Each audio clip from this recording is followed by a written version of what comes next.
All right, welcome back, you guys. We're gonna keep routing this. Unfortunately, I kind of got sick, dude. But that's not gonna get in the way because we're gonna get this run. The plan is to get this run before I'm gone. I'm gonna be gone most of October. I think on the 7th will probably be the last stream for like a couple weeks. Or I might stream a little bit after that. I guess we'll have to see, but I would like to get this run before then. Before October would be sick, too. So that's 2 weeks away. I think it can be done. Just gotta... I've been practicing. Like, I don't remember last thing I did on stream, but I've been going through quite a bit of this run off stream this weekend. I've been making all the notes for stuff. Lots of stuff, dude. There's a lot of a lot of stuff going on. I'm gonna do one consort kill just so I can remember this, or just I don't know. There is the positioning in phase 2 is a little. Hi, Gino. Hi. I got to make sure to go to the right spot. Matura, thanks for the 13-month Prime sub, dude. Yeah, Wukong no hit. I would like to do that, but I just don't know when I'm gonna be able to do that. I don't know about no hit or what I'll do, but I'll do something. I'll do something for sure. Okay.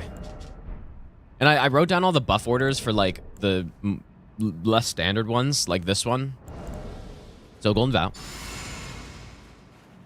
Bloody Flesh, Howl. Zik. And Seppuku. This kill is really disgusting, man.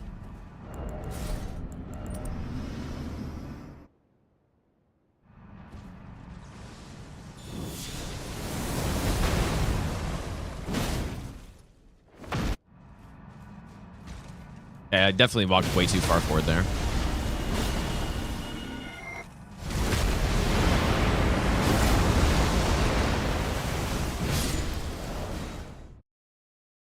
But it is scripted. If I do this properly, I need to remember where to walk to here.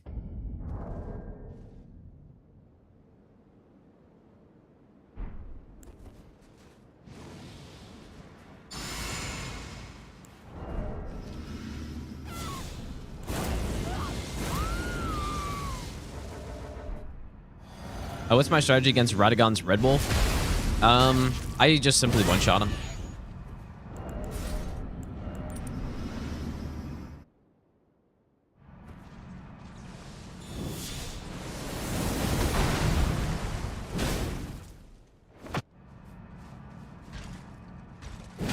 Yeah, that's better positioning that time.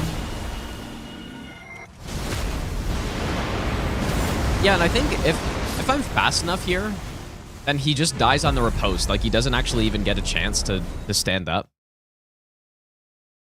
The physic is the... we have the Stone Barb and the Charge Attack tier.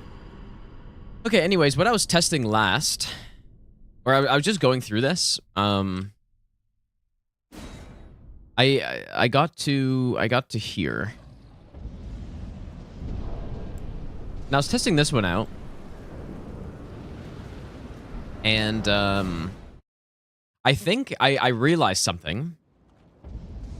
And it's that these dragons don't damage each other unless... I think it's the boss is triggered, or...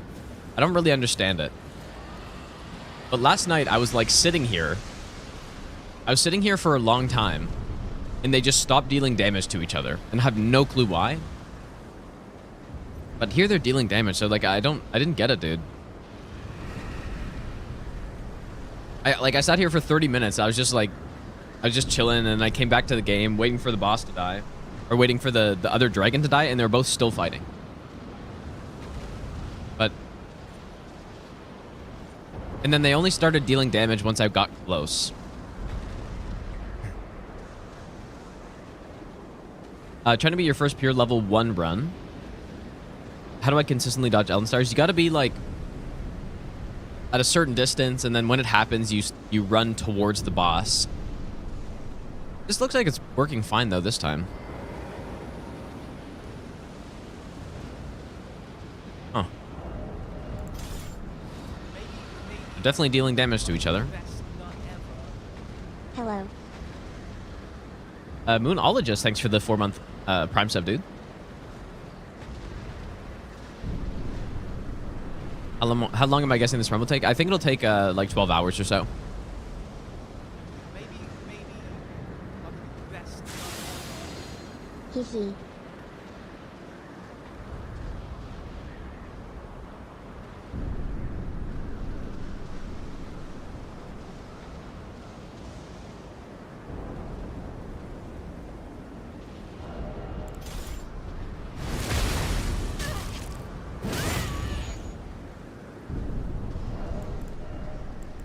So I think I don't really know what to do on this boss, actually.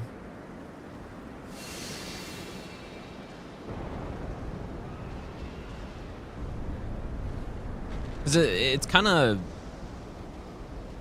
Oh, you know what? I was gonna try Blood Fiends here. I forgot. Terror, thanks for the 5-month Prime sub as well, dude. The routing will take. I mean, the routing is kind of done, actually. This is more just I'm going through everything and making notes on stuff. Are they still dealing damage?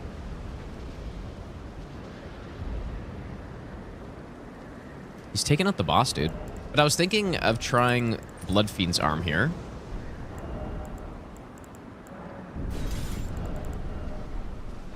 God, this takes so long.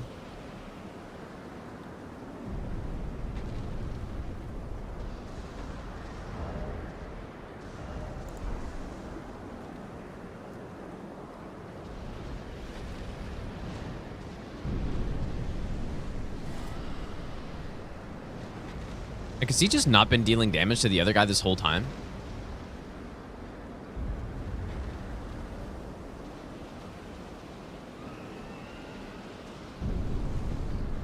He's attacking the total wrong direction. Snipe the weak one. I don't know if you want to get involved here, though.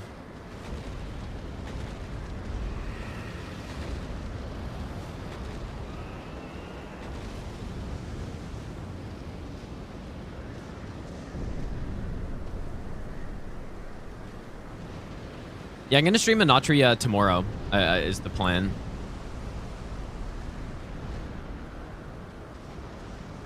It comes out today, though, right? Or is that only... I don't know. Okay. Okay, so he's finally dead. So what I want to test is... I don't know. I was trying Lightning Spear, and I tried Rain of Fire, and it didn't really seem that great. But what I want to see is when I get close enough, he should start looking up. There it is. So now, do I have time when he does this?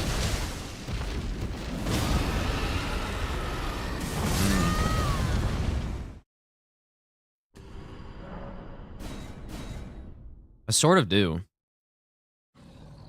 That might be the play here. It's so annoying. I have to wait for this, like, fucking every time. And speeding up the game doesn't really... I guess it kind of does, but... Still takes a long time.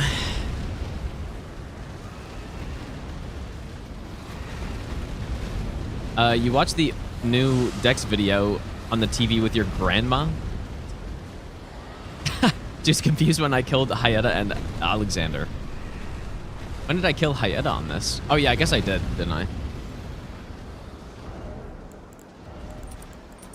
Does your grandma know Elden Ring?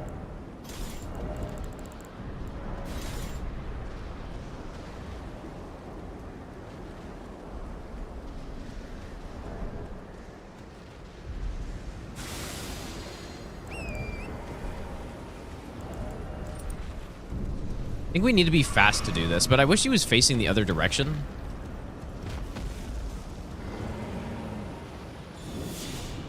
Come on, look up. No. Ah, this is so annoying. I wonder if I quit out here, does the other dragon stay dead?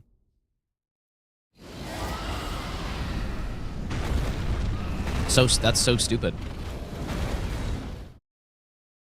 That's so dumb, man.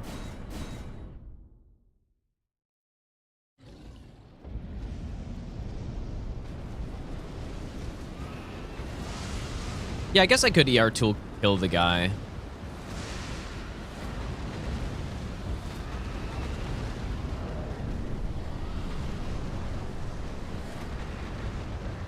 Was the worst dragon to no hit? There's a few annoying ones. Most of them are annoying, actually. I think Borealis is the worst, though.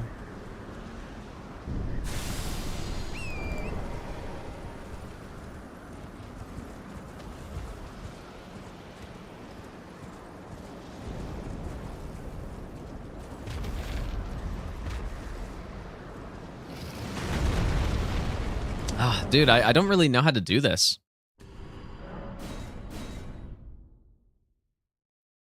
Borealis is way worse than Sinisax, dude. It's not even close.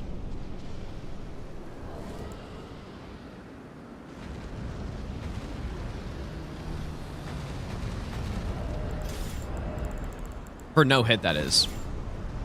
Like, if you're doing, like, a normal no-hit fight, Sinisax is fine.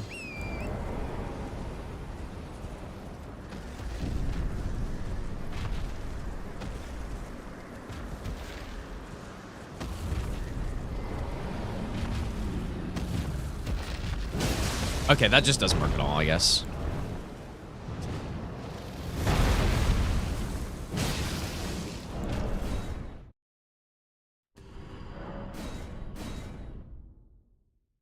Okay, well then...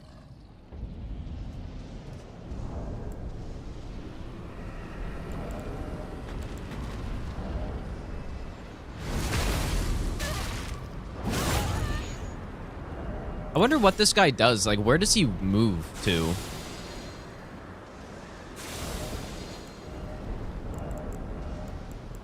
I think Lightning Spirit. Like, I tried Rain of Fire, and it's good here, but it's not... Like, does he walk back to some spot where he just turns back around? Because it'd be much better if he was actually facing this way.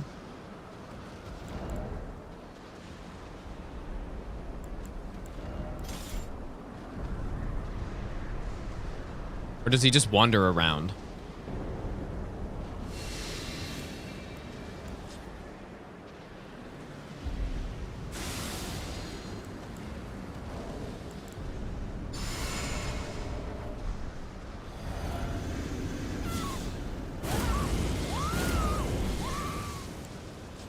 I might die from a seppuku here, but...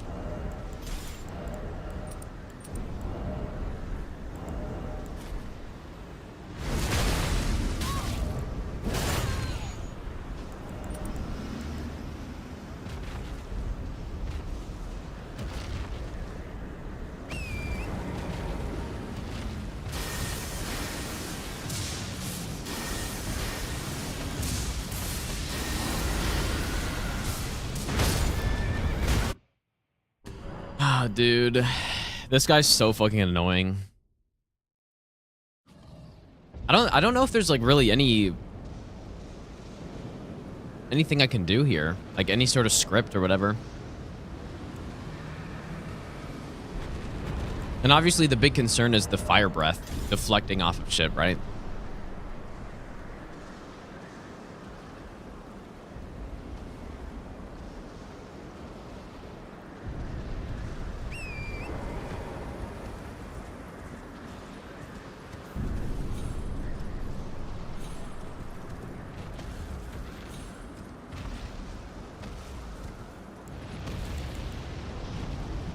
Who are you attacking?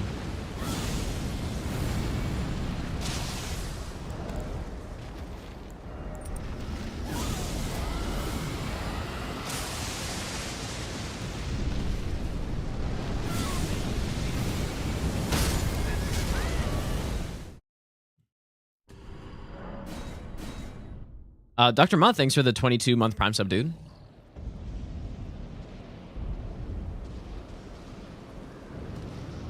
Yeah, I was trying to like figure out what to do about this guy yesterday, and I couldn't really think of anything. Multi-layered. I don't have it by this point. I could, but...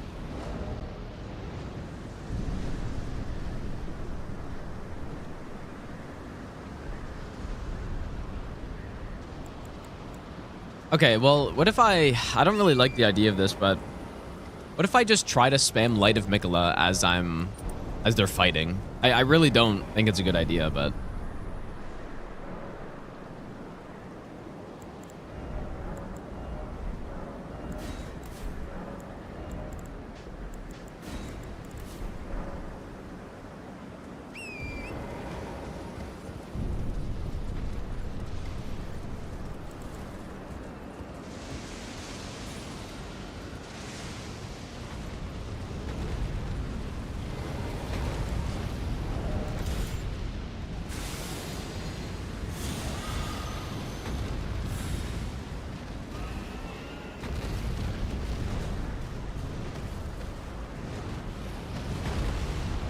this is so janky. It's actually like I don't understand this at all.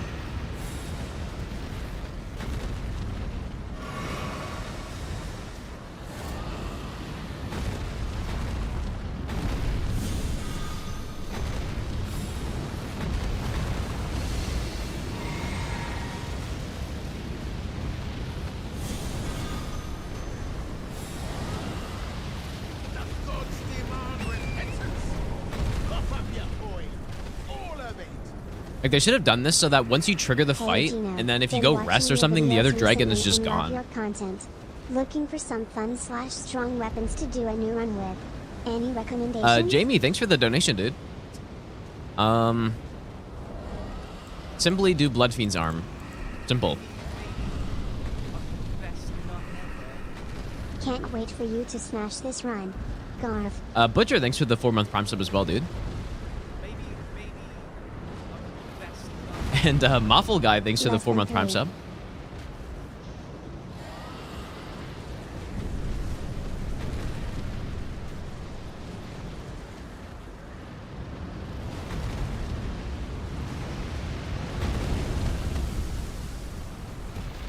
Rot the Dragon. Probably could, I guess.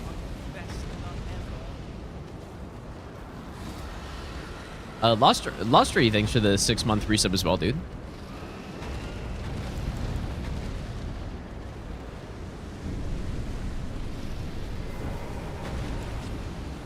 Like, I think what's just unfortunate about this is how,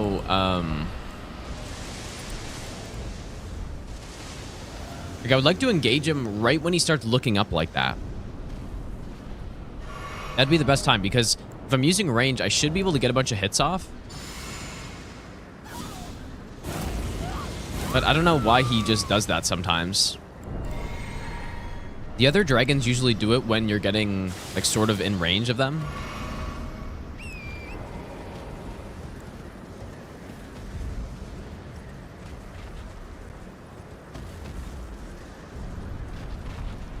Oh my god, bro.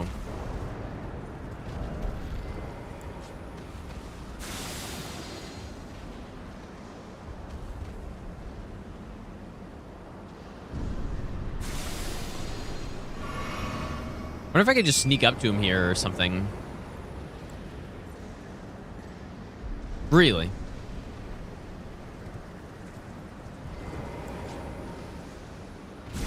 Okay, there he goes.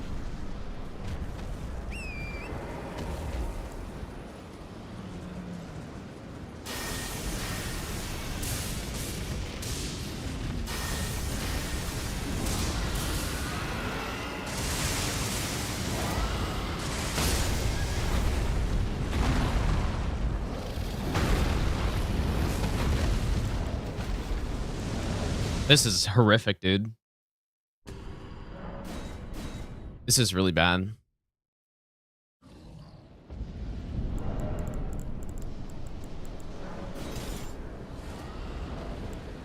It's probably the biggest problem on the run so far.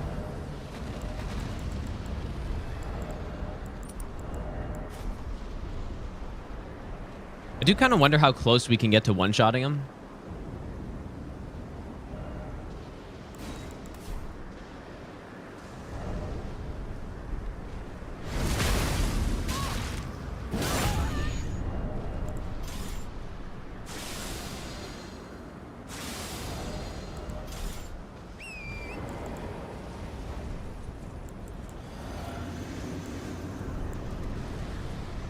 He does. I don't know if he actually does this, but he does seem to like to walk back over there. So maybe... I don't know. Maybe I can run up to him here.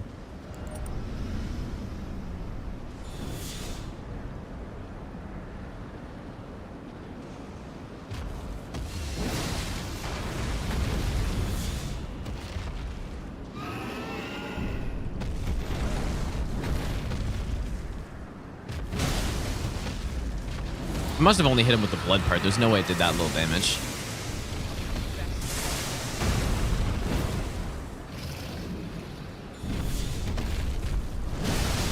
Wow, he's just a fucking monster, dude. Oh, I have the wrong talismans on, that's why.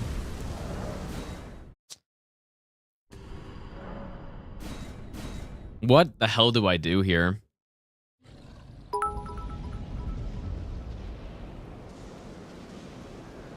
PSO, thanks for the 100 bits, dude. I think it was just a mistake. Like, oftentimes we'll upload 2 of a video to like make sure one's checked so that there's no like copyright audio or whatever. And I guess they just both got posted there. I'm gonna play Anatria tomorrow, I think. Elias. Ancient Dragon Lightning wouldn't do anything here, I don't think.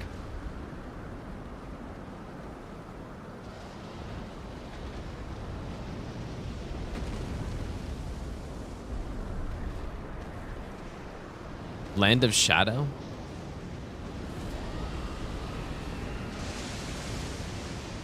Let's like spam it here, you're saying?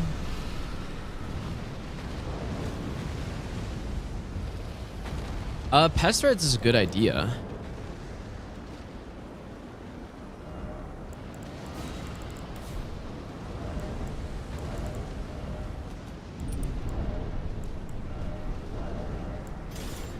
Oops. Yeah, like maybe sneak up behind him there and then do a pest thread or something. That might work. Kylo, thanks so much for the donation, dude. I appreciate that.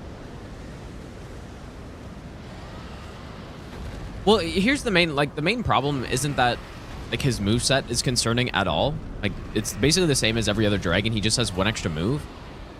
The problem is, look at this terrain and he has fire breath. Like that's the problem. So you start fighting him and it's like, okay, well next thing you know you get by random projectile that there's nothing you can do about. So that's what needs to be avoided on a run that's this long. For Stranded, I don't really have an option. I just was fighting him, which, you know, like most of the time is fine, but on a run like this, I don't, like, it's probably not a great idea.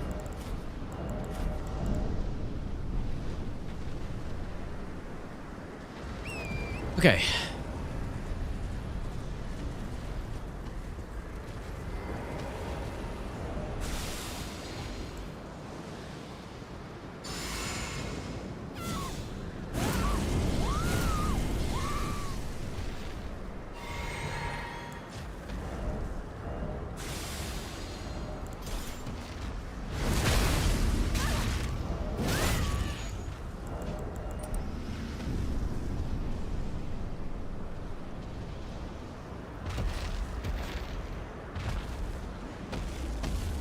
Why are you doing this?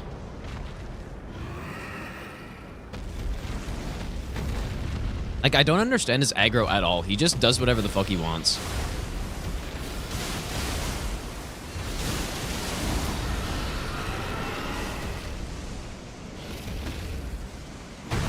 He just completely does whatever he wants. Oh, did I just... Whoops. Did not mean to do that. My rage quit, dude.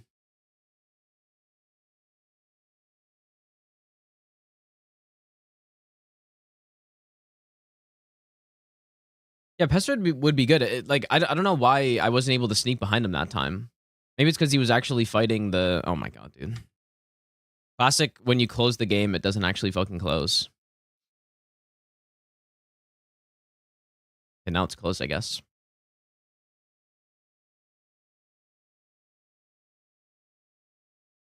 Yeah, this is annoying, dude.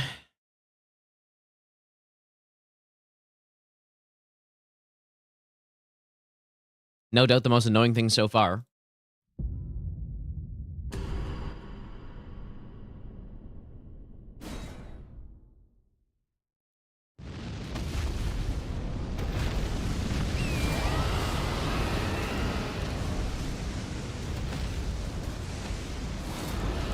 I really don't have any ideas for this either. Like, just try to sneak up and get a pestered spear off or something.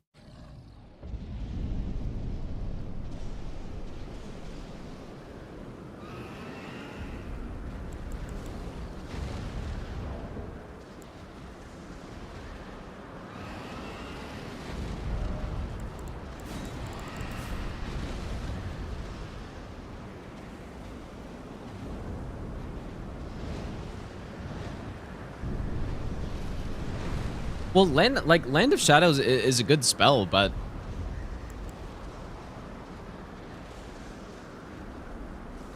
like, what would you do here with it? Its damage is not that good. Like, it's solid, but it's not anything crazy.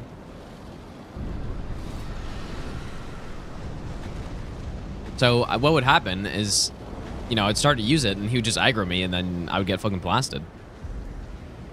You can try it though. Like, I do already kill the Avatar by this point.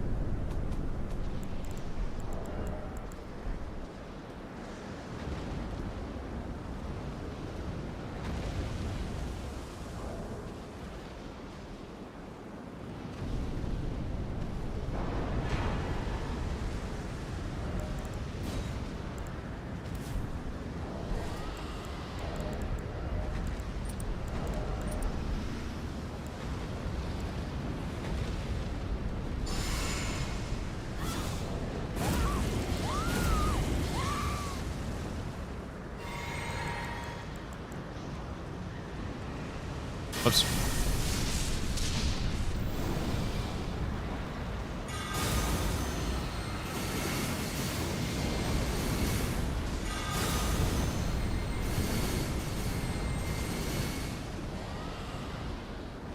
Like, its range is probably about the same as Light of Mikola, right?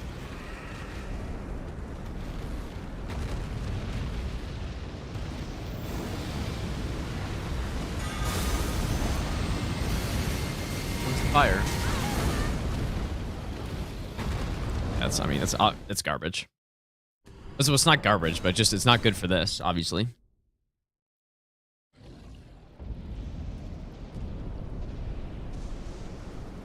Frenzy Burst Leash. I guess I haven't tried that.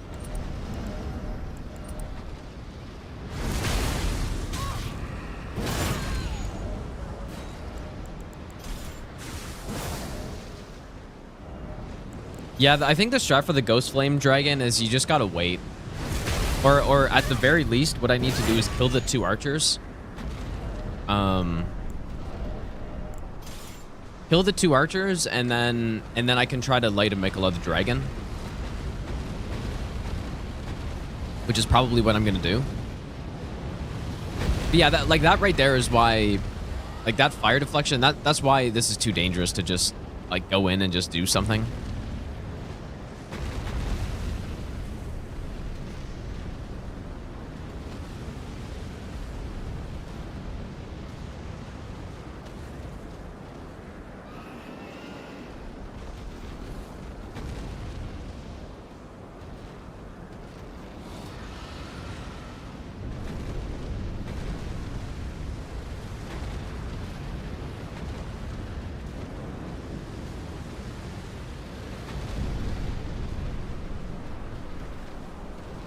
Yeah, insane gameplay, dude. It's wild. I didn't realize how brutal this was, because so if the Drake kills this other dragon, and if you quit out, this dragon respawns. I didn't know that until today. Like, who decided that, man? Like, what a horrible decision, dude. What they should have done, just like in Limgrave with Agil, they should have made it so that as soon as, like, some scripted event happens, like, as soon as you engage the fight, if you just go rest, the other dragon's just gone, is what it should have been. And it's the same with the army fight. should have been the exact same. Like, so the first time you encounter it, it's like, oh yeah, you got this fight going on, but then it doesn't get in the way if you die. But I guess I just forgot or didn't think about it or something.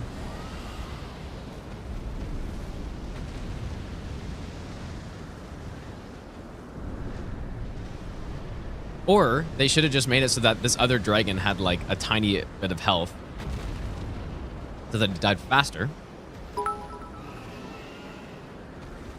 Elfman, thanks for the 1,000 bits again, dude. Squirt someone in the eye. Insane advice. And look at the other dragon right now. Like, he's just walking away.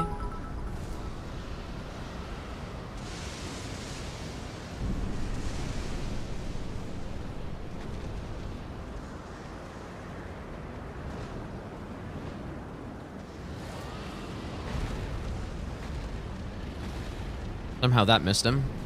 Ah, see, okay, this is what I was talking about. I don't know if this is a bug, but look, they're just not dealing damage to each other. Look at that.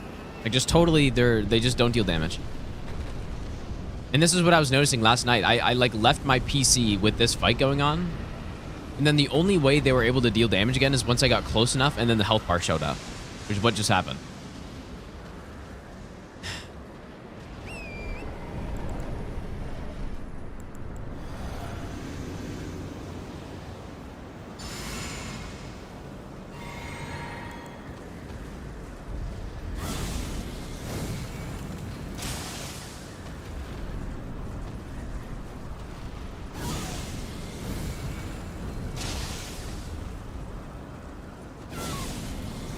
What? Best nut ever.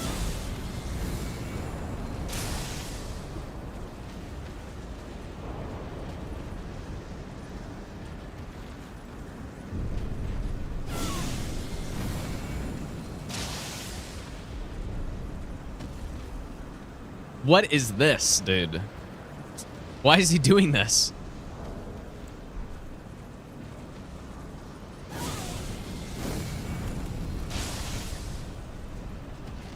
What is going on here?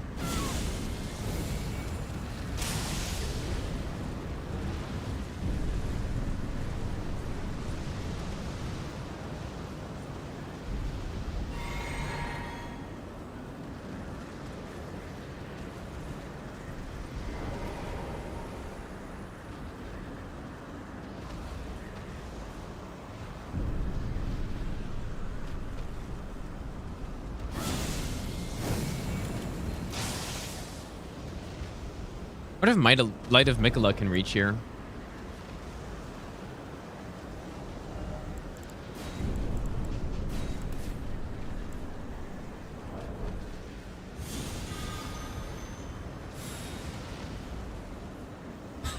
Why is he walking in a circle?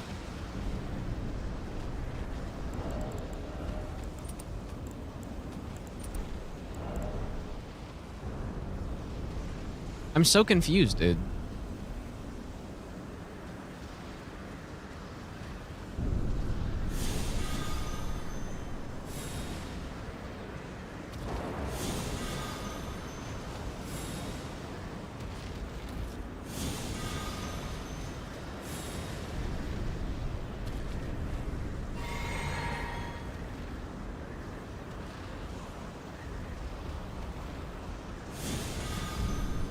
There's, like, this has got to be some sort of bug or something.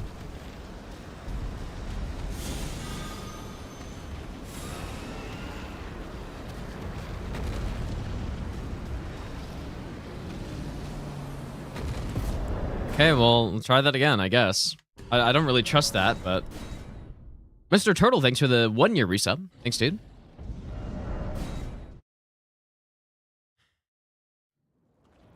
This is how you know it's scuffed. When something like this starts happening, you know that something under the hood is going very wrong.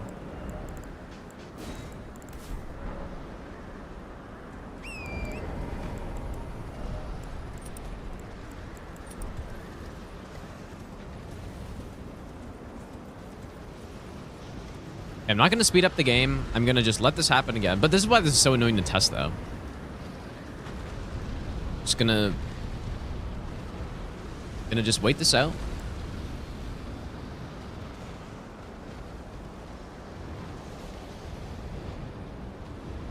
He did do one dragon breath to me, but that was when I got a bit closer. So maybe if you just like somehow don't go in range, then he just walks in a circle. I don't understand it.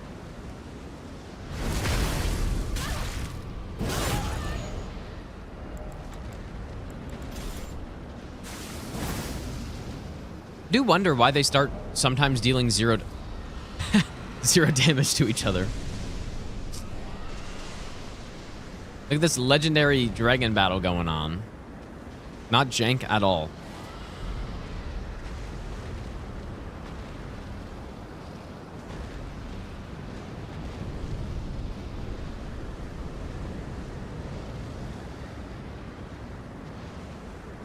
You can't make a save. Like, I tried quitting out once the other dragon died, and the other dragon just respawns. So...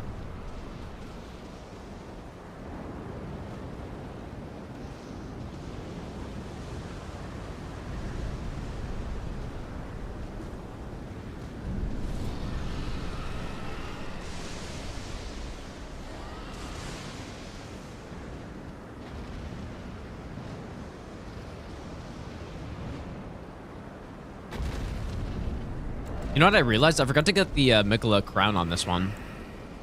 Gotta write that down.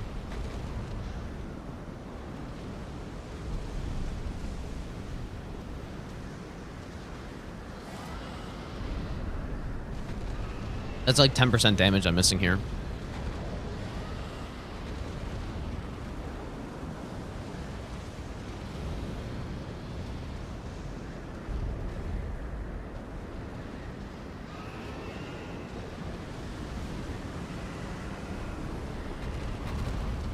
Okay.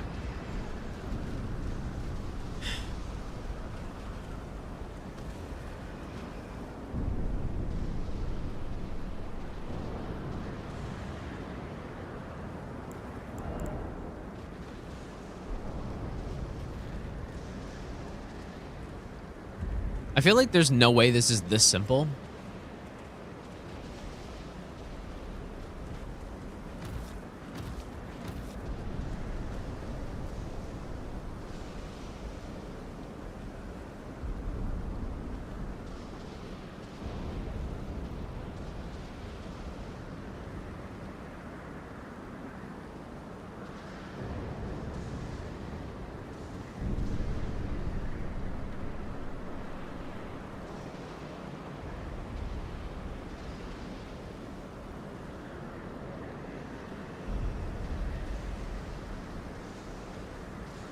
Like, this time he's doing something sort of different.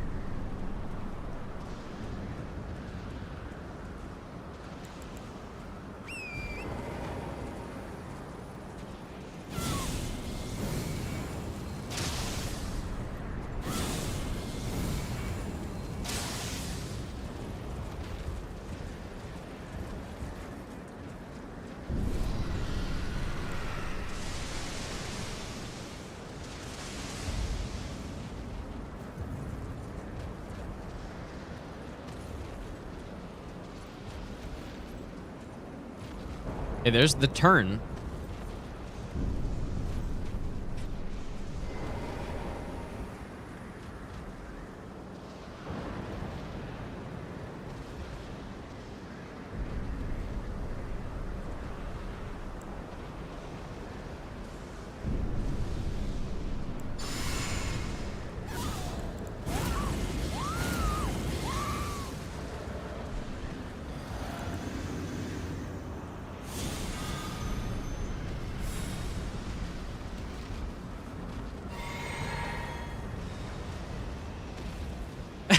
Just everything's bugged, dude. Like, Light of Mikola doesn't work properly. The dragon is totally scuffed. Nothing works, dude.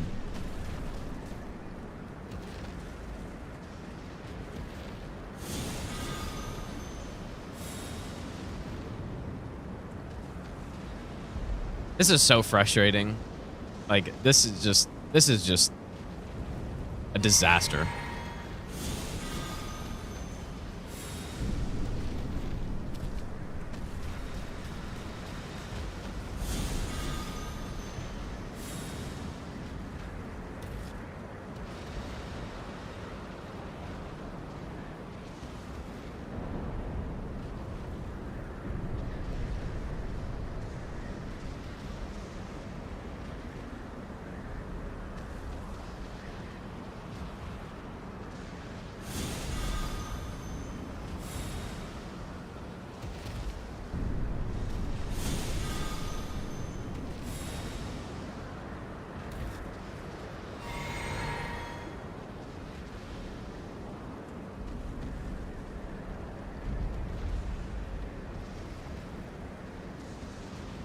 I don't know if you can sleep dragons. But, like, it seems like this works, but what's frustrating is, like, why is it like this? Like, why is he walking in a circle?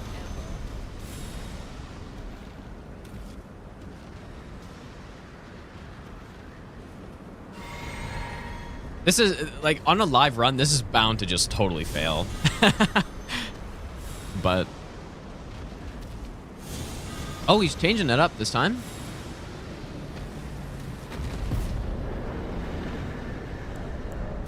I'm gonna try another one.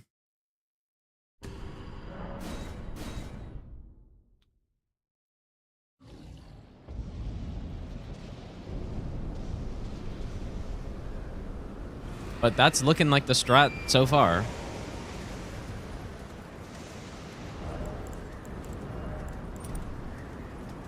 So weird. Jay Newbie, thanks for the 4-month resub, dude. But I guess we'll take it.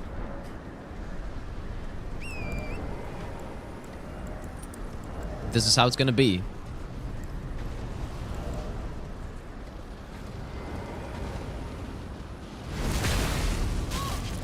No, I have strats for almost everyone, but I think for a lot of these DLC bosses, I kind of just, like, rush through a little bit.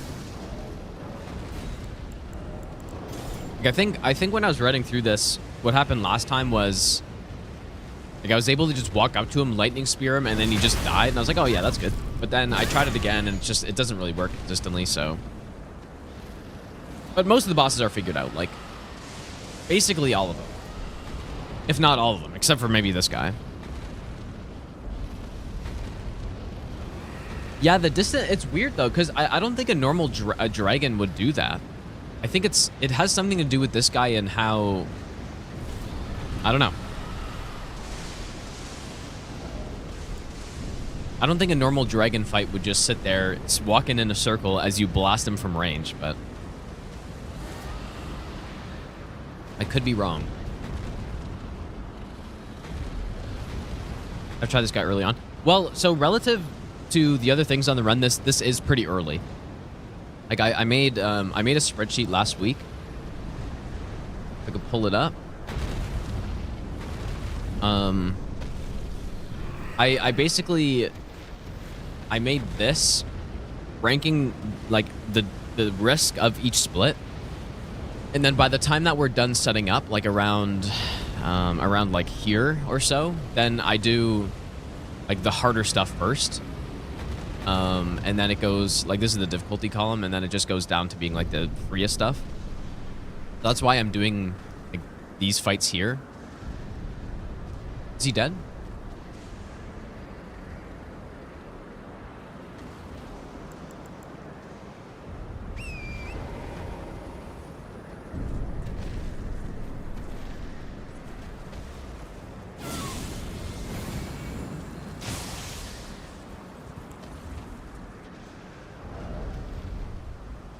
There's just some really weird AI going on here, because this is consistent.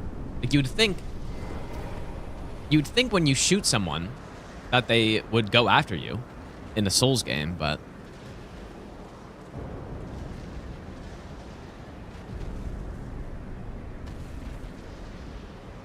yeah, and then he just turns. That's so weird. Oh my goodness. That's wild.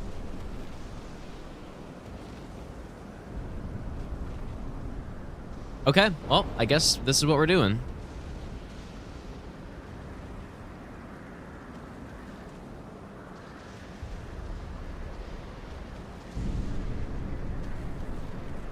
I have to find the right distance to be.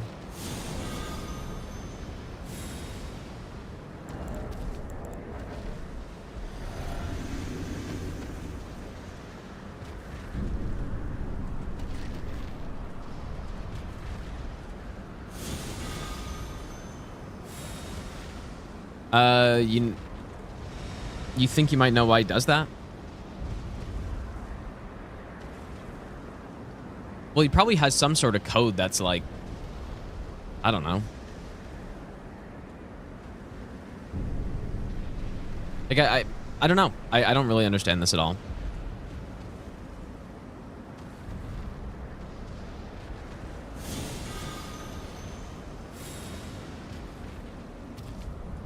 That's where Egon Sponso's aggro must be on him through the map, targeting him.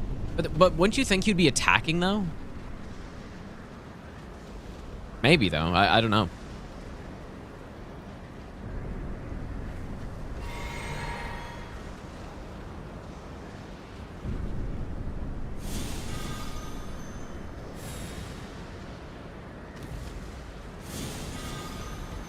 How did none of those beams hit him?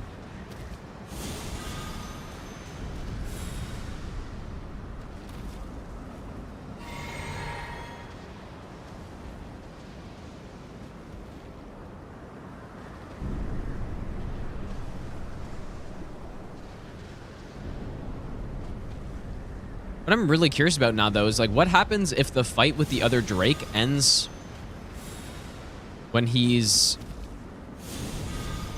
over here? Like, I'm thinking what I probably do is I just wait for him to walk back and then re-engage him.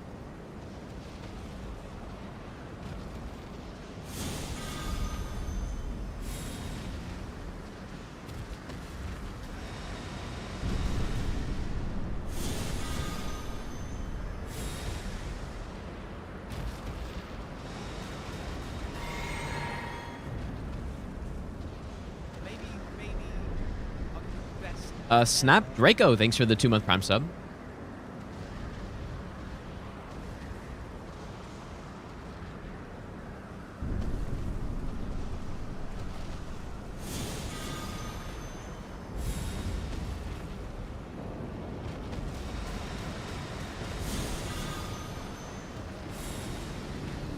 Okay. I will take it.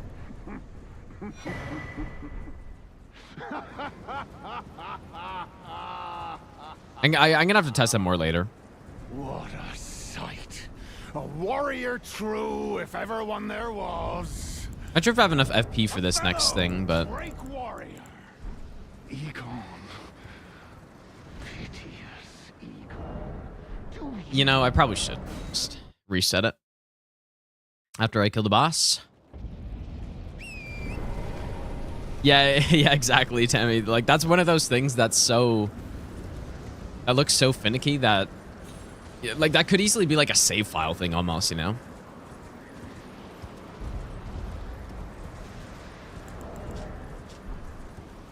Yep. This is definitely not level 1. We get to an absurd level on this run. We're already level 144. I think we're going to end around 185 or 190. And so pretty soon, with the intelligence we're at 38. Fairly soon, Golden Order will be better, and then we're going to swap to that. I'm going to make a note of, like, whenever it gets better, so we can swap to it. Probably, I don't know. Probably, like, after Bale or something, it'll be better.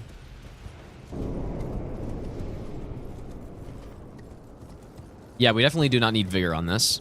Although, there is a case to level Vigor on a run like this, because then you could use the Blood-Sucking tier, but it's just not really... I don't think it's worth it. Our damage is good enough.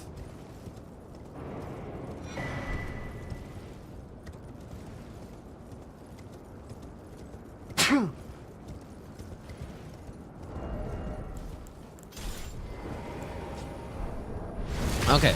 Senesax is pretty simple. Insane lighting glitch.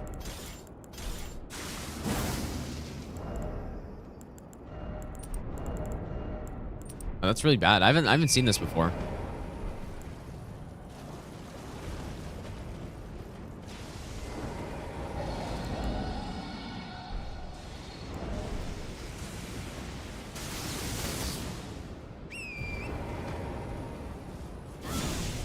And we also cheese this fight.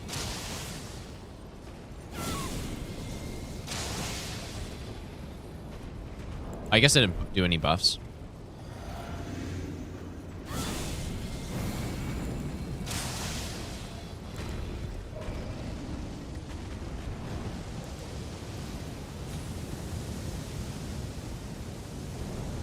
You know what? That probably could have reached me there. I gotta make sure I'm further away than that.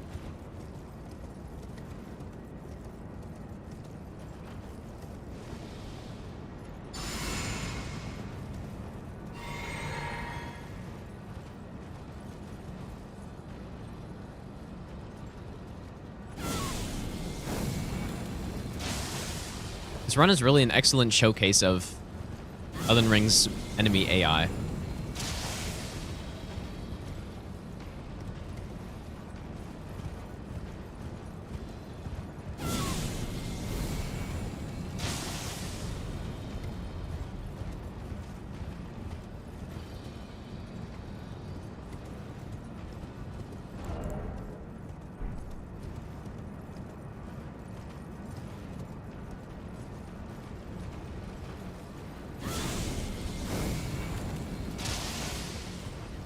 And I think when we were testing this last time, he never did his, like, second big lightning AoE thing because...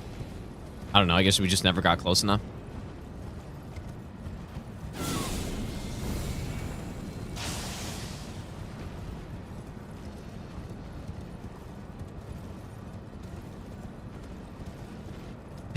The dragon definitely doesn't have infinite poise, but it is a lot. If you know how to fight these ancient dragons and your damage is low enough, that's kind of the most important thing, then you will poise break them if you're using like a great club or something.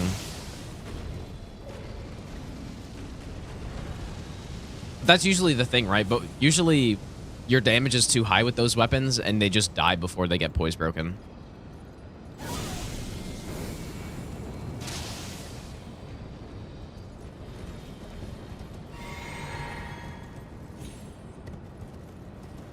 But yeah, they have 120 poise, but the thing is they just have like a ton of poise resistance, so they just take way less poise damage than they should.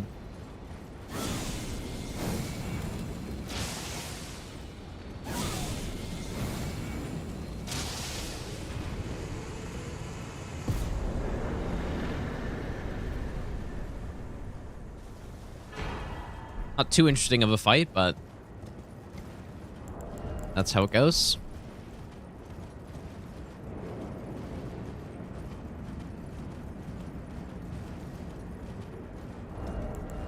Now, this next one is interesting. It's also scripted. Veil should be scripted, but there's the concern of the random lightning on the opening. Yeah, that's a concern.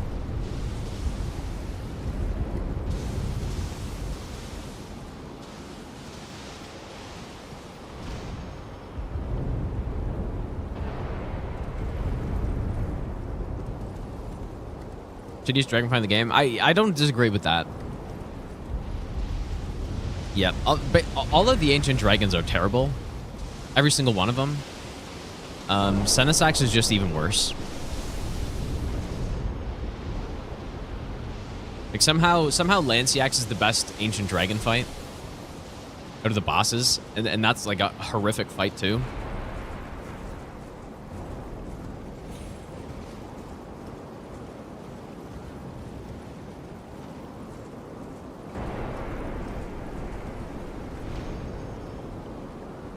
So our damage type here, I think he's 40 to everything, right?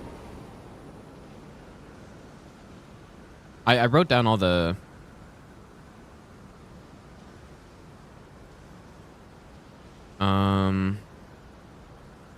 I guess it's holy. I don't think it really matters, so I think he's the same to everything. I'm actually check though.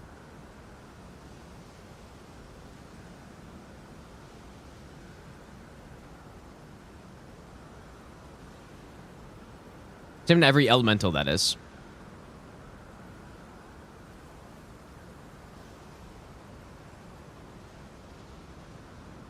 It doesn't matter. I'll just go to Holy, though, because I think I probably picked Holy just because on Estelle we use Holy. But is Estelle weaker to Holy, though? Isn't Estelle the same to everything? Okay, well, maybe I'll just go Fire, then, actually.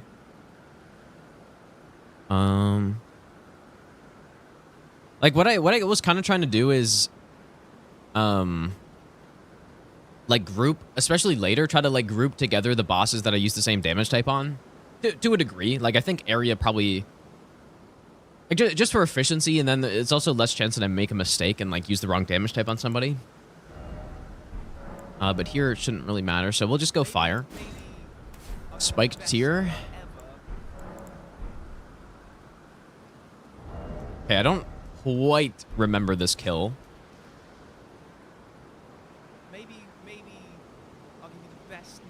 Oh, yeah. No, no, no. It was very This simple. one goes out to But do I her. need Stone Please Barb? get some sleep. Voerman, thanks for the 3-month resub. I think I need Stone Barb here.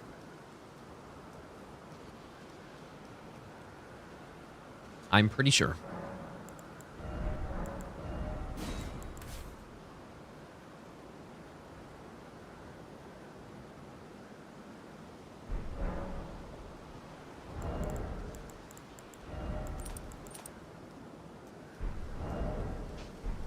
I can even go with the iframe talisman if I really wanted to, but...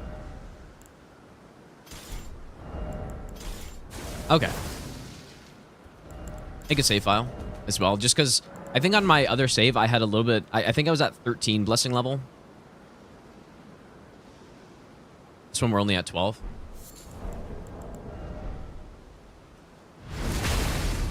And should I do the bleed buff? I may as well, right? There's almost no reason not to.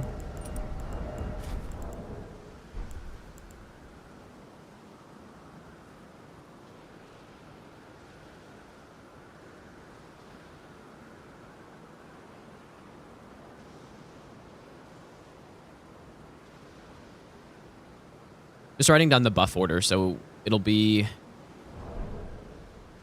Golden Vow, Owl, Physic, and then Seppuku.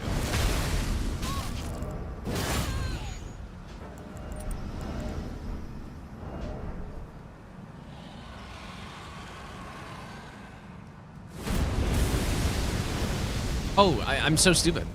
I was supposed to attack right there. Actually, just totally forgot.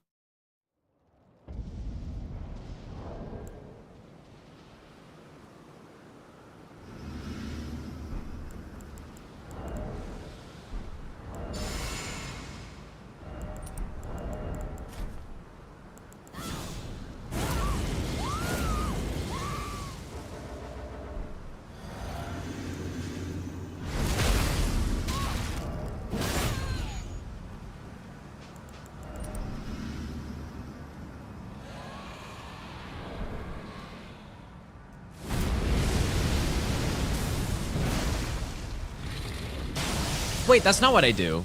Oh my god, dude. No. I attack him when his head comes down. Which, okay.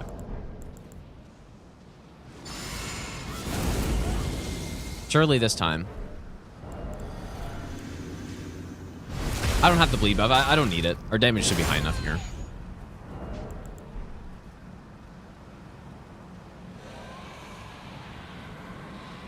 It's just, the problem is the random lightning. So we do this. Or two. Or two. Bonk. I guess I can repost it. I don't know. Doesn't matter. Bonk. Crystal Arts, thanks for the brand new Prime sub, dude. And there was something else to the strat that... Oh, dude, you know what? Maybe we don't go Red Feather here, actually. Because I remember, so his face change starts up instantly.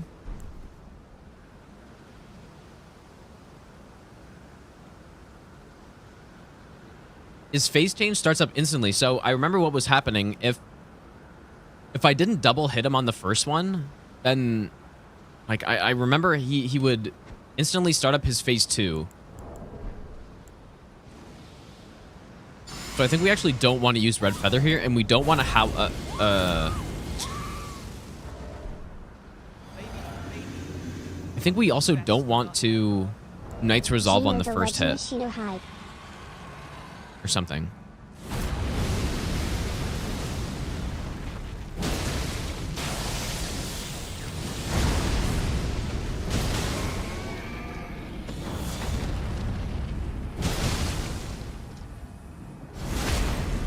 Dioli, thanks for the 60-month Prime sub, dude. Not quite enough, though.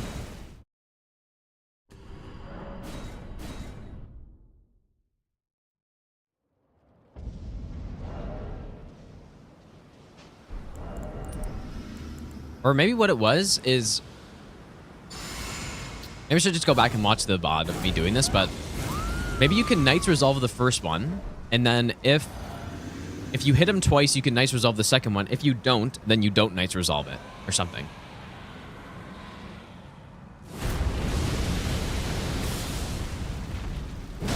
Okay, so that's a single hit, so no Knights Resolve on this one. Oh boy. Okay, that's a problem. And you know what? I remember asking last time, too, why he didn't do that ever. And now he just did that.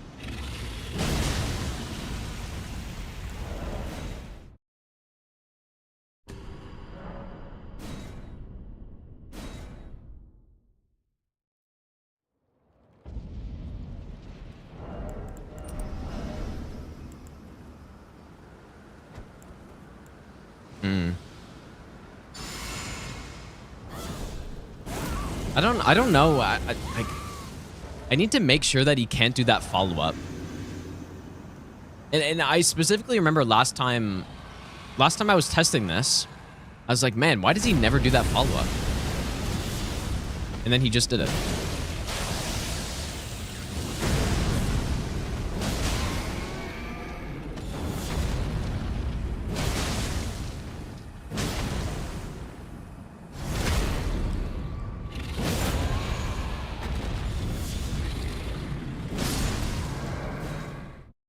So again, I'm gonna have to test this.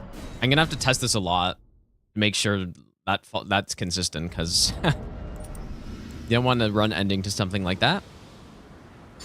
I'm not. The damage isn't a concern here, guys. It's the like. It's just that follow up. Because I mean, we're using Ritual Sword here. I'm barely using all of our buffs, anyways. You could definitely get a lot more damage out of this. Not concerned about damage. I just want to make sure that he can't do that follow-up.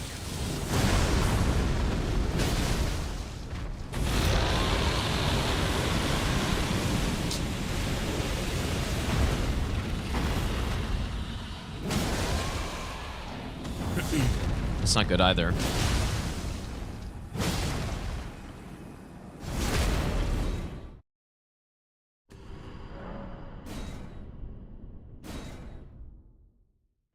Maybe I'll give you the best nut ever.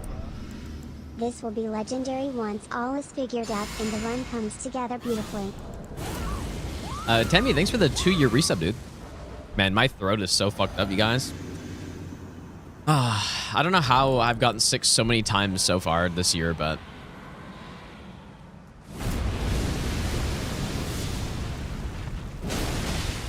A double hit's good.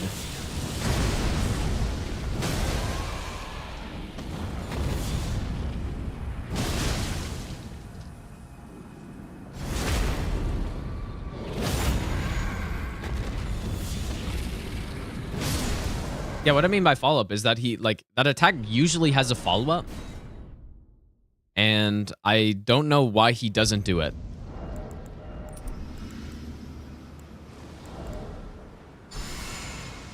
I have no clue. I think it might be just like a distance-based thing.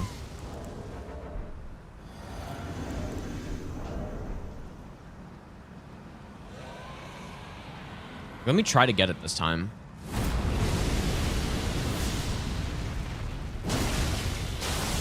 Like if I'm out here, will he do it? Yeah, this one. Yeah, it must be distance, dude. I'm gonna play Natri. Yeah, I'm gonna start it tomorrow, I think.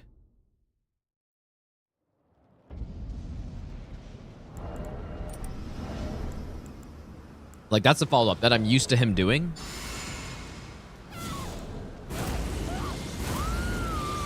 So I think after I do that initial R2, I just need to not really move.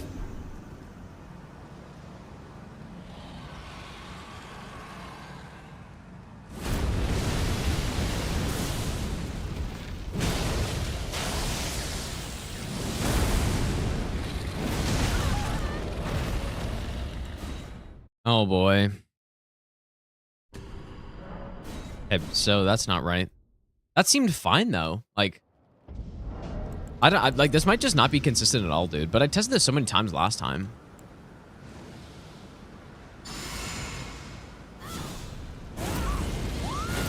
I mean, or I guess what I could do is just actually bait out that follow-up and then just R2 him in the head once he does it, right?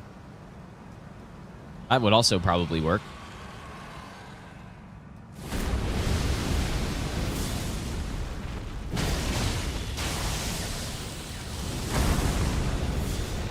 Until he doesn't do it.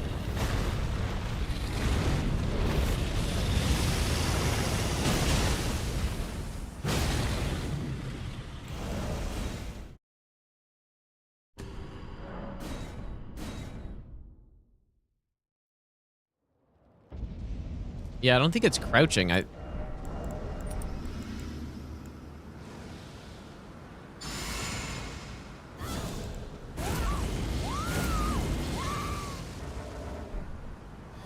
Surely it's not just RNG, man.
I probably wouldn't Memory of Grace. I mean, I know this fight pretty well at this point. But what I don't want to happen is I don't want to commit to a strat that has a chance of me dying no matter what, right? Like if there's a strat I'm doing where there's, you know, there's a chance it could fail or whatever. Oh, like he definitely could have followed it up there, man.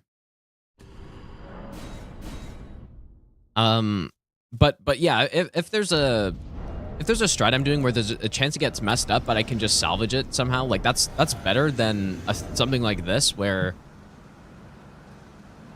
this, if it gets messed up and he does the follow-up, I just simply die.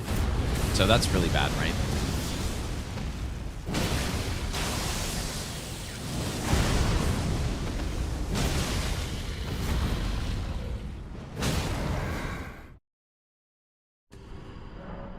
I just won the one with the health bar aqua.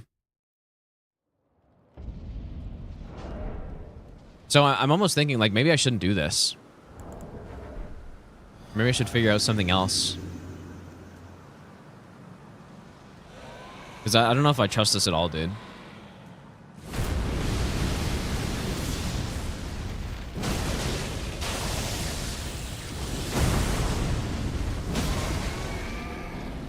Be really nice too if I can consistently get the double hit on that first attack, then that will help a lot too.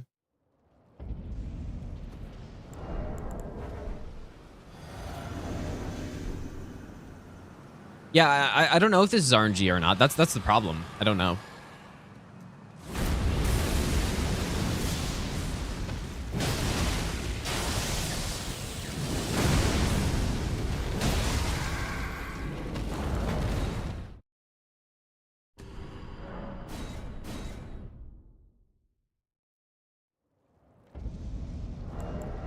I need to like actually confirm this for sure.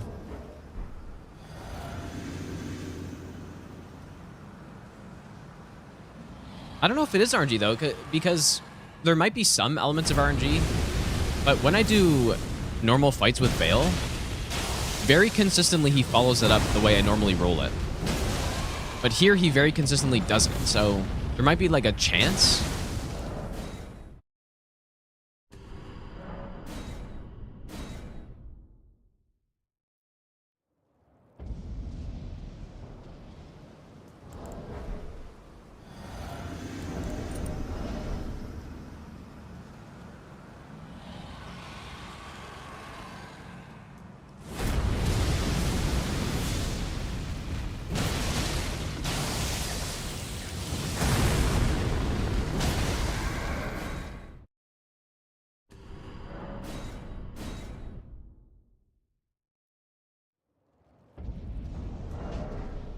Well, I mean, makes zero sense to code it like that. I code it like what though? To make it RNG or what?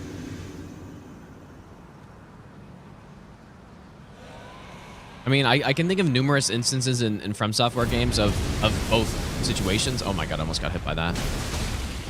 Where, you know, there's tons of positional follow-ups that happen in Souls games. I can also think of plenty of instances where, you know, something has a percentage chance of happening. Like numerous instances. For example, even on Consort, right? When we were working out the script before, he has like a 10-ish% chance of, even once he's past the threshold to be able to do that meteor attack in phase 2, he sometimes just doesn't do it. Right? Like it's like a 10 or something percentage chance that he just doesn't. Okay, no double hit this time. We'll see what happens now. Okay, double hit him there. So like there's not, like I would actually have to see the code here, so maybe I'll check it later, but for now I'll say this is fine, but I need to look into this more.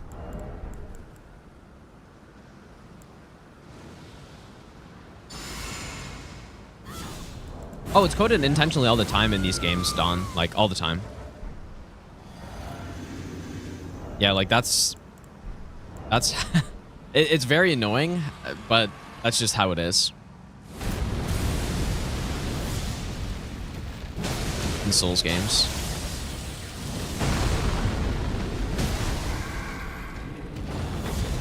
It's annoying for stuff like this, right? But, I mean, you're not really meant to be scripting bosses in this kind of way, so...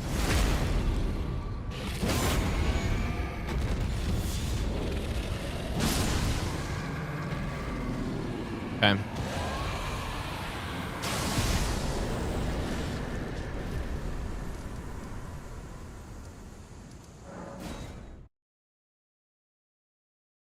I mean, even Elden Stars, right? There was, on release patch of the game, he would do Elden Stars immediately after 50% HP. Like, I'm pretty sure it would override any other attack he had queued up, and he would just immediately do Elden Stars no matter what.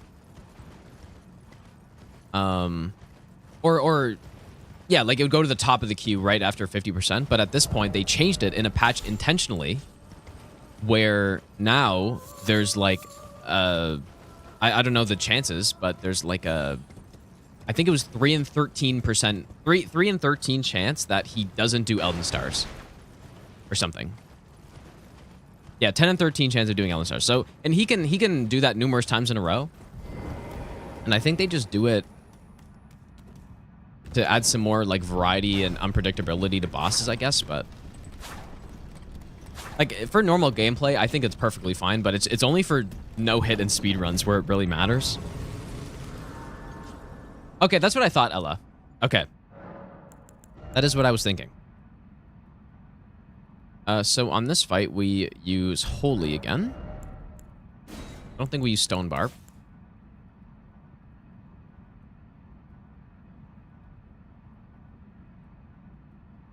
Okay.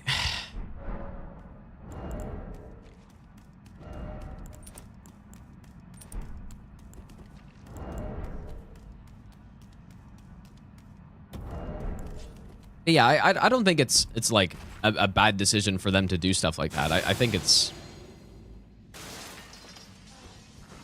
perfectly reasonable, actually. It's for no hit. It's just annoying. That's the only thing.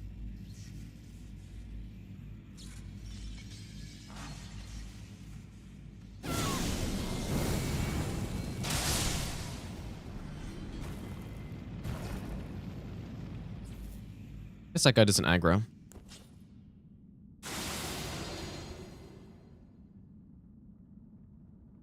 If you did Millennia without her doing Waterfowl, yeah, I mean, it's possible. But Waterfowl, like what we're talking about is sort of a different type of thing.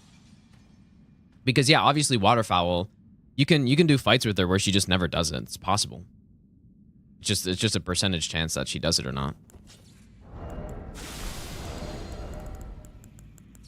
But I guess what I'm more talking about is like scripted things, like Consort, his meteor attack, where he gets access to an attack, and there's like an overwhelming chance that he does it, and Elden Stars as well.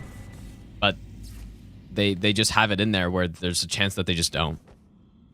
Maybe I'll give you the best nut ever. Okay, so I'm fairly certain we can go Ritual Sword on this fight. Damage is not an issue.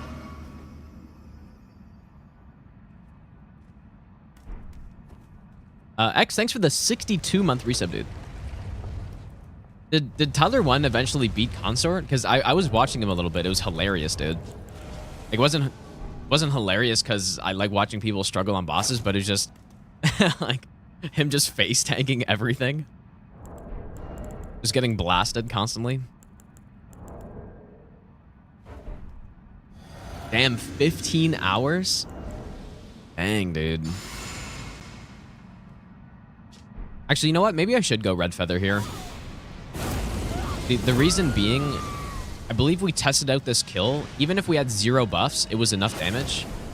But I think that might have been with Red Feather, so.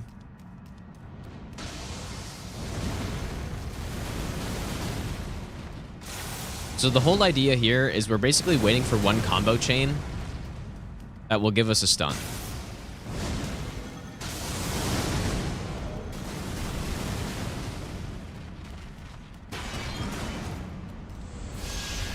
I guess that one could have been it, but...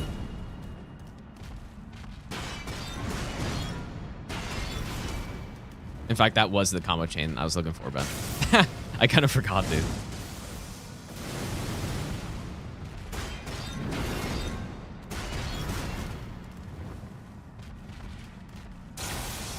But we basically have all day to wait for it, so... Just we want to skip those meteorite, or that meteorite attack.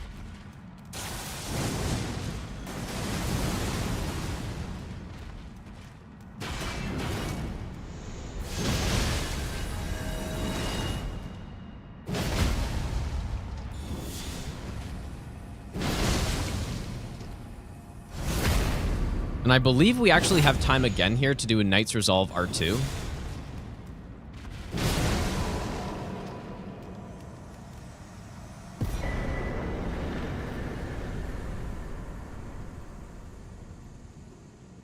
So we want to go in on that quick bite or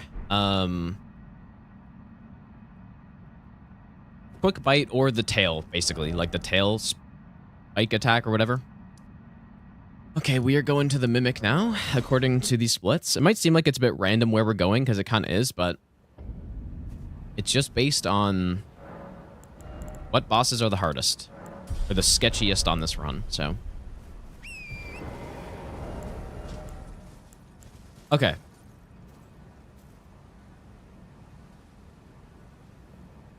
So also at this point, what we would do is swap to the Golden Order seal. That's what I'll do.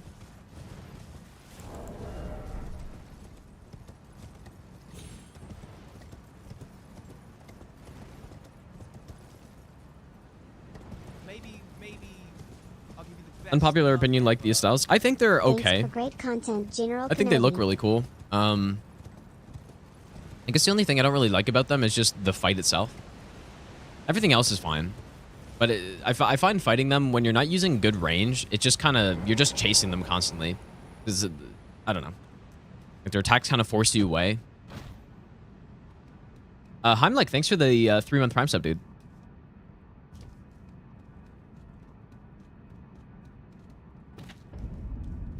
Drogus, I appreciate that, dude. Did I kill any of these guys? Probably not. Maybe the guys on the fallen building.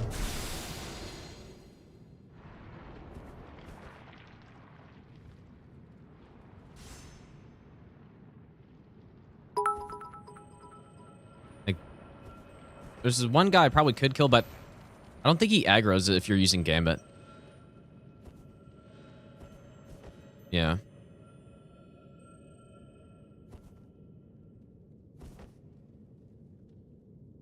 Agoraphobic, thanks for the 100 bits, dude. Bringing back run requests? Maybe eventually, yeah. I don't really know, though.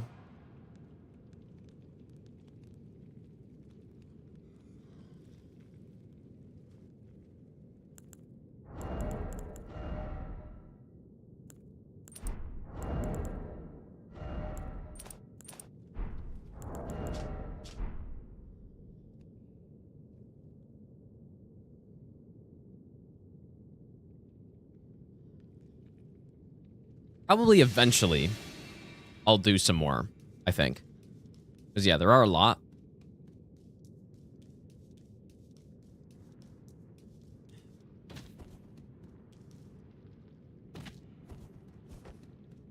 The Black Knife Assassin armor makes you silent, but it doesn't give you any, like, stealth.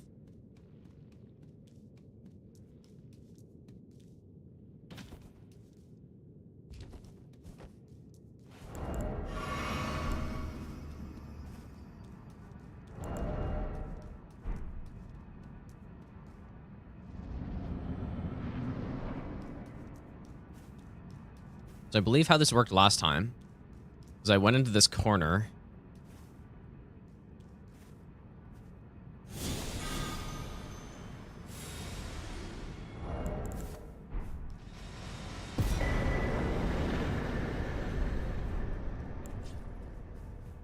Maybe I'll give you the best nut ever. Juice, thanks for the 1-year resub. Thanks so much, dude.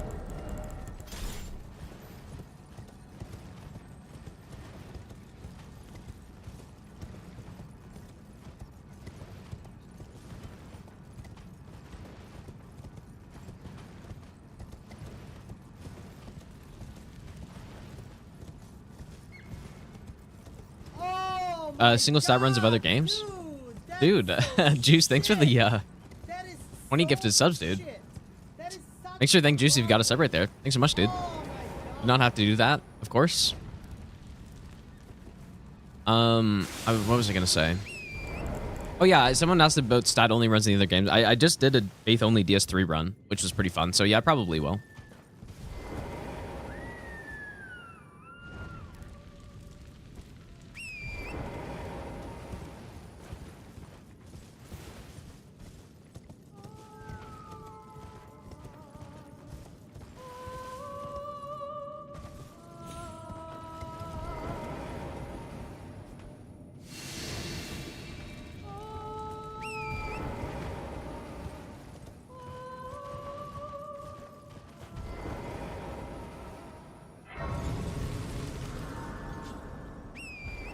Did you make a mistake going in NG Plus before going to DLC? I don't think so. I think it should be... Well, I don't know. I don't know. I don't think so. Like, the thing is, so what they did with the scaling... So if... Let's say on base NG cycle, you killed Consort Rodan, right? The final boss in the DLC.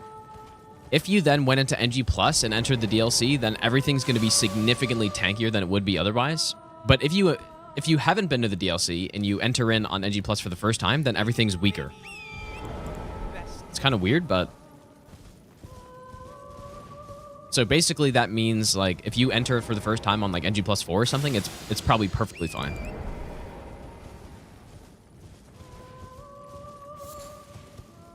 Yeah, generally NG Plus is actually easier. I think with this game, maybe like NG plus 5 or so, it gets to be more similar. I don't know.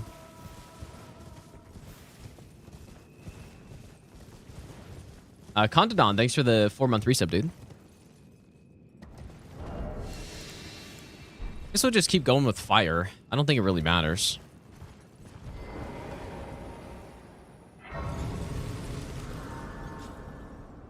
DS2 got abandoned? Well, I'll probably do some DS2 stat-only runs as well.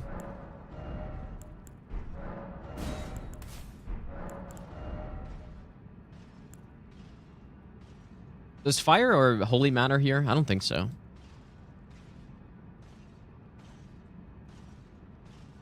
Yeah, just magic is the best. So, who did I last kill? You probably have it on here, I guess. Why do I keep getting scrolled down so far?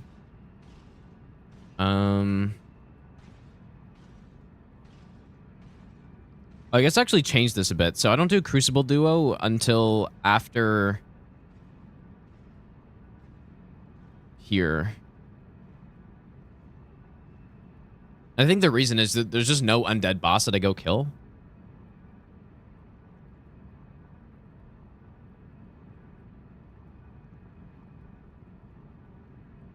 So we do Bale, Estelle, Mimic.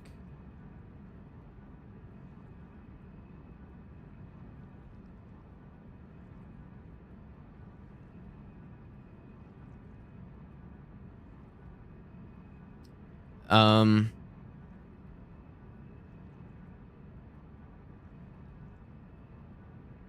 thought I was going lightning on the Dragonkin.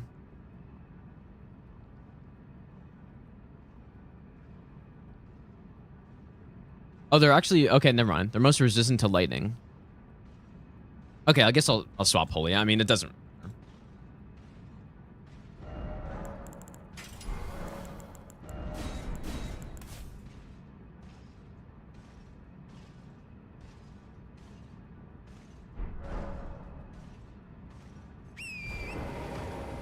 A good build for concert? Yes. Go back into the VOD of this stream. Go back like an hour and 25 minutes ago. And go watch that fight.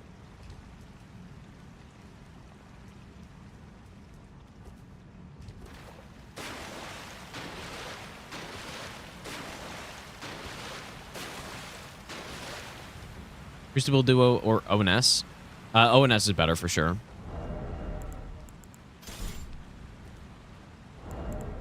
Like, surely I don't need to use Red Feather here, right?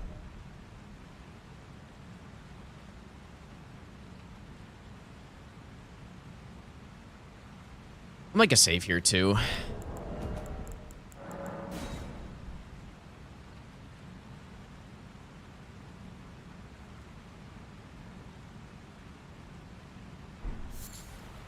Like, I don't really think ONS is a very good duo boss, but they're way better than most of the other ones they've made, I would say. Even though it's all buggy and not well balanced and stuff. Like, I don't think it's a good boss. At least from a good boss fight. I think there are other aspects of the fight that is really good. Well, did I say fight or boss? Like, the boss looks sick is basically what I'm saying. But... yeah, as far as the fight goes, it kind of sucks, but it's better than basically every duo boss in this game, I would say. Like,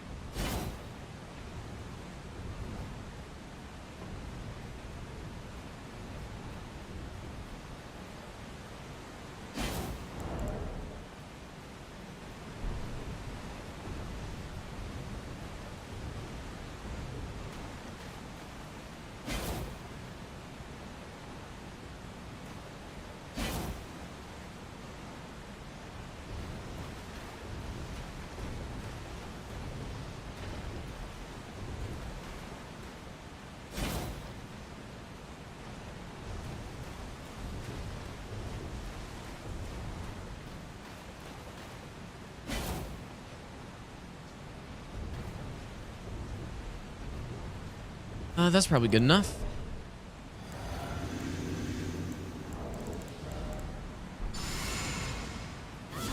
Let's see if we one-shot them.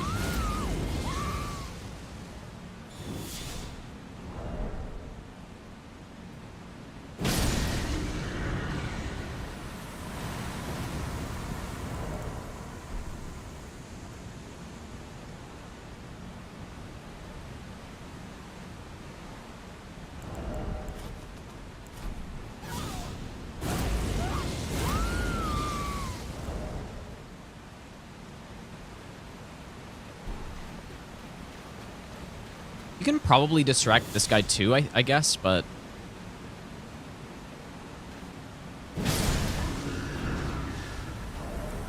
I think as long as I sneak up to them like that, it should be fine. Last time I did it, I think he aggroed and then he kind of moved a bit. Do Crucible Knights better than ONS? I don't think so. I think basically every Elden Ring duo boss... First of all, there's not a main duo boss fight that they made in this game, which is interesting, right? They're all kind of minor bosses. But each one is... Like, I'm not saying, I guess... I don't think ONS is much better. But Crucible Duo in particular are just two enemies. And... the only thing stopping them from just ganking you constantly is their AI. Like, one of their AI just... You know, when one is attacking you, what's supposed to happen is that the other one just sits there and watches, basically. And I think that's garbage. That's not how it should be made. And because at that point, there is absolutely no reason, at least in my opinion, to make them a duo boss, right? There's no point. Because what's happening, essentially, is you're not doing anything to isolate them, but just one of them is attacking you, and then the other is watching, and then they, like, swap it. There's a brief moment where both of them are attacking you, just run away. And then... Ooh, I didn't think about something here, actually.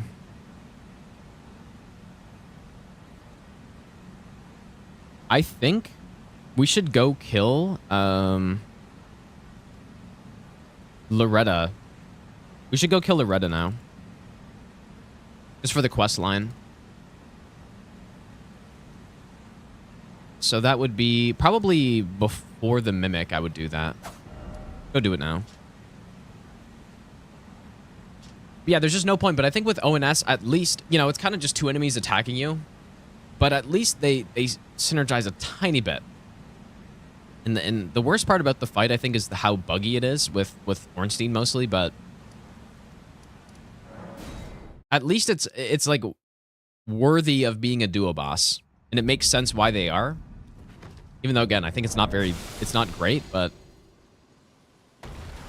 compared to all the Elden Ring duo and trio fights, it's like why is there even a point? Why is that a duo boss? Doesn't introduce anything interesting. Whereas ONS, I think, you know, you can use the pillars, I guess. But mostly it's about baiting one of their attacks and then getting an opening on the other one. Whereas with a lot of the duos in this game, it's not really about that. It's more that just one of them stops attacking and then you just go in. And then, like, that's it. So. Best duo boss in Elden Ring is Perfumer Misbegotten. I definitely don't agree with that. But it's only because of their arena. I think their arena's trash, but...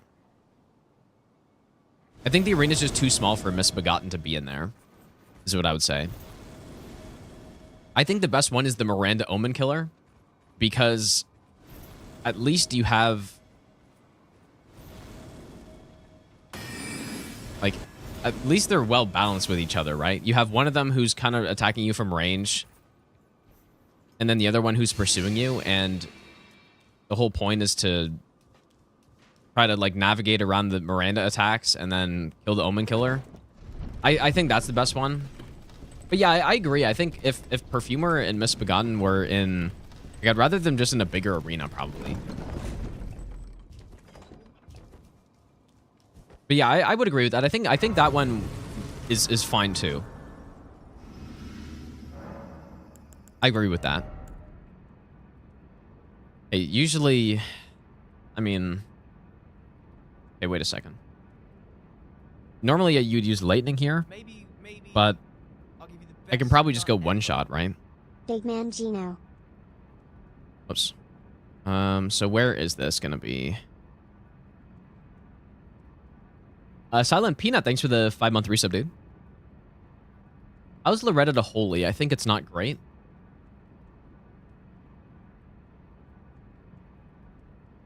Oh, it's actually pretty good. It's just lightning's better. Okay. We just go Holy here then.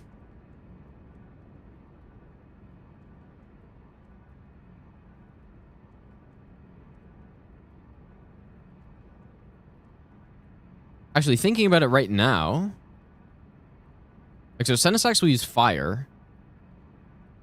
The Drake I use Holy now. Like, this is just mostly just for, like, the physics setup, but... Maybe I'll give you the best. Like, we can go Holy on Hello, the good Bale sir. fight, How are you? and then Holy on the Estelle fight, and then we get a nice Holy block right there. Sepper, thanks for the 2-month resub, dude. I appreciate that. So yeah, we'll just go Holy here. That's fine. Nothing wrong with that. Yeah, that's my take on the dual bosses in this game for the most part. I do agree that I think the Perfumer Misbegotten one is better than most of the other ones. And I think the Omen Killer Miranda one is also at least like slightly better, but Maybe I'll give even you the still, they best all kind of nut suck. ever. They all suck. Or well, they don't. I mean, they don't suck, but just relative to what they've made in the past, they kind of suck. Frenzy, thanks for the brand new sub, dude. But yeah, I mean, I think they've always kind of had trouble making dual bosses in these games because I think fundamentally these games are meant to be... Like a Souls game is meant to be kind of one-on-one combat. And so a dual boss is kind of just... Most of them are... What you're doing is just trying to isolate one of them rather than fight them both at the same time. And fighting both of them at the same time doesn't really work. So it's basically just a normal boss, but with an extra step in it. And then sometimes that extra step is more annoying than others.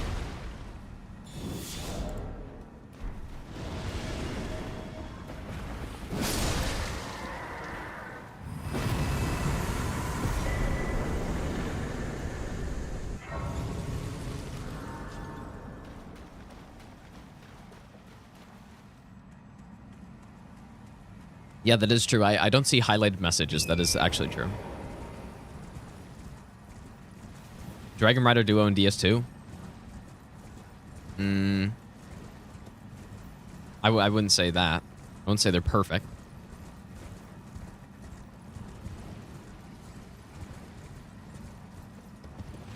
But at least it's... Like, again, I think it's at least better than just 2 enemies. For sure. I think Demon Princes is how I would just do it. I think that's the gold standard. I don't think it's not perfect, even though I always rank them as like the #1 my favorite boss in Souls games. I don't think it's perfect, but it's at least, I think, the right way to do it, where you have one enemy who is not just sitting there doing nothing. He's a big consideration while you're fighting the other one, and then they just swap or whatever. I think that's the way to make a dual boss in a Souls game. I think a boss like Frida is perfectly fine too in Phase 2. As though I haven't no intrigue. Wilt thou? I am the wit that I might. I think she's perfectly fine. I soured, but I require. Just because their movesets actually do work, like they do synergize pretty well. You have one who's kind of just doing range the whole time, and then you're just following around the other guy. I still don't think it's not the most fun fight of all time, but it's definitely one of the better ones. I see. I don't know what since I asked. I reside in.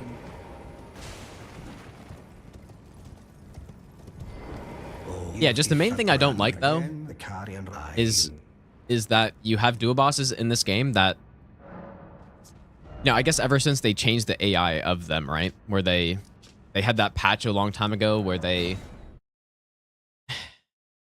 where they changed it from all of them attacking you to just one of them attacking you. Like for the Crystallians is probably the biggest difference. Like it used to be that just all of them attacked you at once, which is obviously horrible because you just have no way to deal with it. But then they changed it to being only one really attacks you at a time. And it just, at that point, there's just no reason to have a duo boss. But I also don't think it's good that all of them attack you and you just have no way to do it. So it's a fundamental problem with how they made those fights in this game that led them to having to change it to something, which is just, you know, it's just as bad design-wise, but at least it's less annoying.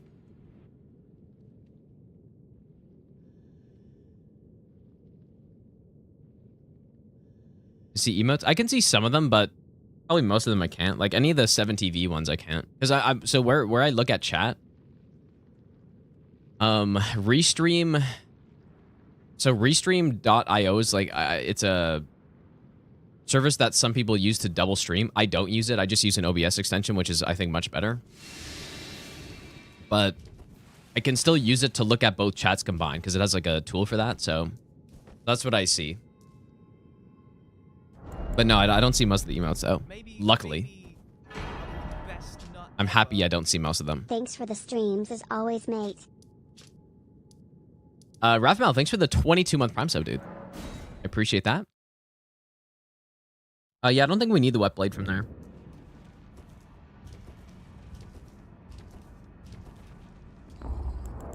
Don't need it for anything.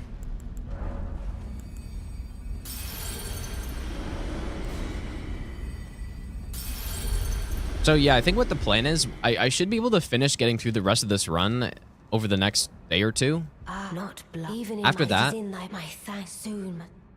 I want to do a baseline run. And then after that, we simply get it.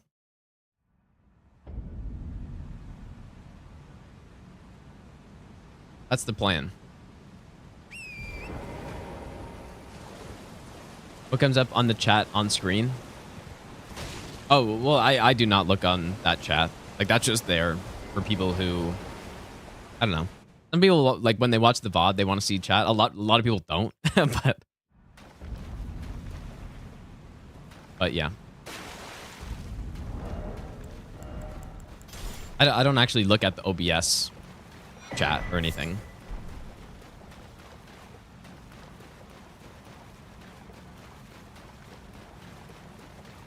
Yeah, a lot of people like it, a lot of people don't. I mean, I've basically always had chat up on screen in one way or another. I remember when I first started streaming, I actually put it like left center of the screen. Like you can go back in my old DS3 no-hit runs and you can see I had chat like not right in the middle of the screen, but it was pretty damn close, dude. Classic.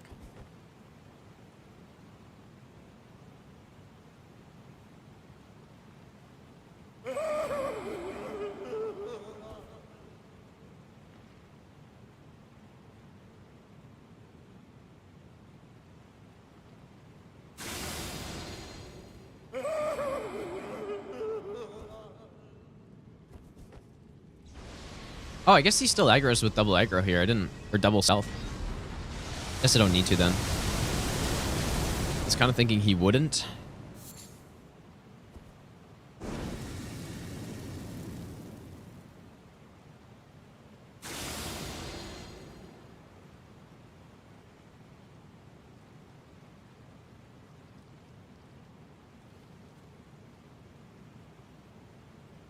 So I think on this boss, I was using...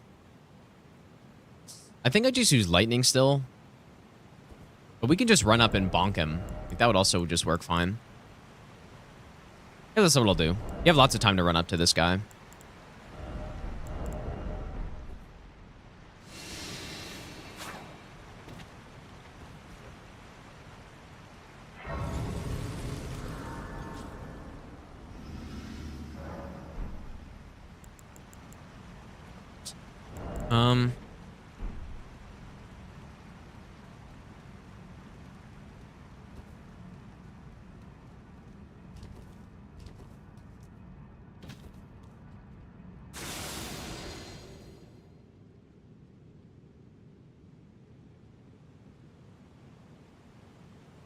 Wonder if I can sneak up to the Baleful Shadow.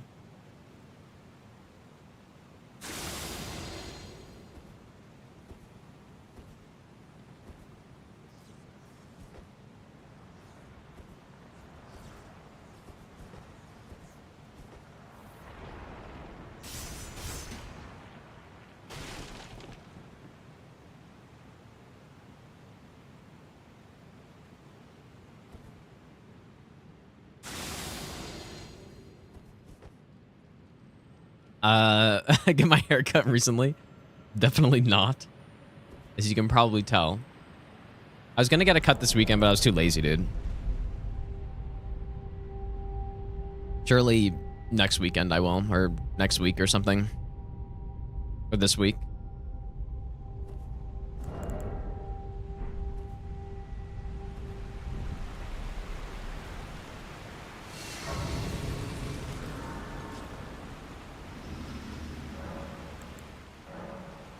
Oh, or is it me? I hadn't expected. Now the form eliminate the name of I won. I was one of the dem. Each of us, but I think you only need to talk to her once, whoops. The two thing and the baleful.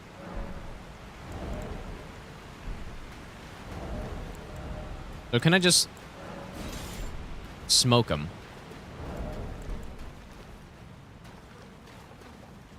I meant to test this last time, but I forgot to make a save, so.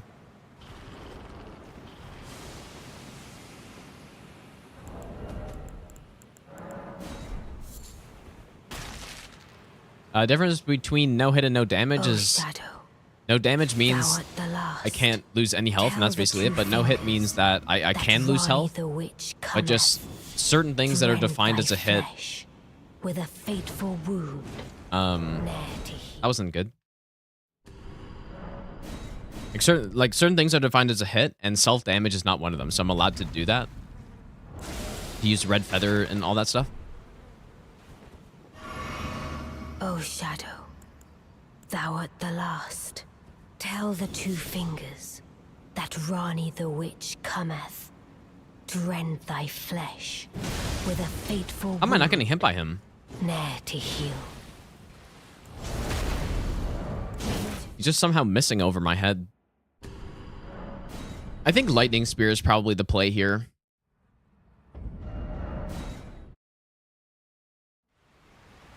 I think just lightning spear.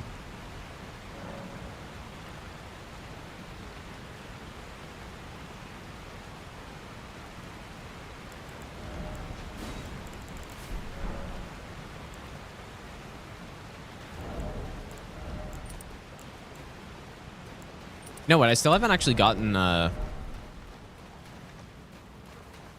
what's it called? Beloved Stardust, but I haven't really needed it yet. Maybe that's more of a later thing to get.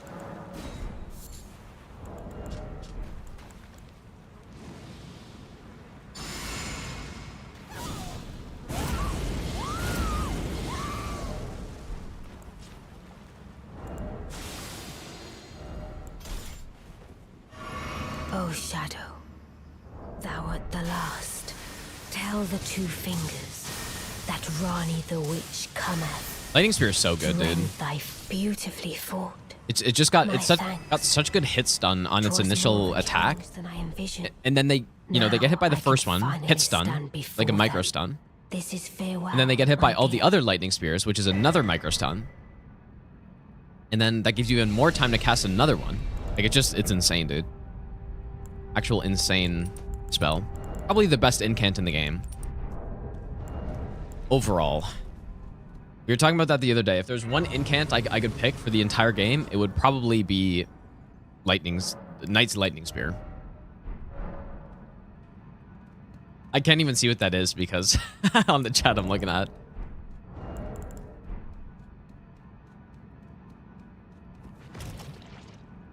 Classic, dude. We got 4 heals. It should be fine.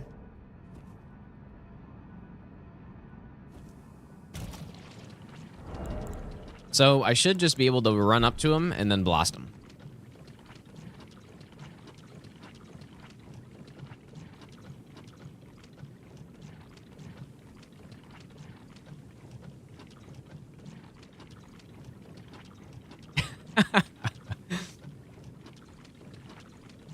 Well, I think normal lightning spear is still good because I mean it's not in the DLC is why. But we don't get it on this run, but usually you would think on an incantation type of build you would use lightning spear, like that's usually a staple, but now it's kind of not because I just rushed DLC and then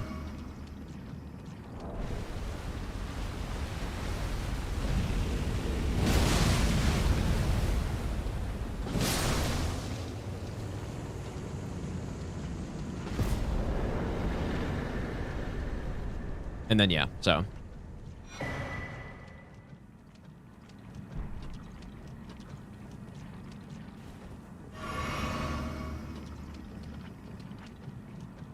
Yeah, the Dragonkin soldiers do a big scream when they on the opener, so it kind of give you a lot of time to attack.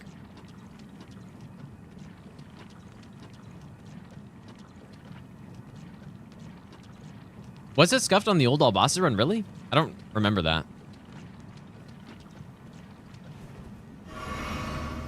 It was scuffed on the Deathless, Graceless run I did, or, you know, like, 3 Grace run. Or I actually nearly died.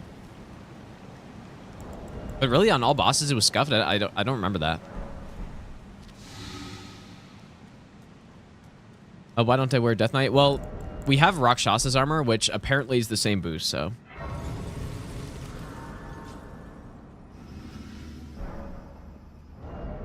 Okay, so we continue with Holy here.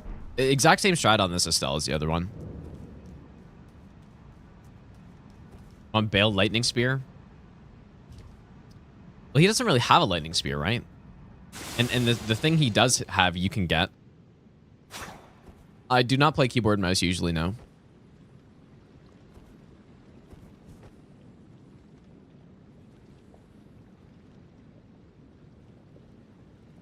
Yeah, exactly. Yeah, each piece of Death Knight I think is 2%.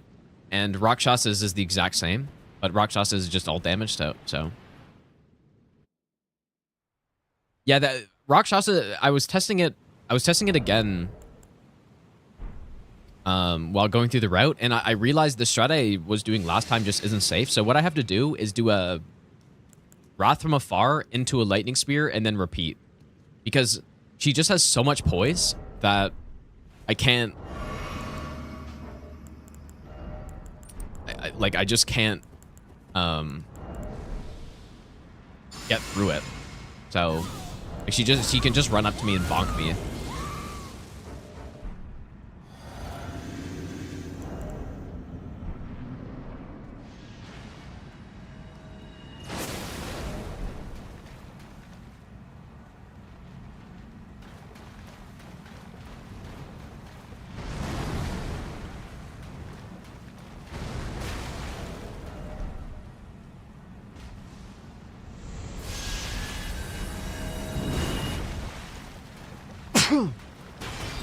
Oh, that was my opening, bro.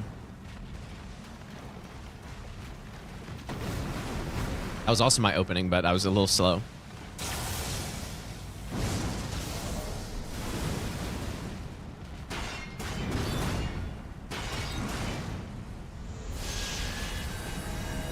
This follow-up isn't guaranteed on that attack, so. I'm pretty sure.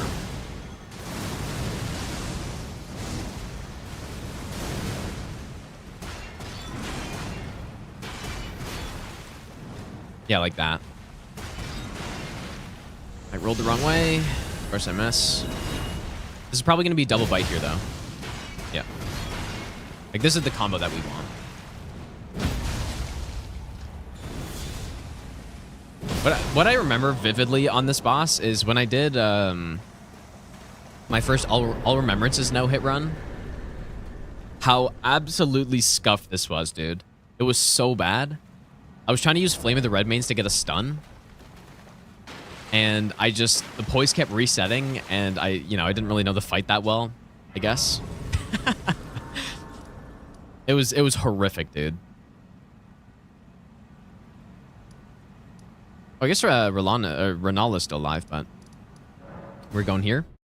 And yeah, I was probably in the fight for 5 minutes, just spamming Flaming the Red Mains to try to get a stun. And it was very bad. Well, I don't think I had to bone out of it, but it's just the fight lasted way longer than it should have. I do have a Stone Sword key, I do. I don't remember boning out of it, though. Or maybe I did. I'm sure I did, probably.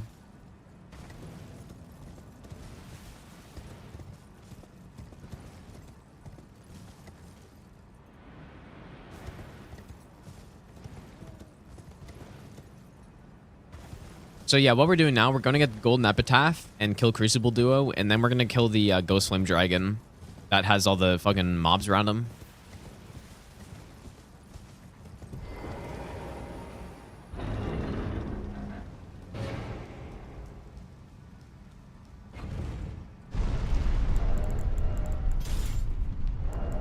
And I believe the strat for this boss was...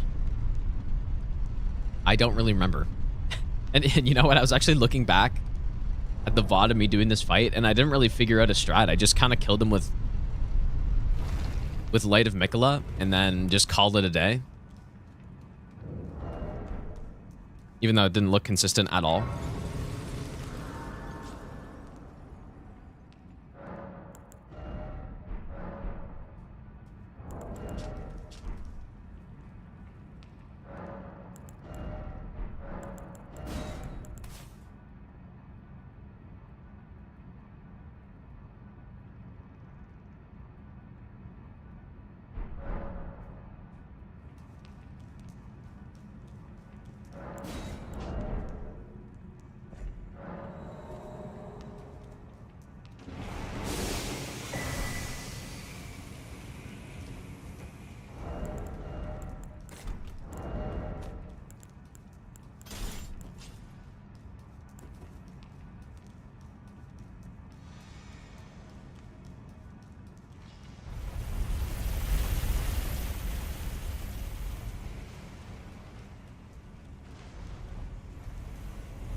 The gods demand repentance.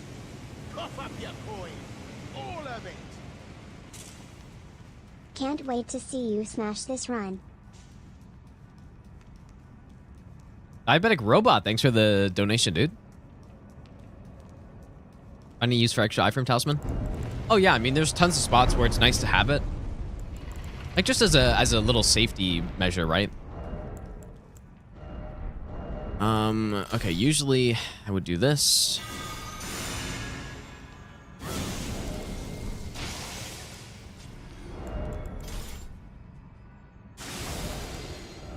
Oh my god, dude! That's so shit! That is so shit! That is such a garbage! Oh, Don Volga, thanks for the 5 gifted subs, dude. Make sure you thank Don Volga if you got a sub right there. Thanks, dude. So on this fight, double stealth. So I'm pretty sure we can just go in. Double stealth. We go in and then we just fire this. And then we can do all of our buffs in here. So I'm pretty sure we can just Knight's Lightning Spear these guys, probably.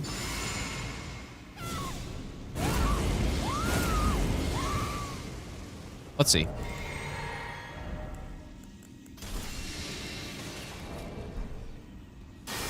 I wonder if they're both gonna...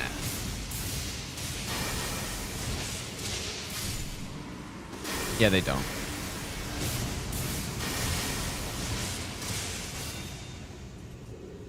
Seems good to me.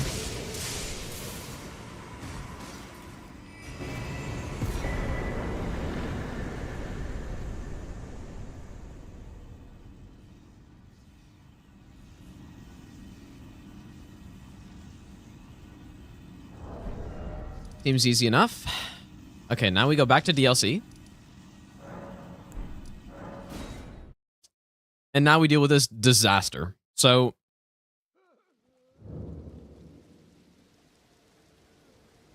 You know what? I'm wondering if we should move Metter to earlier in the run. Because that's like kind of more of a legitimate fight than a lot of these other fights are. Like, who's scarier? Metter or Estelle? Probably Metter is. So, what does that mean? Like, if anything, actually, Metter's probably scarier than Bale is.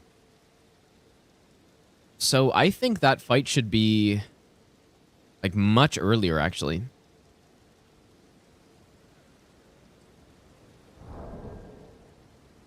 I think what we should do...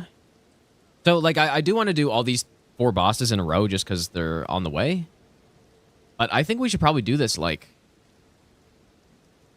here, even. After Millennia?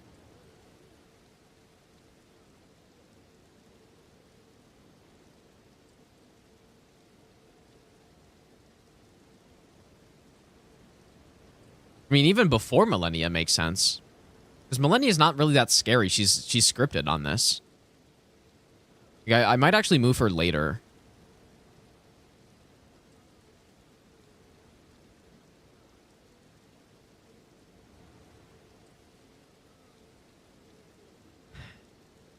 Yeah, like, she's pretty free, dude.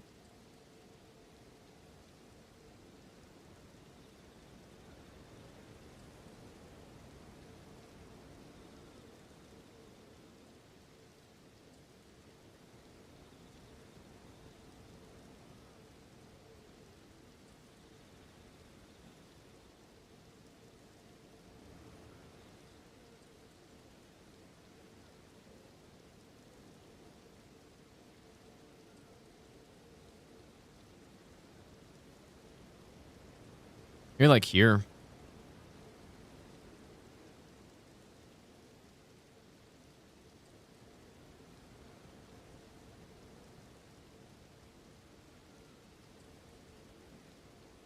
Okay, let me change this here in the spot. So Tree Sentinel, the 2 Tree Sentinels plus Falling Star plus Metter will be immediately after Consort, I think.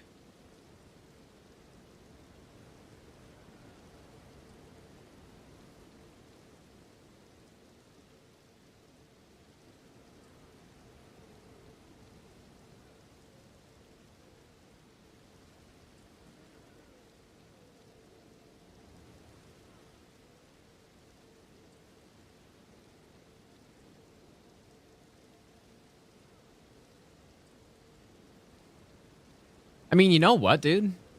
Like, maybe Metter should be even earlier. Best nut ever.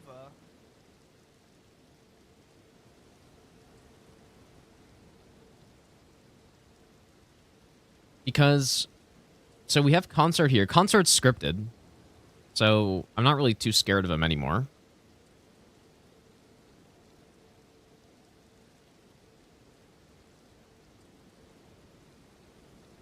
The Chief Bloodfiend's a little scuffed. But I could do them after Romana.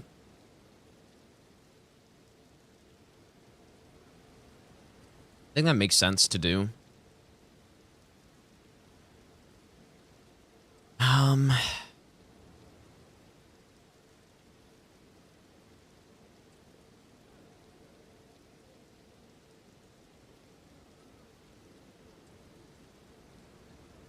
Just trying to think if there's any reason to not do it that way. And then I guess I'll move Millennia and Loretta to where? After the Hero of Zamora. Which is quite a bit later.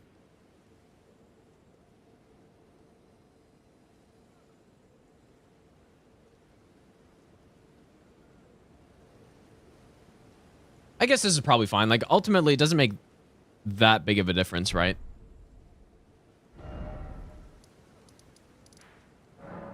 Let's go do them now.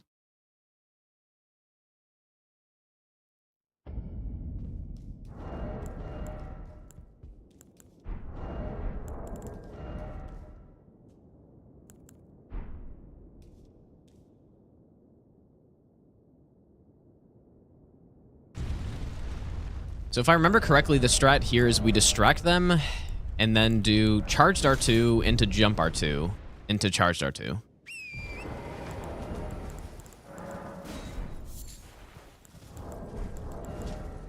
We probably don't want to go holy here. Probably wanted to go just fire.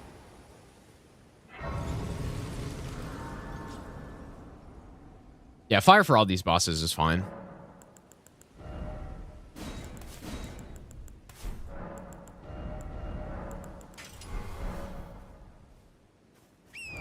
I assume we also don't need red feather, so.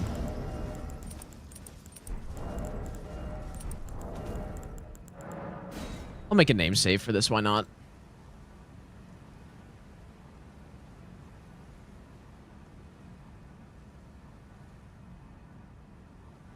The Jory strat is basically the same I did in the stranded run. So you backstab, sleep, and then yeah.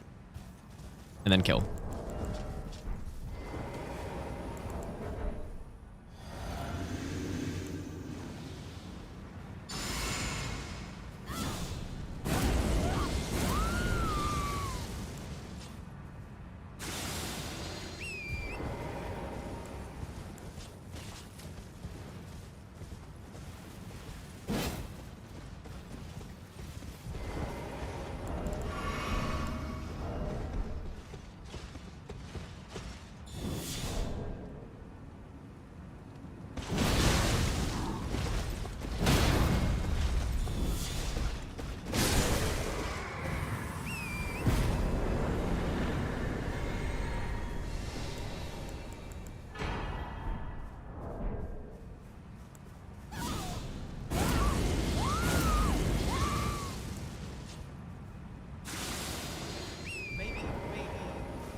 We are at level 12 Shadow Tree Blessing. The King, thanks for the Burning Prime sub, and Oni-chan, thanks for the Burning Prime sub as well.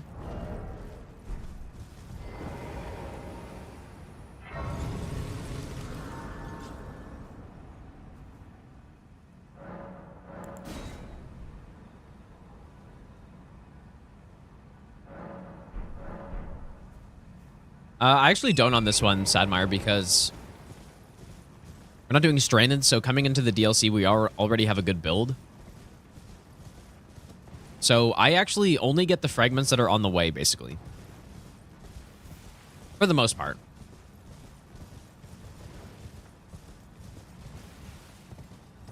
And on this run, we don't even go to the raw ruins before fighting stuff, which normally on a Stranded run I would. We just... Yeah, we just, you know, kill Mesmer, and then by the time it's time to go kill Romana, we just go over there.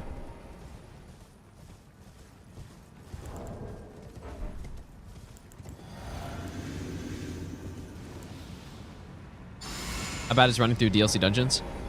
Yeah, they're not bad. Most of them are fine.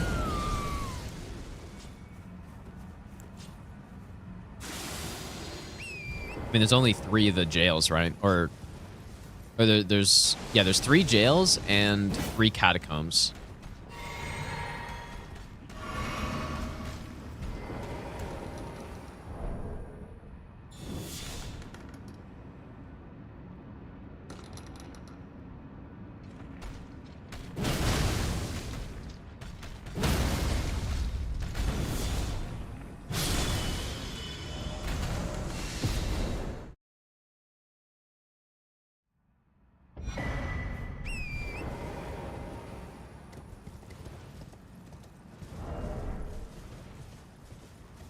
Maybe I'll give you the best nut ever.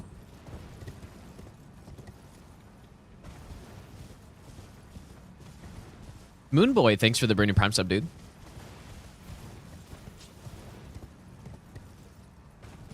Yeah, try not to nerf an OP weapon, challenge impossible, dude. Actually, it's more like try to nerf an OP weapon, challenge impossible, because they tried to nerf this thing at some point, and here we are.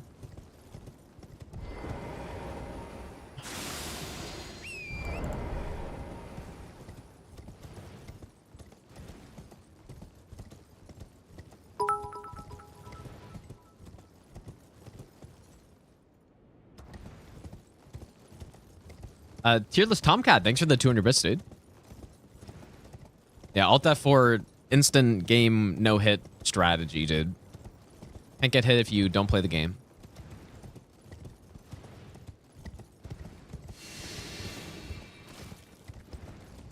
Yeah, and I guess a good reason to do this early too is that we get the oh my god, you're kidding me.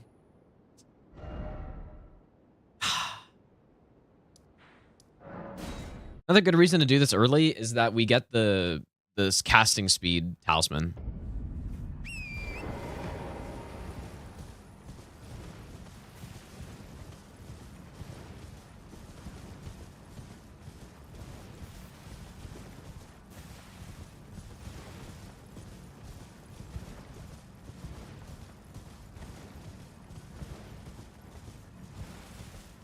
People say magic's broken. Well, I think basically everything's broken is the name of the game. Sorcery's broken, incantations are broken, big weapons are broken.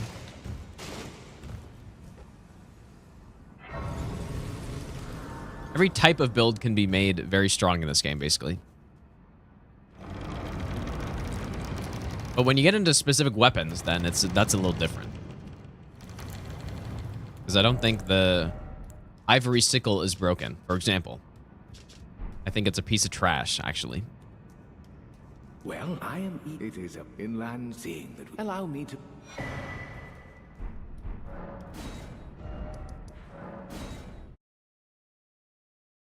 No, definitely not the bosses are too easy. It's just the way this game is made, and I think it's good and I think it's fun. It's more fun like this, where you have the potential to just do insane stuff, compared to DS3, where I mean you kind of do as well, but it's not as accessible, probably, right? Like, there's a lot more toys to play around with in this game.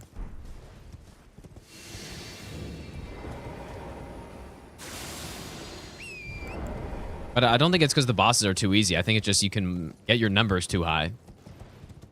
But again, maybe it's not even too high. Like, I think it's fine. But I like toys, Kappa. Jeff, thanks for the 32-month resub, dude.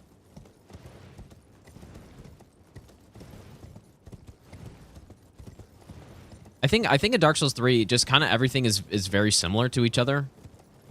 You have a few weapons that are definitely better, but then they're all very similar.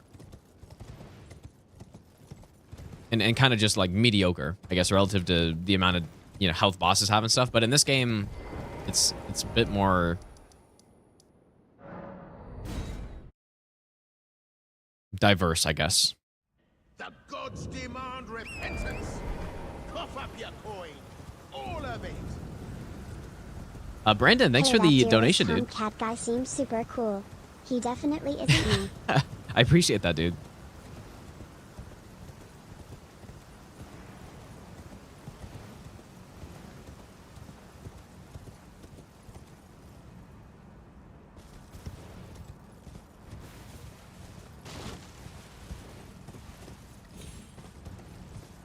Why don't dual bosses have combos?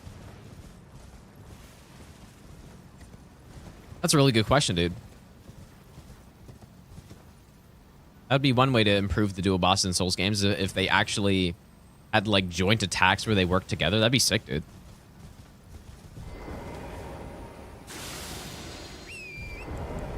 Like imagine a grab where like one of the bosses grabs you and then the other comes and like fucking destroys you somehow. It'd be cool.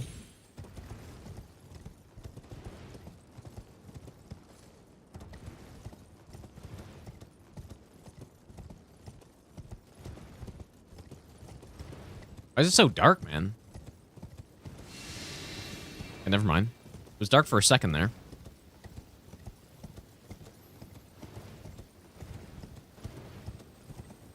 Yeah, Ape Duo does have joint combos, yeah. Sorta.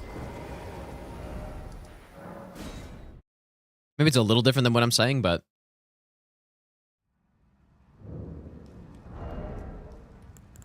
Okay, so... I guess we're gonna go fire here. I will use Lightning Spear on the NPC, though. The exalt twice. The star addressed to on the contrary. Now, may you... On this eve... We studied this you long ago. It's so funny on my first playthrough of the DLC being so confused by that last map. The answer never was. I don't really remember how I found it, though, but... I think I just was looking around for so long, and then I just found that, just walked up to the chair. It is their mother fingers. We all are new. May you...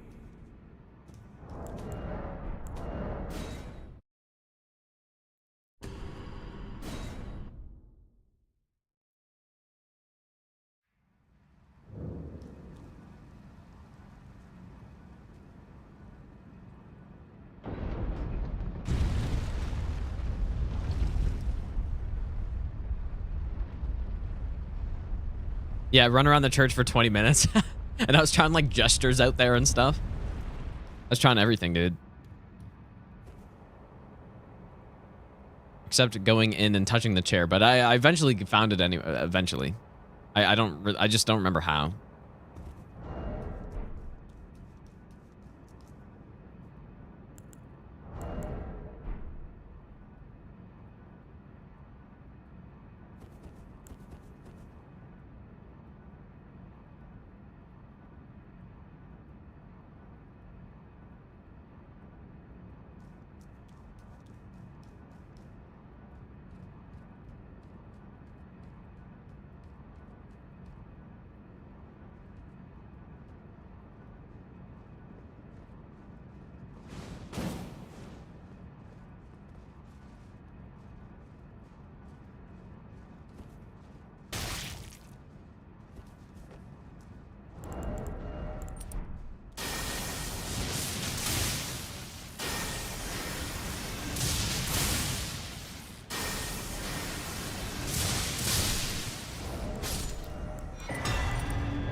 Okay, so I think on this fight... Oh, you know what? I think I went with Stone Barb here. I think that's what I was doing. And it should be very simple to get a stun with Stone Barb here. I also remember not using Red Feather. Like I didn't really test this boss out for that long, I'm pretty sure. But I think I wanted to go Stone Barb just to, like, guarantee the stun. We should be able to very easily skip phase 2.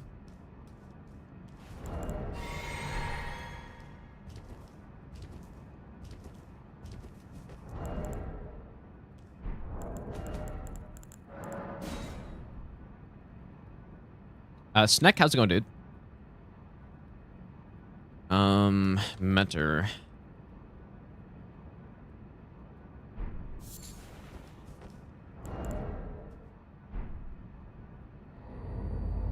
Are you safe, Oz? Well, yeah, we're just reading right now. Or what I'm doing is making all the notes and doing a run through with the actual proper boss order.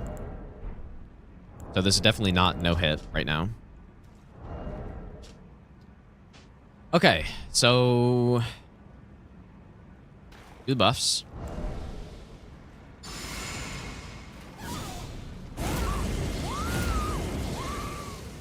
Craigblade, you know what? Craigblade probably isn't a bad idea either here.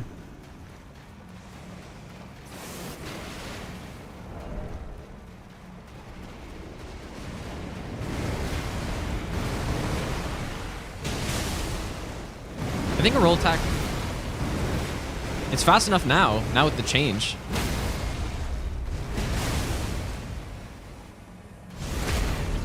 I'm not skipping phase 2 here. I don't know what I'm thinking here.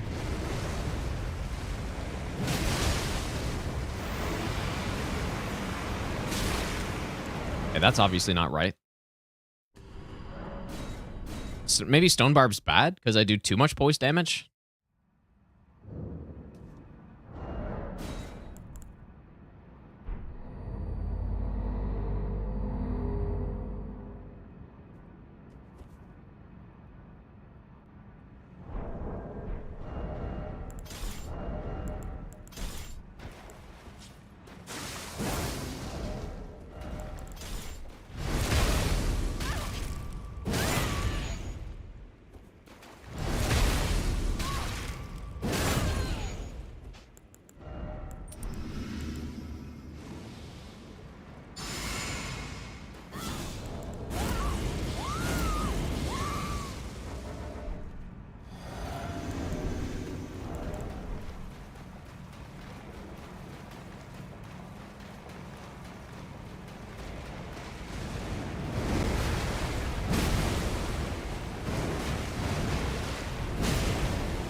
Can I Knight's Resolve charge R2 here?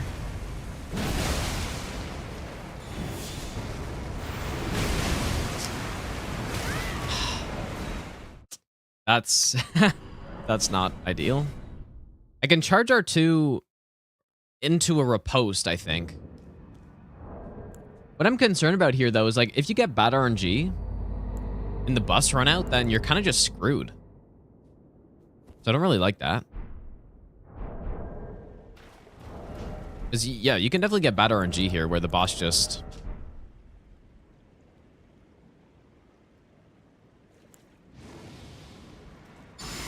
you know, jumps away from you, does laser or something.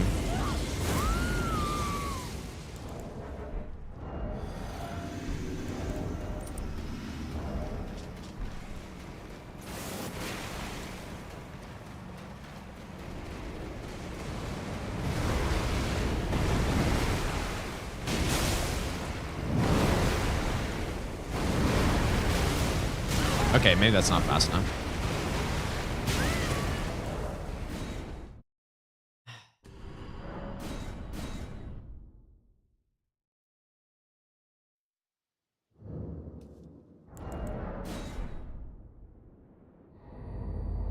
Scripted with Knight's Lightning Spear? Should I try it? Maybe.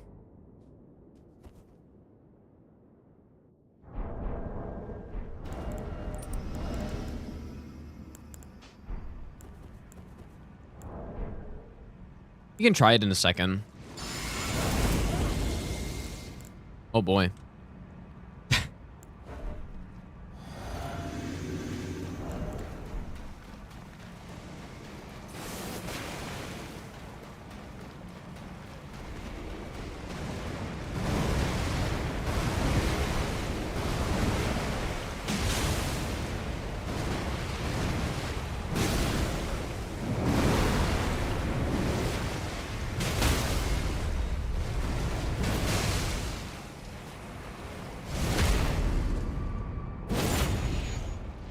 I might have to go back to my VOD and check what I did here.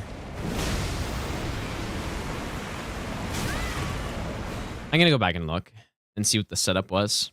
Because obviously I was happy with whatever I did, so. Which day would that have been?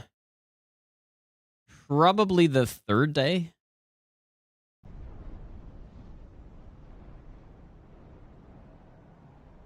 I was doing Bale. Easier in face. Metter.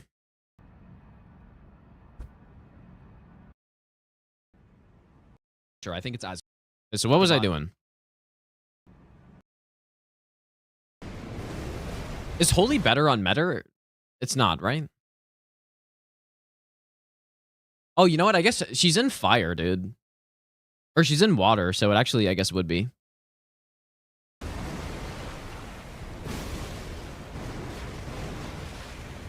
Probably do tap R2s there, right? Oh, wait, am I using Holy or Fire right now?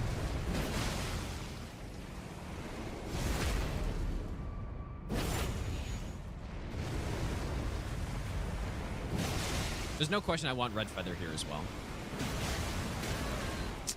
That didn't look very good. Is it worth playing? I think we go. Okay, so this is what the full-blown bleed setup. Just the problem is, like, the boss can give you bad RNG, and then you just don't really get a punish off, but... So this is Stone Barb with, like, full damage setup, basically.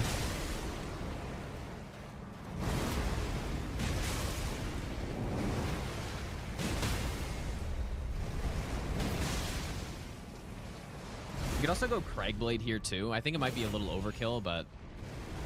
Yeah, that looked pretty good, I guess. It's still, like... I don't know if I like that much, but should we... I think we should try Lightning Spear. See if that does anything. But how would you... I don't think it would... Oh, well, okay, let's try it. Let's try Lightning Spear. I should also go Holy here, I guess, yeah.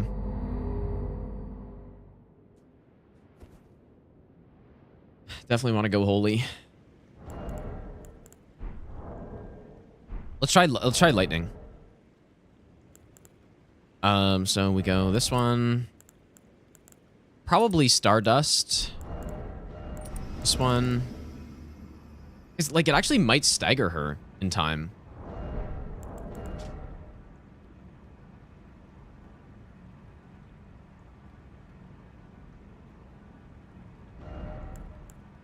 So lightning is good. Okay, let's see how this does.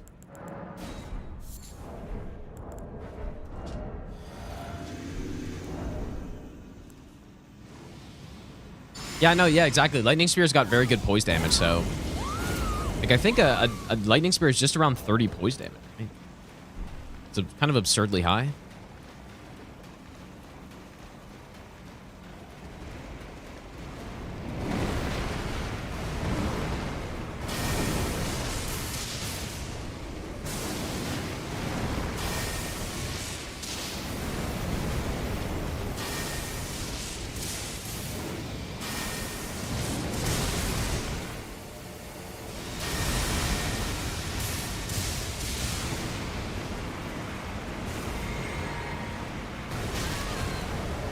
It's good. It's great damage, but it's not going to skip phase 2, I don't think.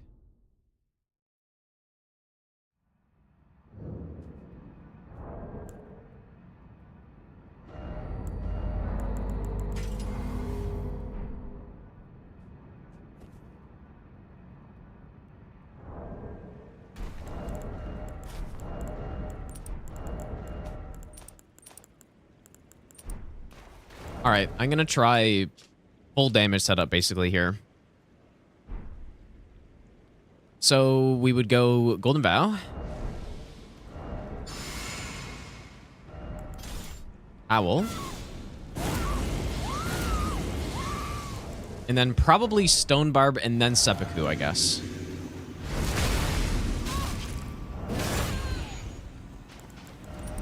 It's just the problem, like, look at our bleed buff. It's gonna kind of run out right as we get there, but let's just see.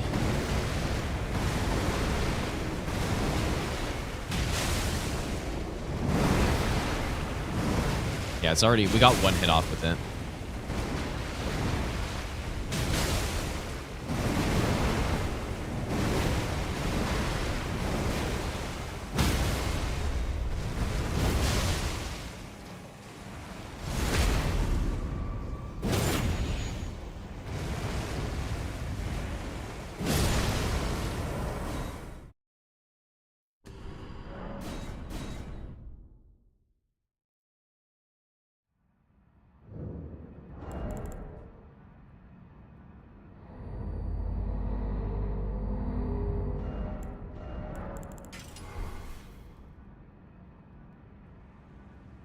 Yeah, she's got 120 poise, but when you hit her in the weak spot, I think it just does 50% more.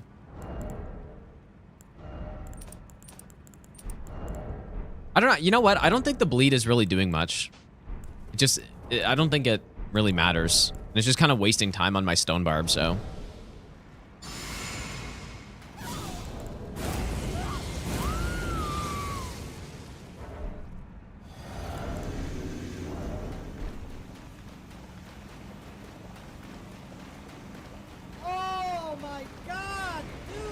Wait, do I even have Stone Barb in right now? I don't.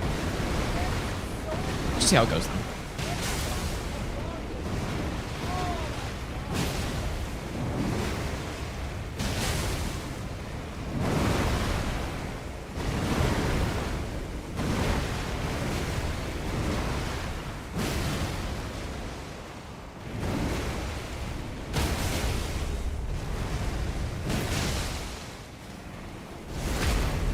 Slim Chevy, thanks so much for the 5 gifted subs, dude.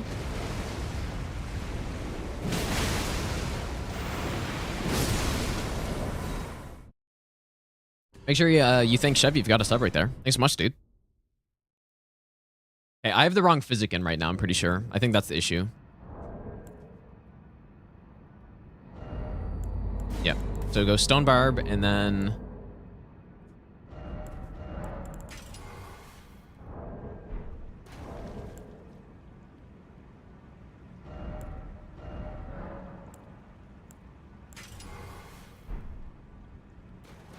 And then like this. This is still, like, this is a little scuff. I could definitely see this going wrong.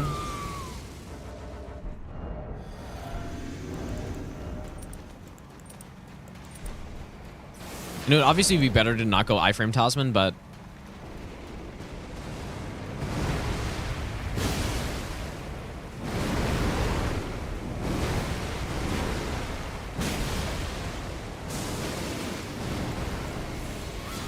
That is not what I meant. I guess we just knife there, maybe. Or no. I use Frenzy Burst, but I do it after I go over the laser.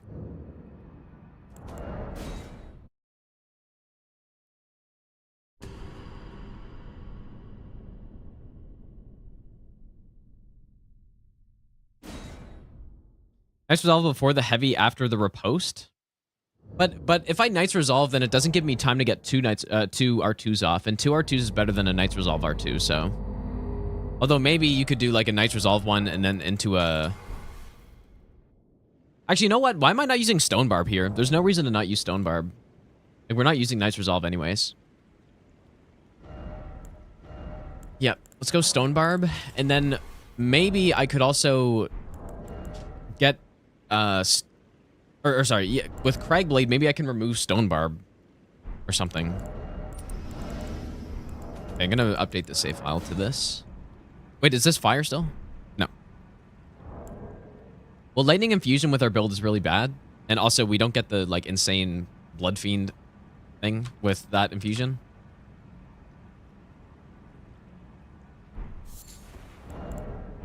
So, in this case, we would go this one. Cragblade. Now, what I'm worried about now is that we're going to stun too quickly. And so then maybe in that case, we go to the Holy tier instead of the Stone Barb tier. Man, this weapon with this build is just so stupid.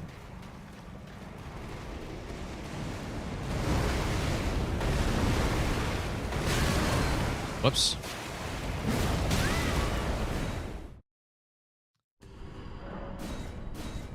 Like, we are hitting for like 70-something poise damage per charged R2.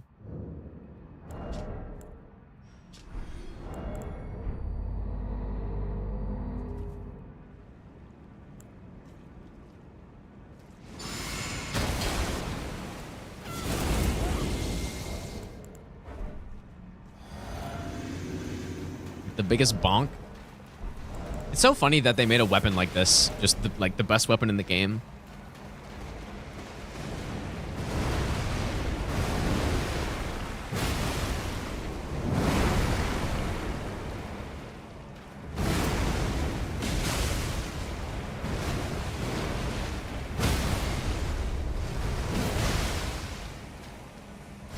Yeah, I like this, dude.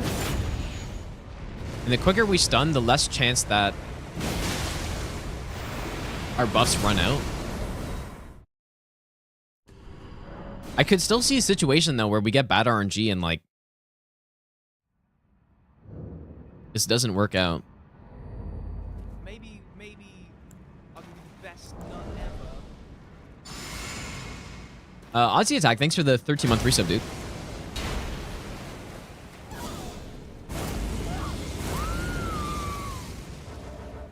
You think Blasphemous Blade still is still heavily outclassing the chicken leg? It's simply just not. I mean, I guess maybe for a normal playthrough, I guess. But chicken leg is, I would say, objectively better.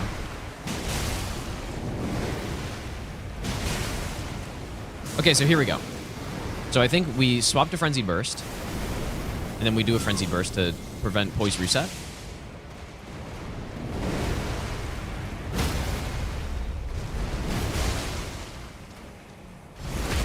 Looks like we still easily get the kill here, though.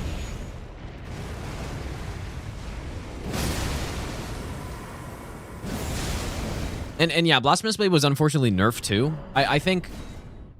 I haven't tested it since it's been nerfed, but at least before nerf, I would say it was the second best weapon in the game. Arguably the best. Like, overall.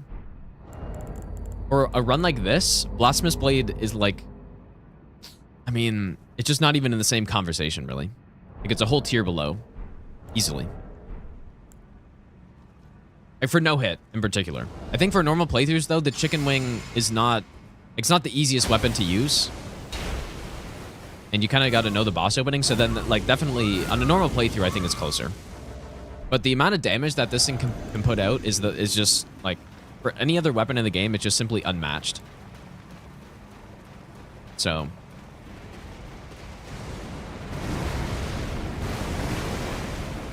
Like, not even the balls, like, it's similar.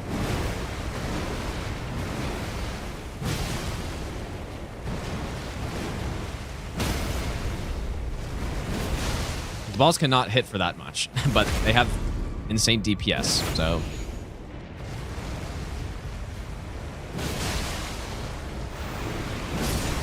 Okay, so let me write down what we do.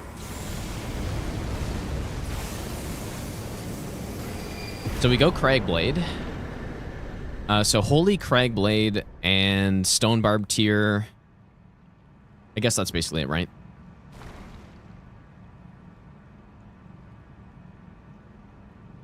Red Feather. This looks quite consistent. I would have to get extremely bad RNG to not get the kill here, I think.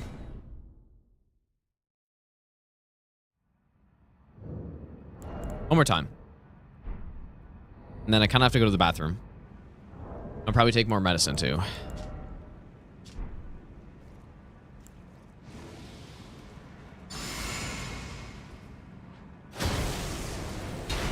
Jason, how's it going, dude?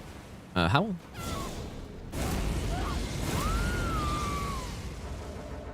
Yeah, I think... So what they changed about Blasphemous Blade was the knockdown, right? On the Ash of War. Is that correct? Which, like, honestly was an insane part about it. Especially fighting a boss like Millennia. But... it's still, like, it still should be good. Despite that. And is that 3 R1s to get a poise break? That's what I'm talking about with this fucking setup, dude. It's disgusting. Wait, did I see that right? I guess it was, right? 3 R1s?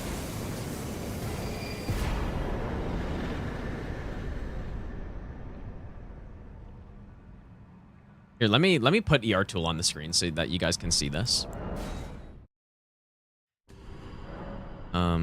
Guess that's not a good spot for it. So poise is right here. You can see that.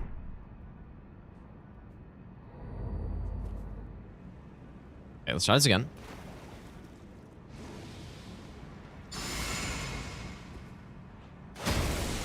It's just, yeah, I mean, it's with Stone Barb and Cragblade on this weapon, the amount of poise damage that we're getting is just, it's absurd. Again, a charged R2 is like 70, it's high 70s, I think. And then what also helps here is that we're hitting the boss in a weak point, which generally weak points are 50% more poise damage, which I think is no exception here. So that hit was... So, yeah, I mean, we're... Like, so isn't R1 really enough here? That's wild, dude. Oh, okay, this is... I think I might have missed a hit there or something. Let's see. Do we still have enough here? Oh, yeah.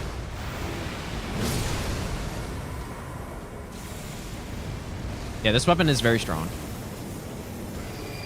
I think I must have missed a hit there. Maybe the hit when she's stunned. Yeah, I have to go to the bathroom really quick. I will be back in a couple minutes, you guys. Gotta go take some medicine too.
Okay, thanks for waiting, you guys.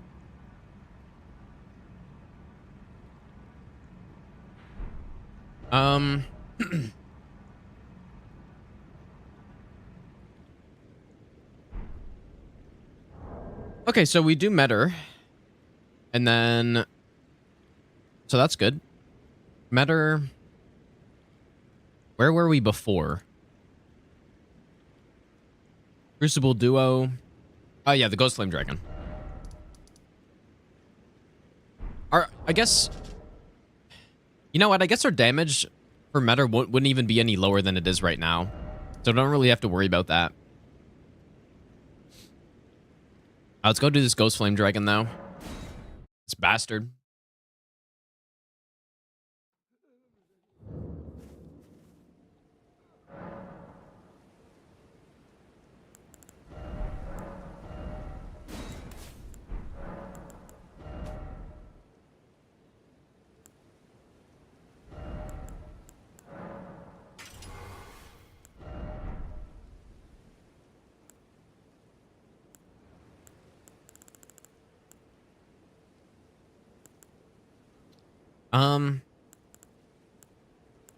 I guess these both weigh the same. I'll put Sacred Order on this one. Let's go on Osman.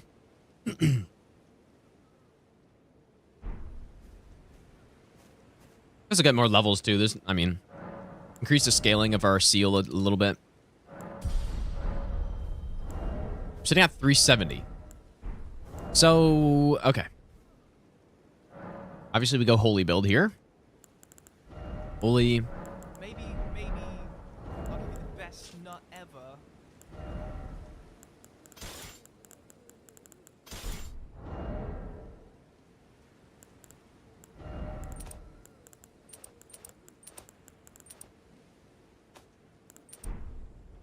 Jeff, thanks for gifting us up to Osman. Thanks so much, dude. You know what I realized? I realized yesterday that there were a bunch of enemies in this little area, including a dog. And I was setting up Red Feather for Dane, and then they all attacked me. So it was good that I figured that out on a non-live run. Okay, so this fight is really something else, dude.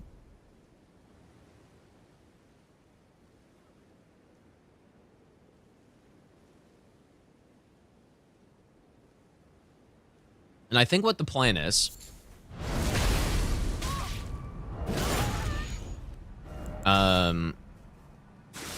we're going to try to take out the archers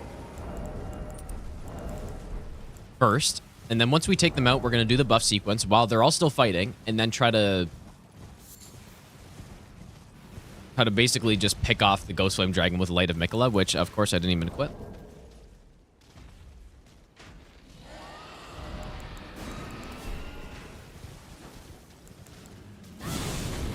So we should two-shot these guys, I think.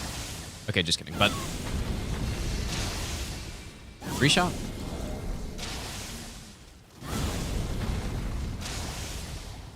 But they're not fast enough to get attacks off, which is good.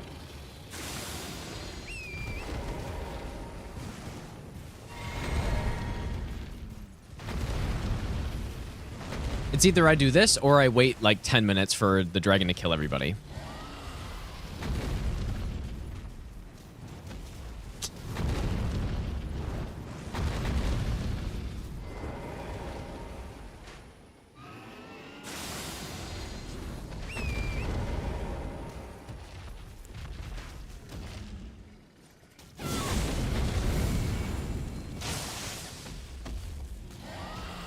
I really do not like these fights that they put in the DLC like this, dude.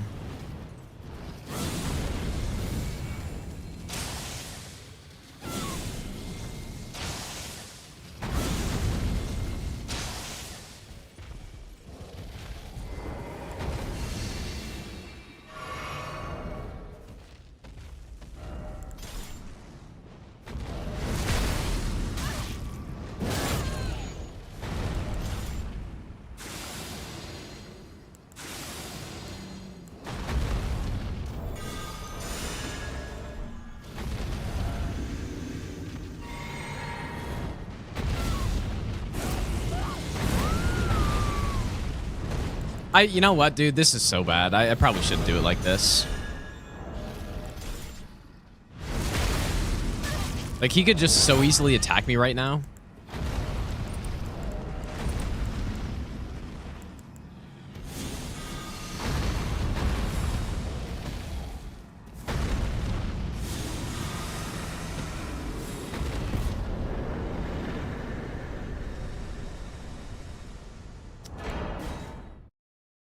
I don't think I should do that. Like, not this far into a run, right? It's too late in the run to do that. I've got to wait.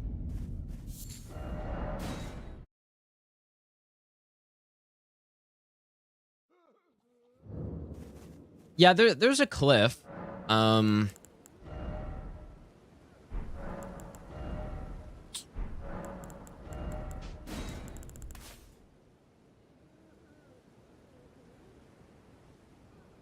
No, I think if you're spamming Light Amicala, you got to kill the archers first. I think that's like, you have to do it.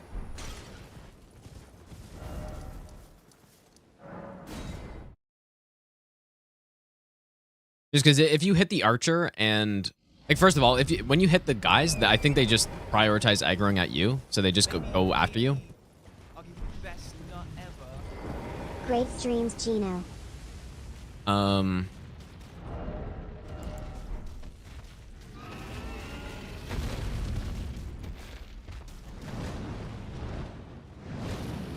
Like, even sitting here is probably dangerous because I could get sniped.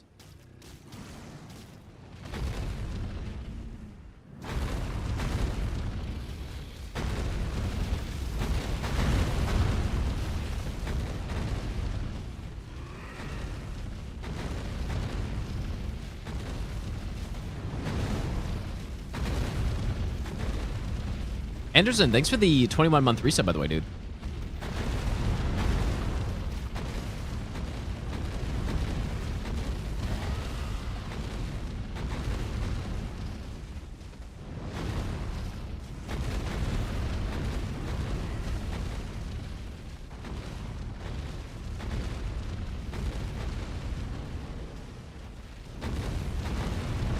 Trigger and do something else.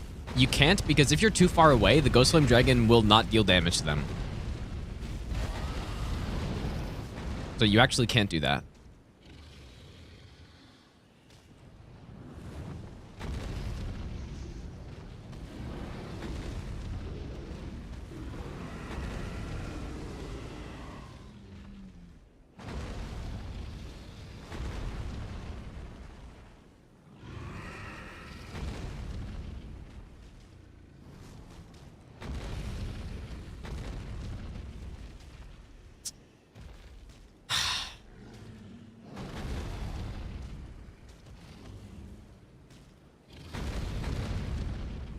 How did both archers end up over there?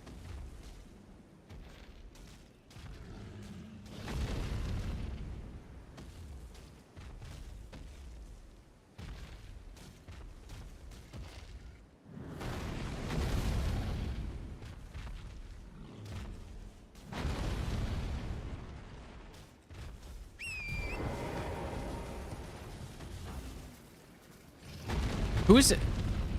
Who's he attacking? Oh, like in the shield enemies take so long for him to kill.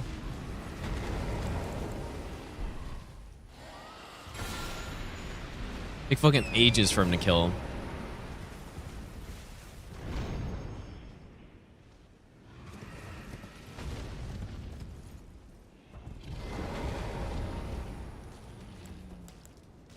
Yeah, this is just way too far away.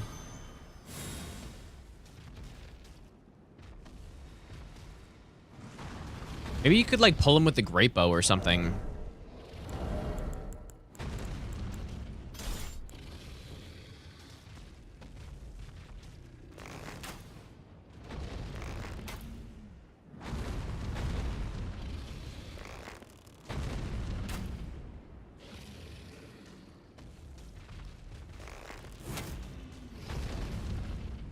I hit him. Come after me.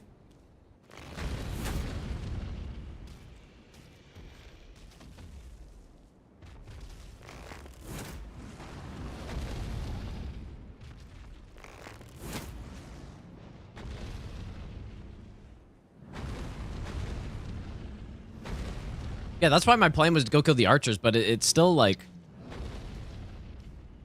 If the archers weren't there, I could just run up and just blast.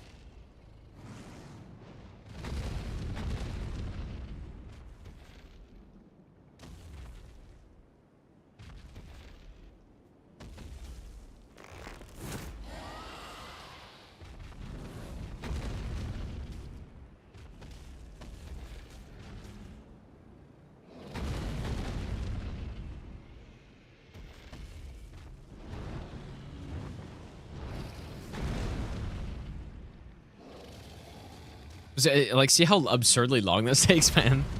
I was speeding up the game like 10 times earlier, too. Or whatever. And then they're still not dead.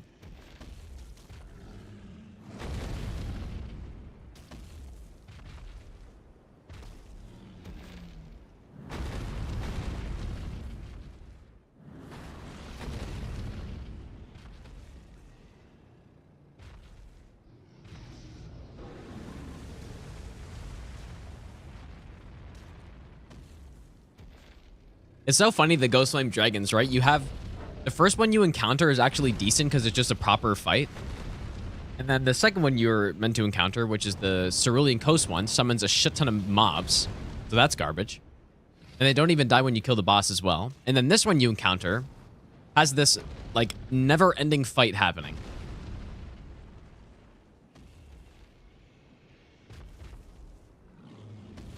It's so bad, dude.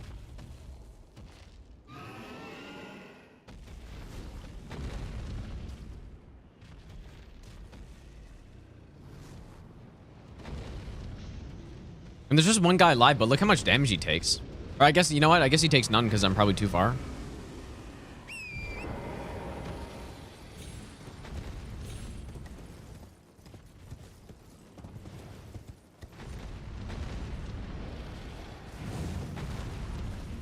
Yeah, yeah, exactly. So that's why my plan was to kill the archers, but I'm thinking that might be too risky, though.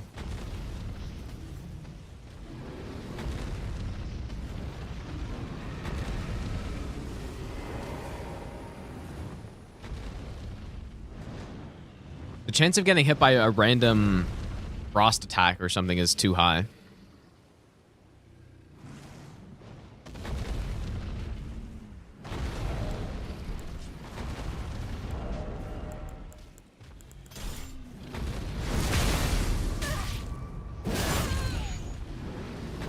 That guy's still alive.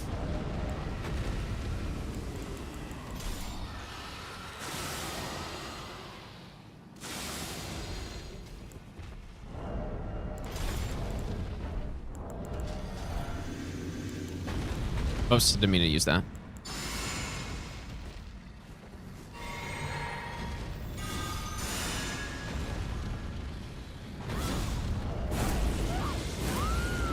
He's still alive.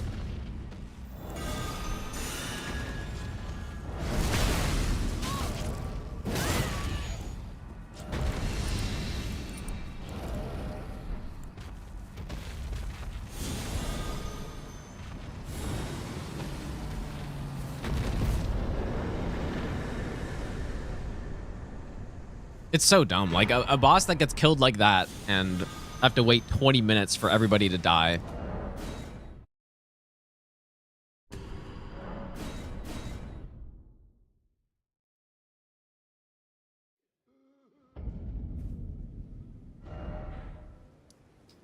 I don't know what to do.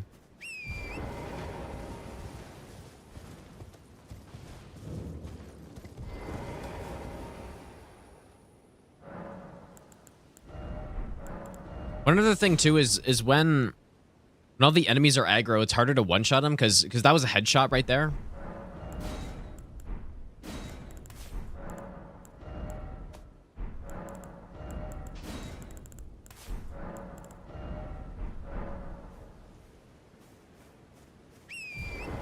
Wait here to uninstall.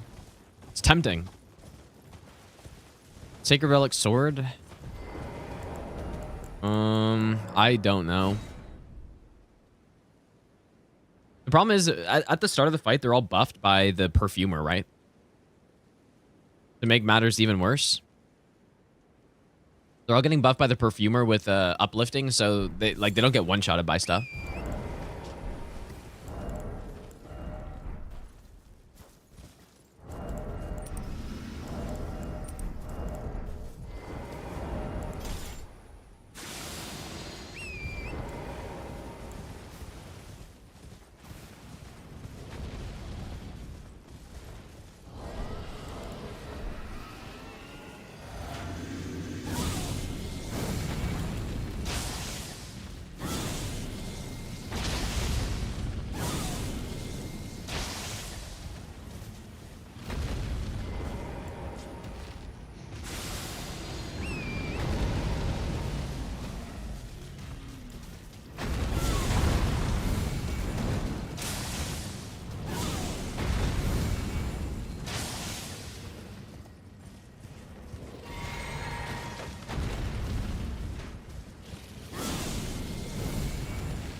I mean, like that. The concern now is that I pull the aggro of everybody else.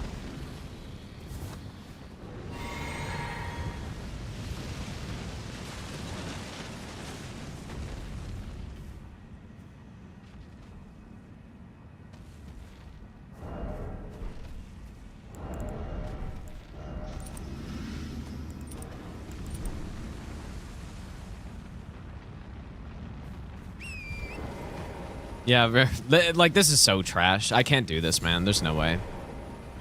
Not like this.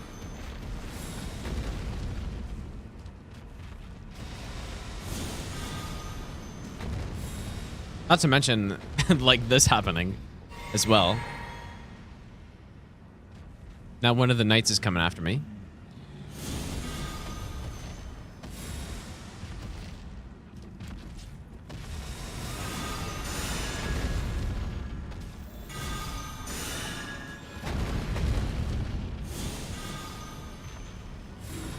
No, this is bad. Well, obviously I could do this if I wanted the run to be inconsistent, which obviously I don't.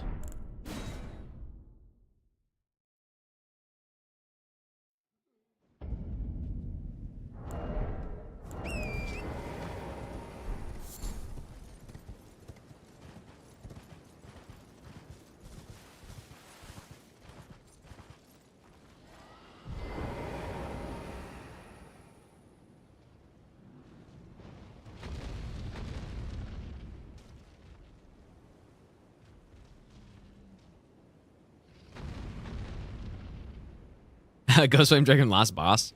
But you still want to do this kind of early, though, because there's a good chance that something goes wrong here. Like, there's a very good chance that something goes wrong here. Or good chance for a no-hit run, I mean. Like, obviously it's not that high, but...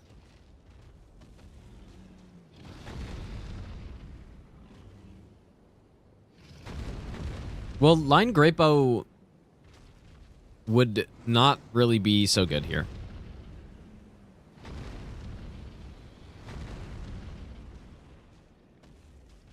White Shadow's Lure's range is way too small.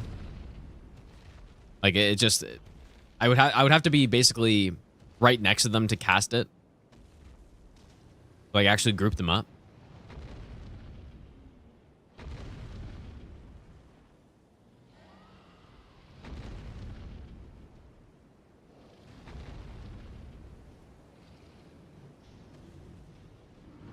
I mean, we could try a Great Bow, but we don't really have a build for any Great Bows right now.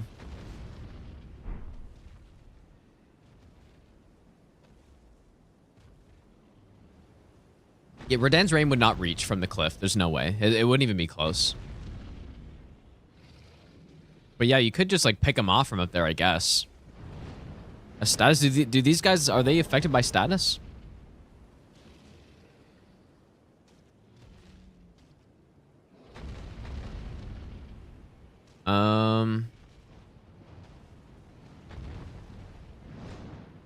I guess they can be rotted.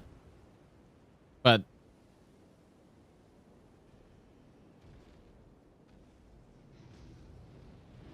you know what? I'm pretty sure I'm too far away for them to be dealing damage as well. I just realized. Like some stupid thing where you got to be in this area for it to actually fucking work. Like he's still perfectly at full health. And he's not taking damage. Well.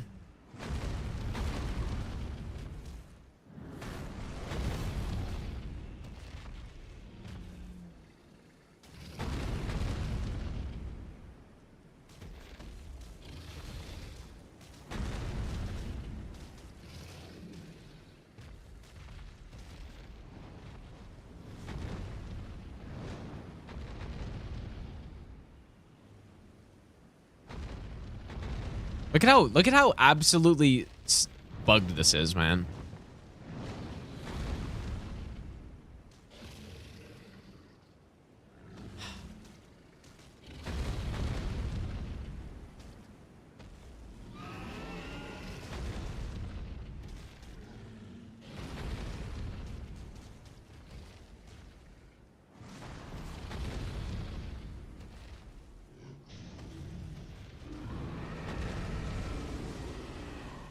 I don't think they're dealing damage.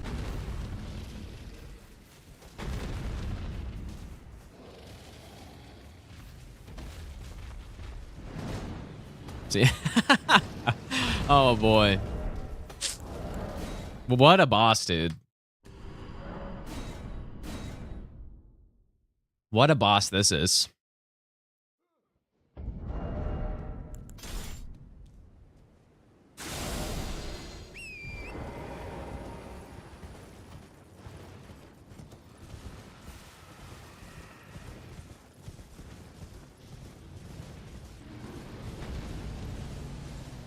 And it, like even just running through like this isn't even safe, man.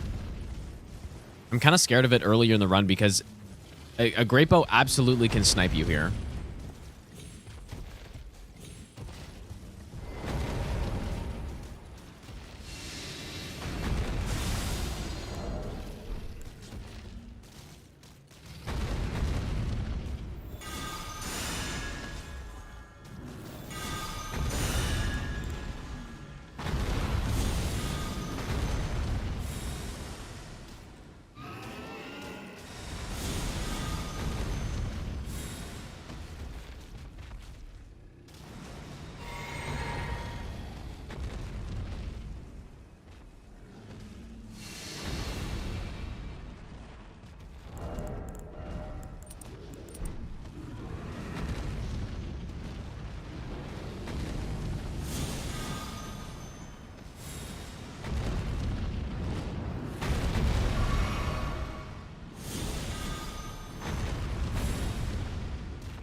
It does good damage if it can land.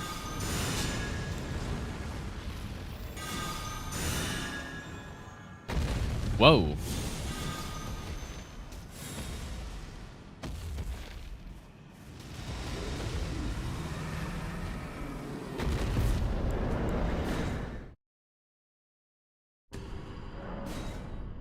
Man, this is so this is painful, dude. There's very few things in boss fights in this game on these types of runs that are this painful.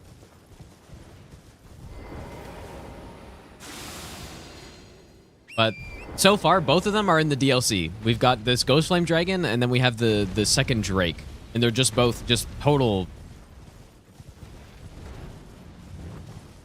just slogs to get through.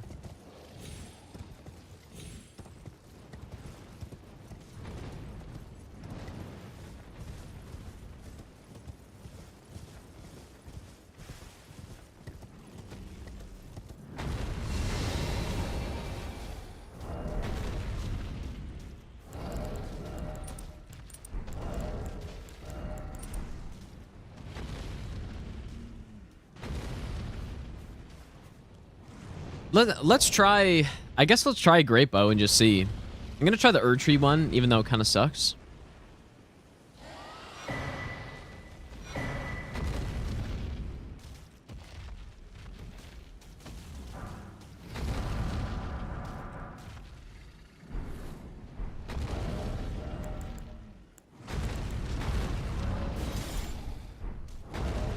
Okay, so if I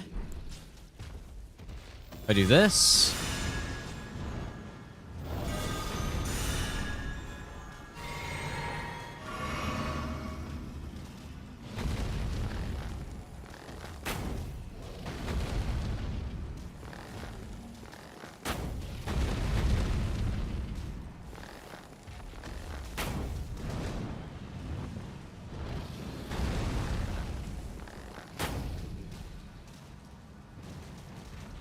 Oh, I guess I can't use Sacred Order as well.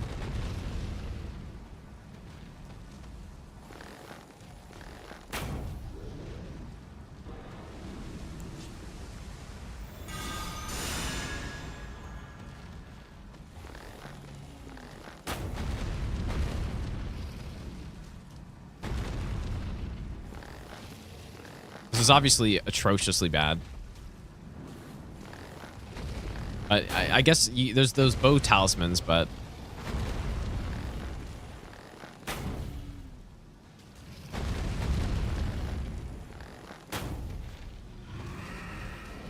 doing like 800 damage.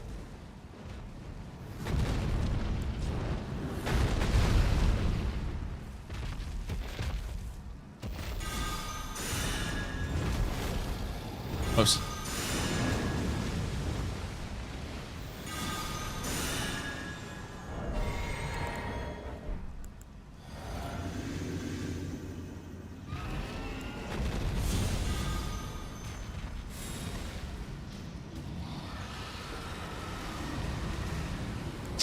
You know what, dude? Like maybe just waiting up here. I still think you need to take out the archers for this to be safe, though.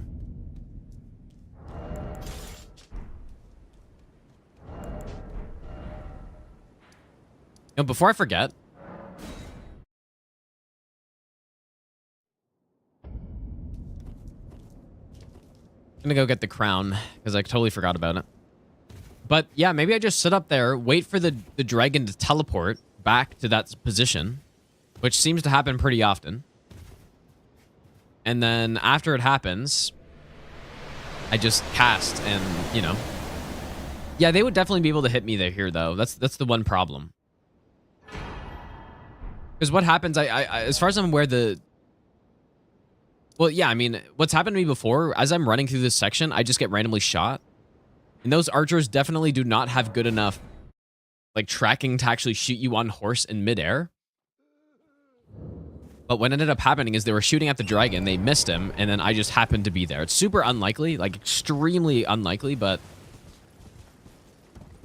that's the, you know, when you're doing a no-hit run like this, that's the stuff you gotta be worried about, because...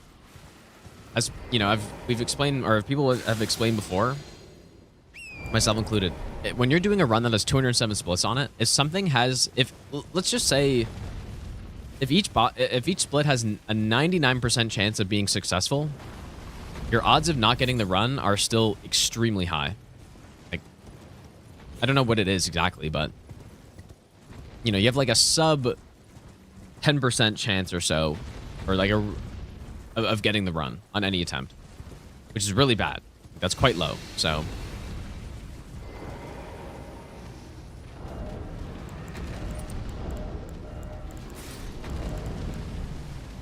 and it's also not fun. Like, imagine resetting to something like this, too. That's the worst part about doing no-hit runs, is resetting to something where it's like, wow, that... oh, fuck you, bro. Okay, well... another issue, apparently. Where did that fucking guy come from, man?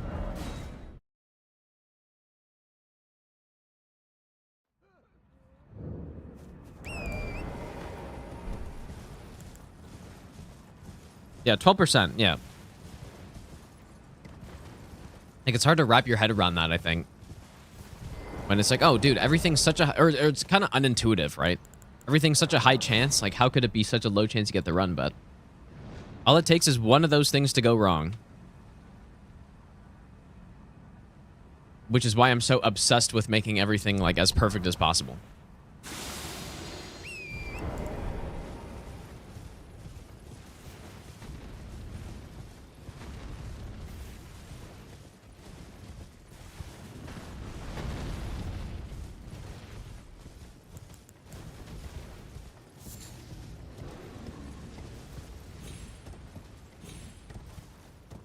Where was that fucking pig, dude?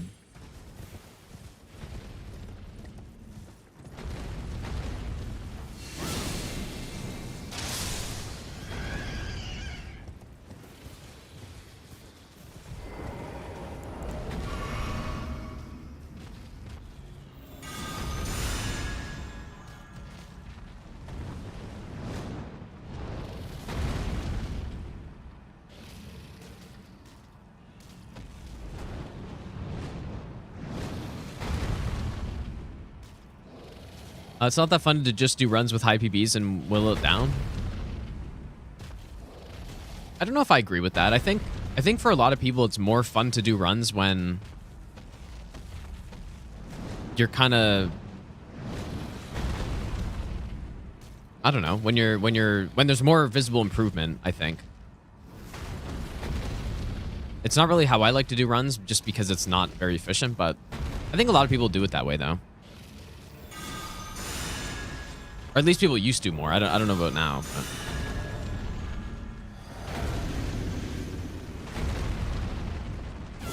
That's not what I meant to do.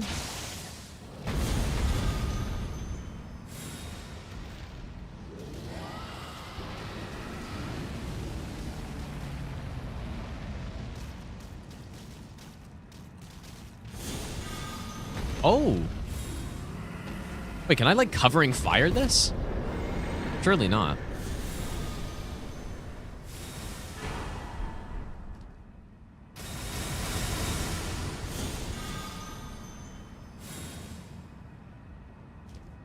I kind of can.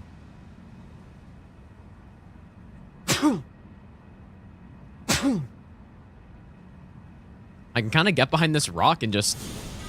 That's interesting. Oh, I think this is what I'm going to do. Is it going croak?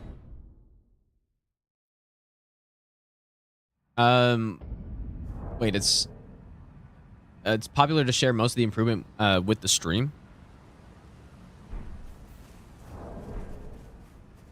Yeah, I just think when I was going for my first no-hit run, it was so much fun because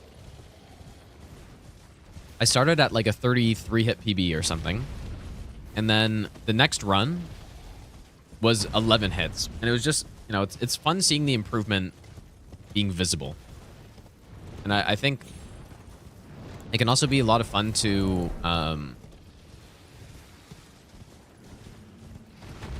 or it's probably more fun to not practice stuff like this, right? Instead just figure it out as you go along, rather than, you know, spend an hour testing some shitty thing, rather than just forgetting about it, doing runs, and then if it doesn't work, okay, it doesn't work.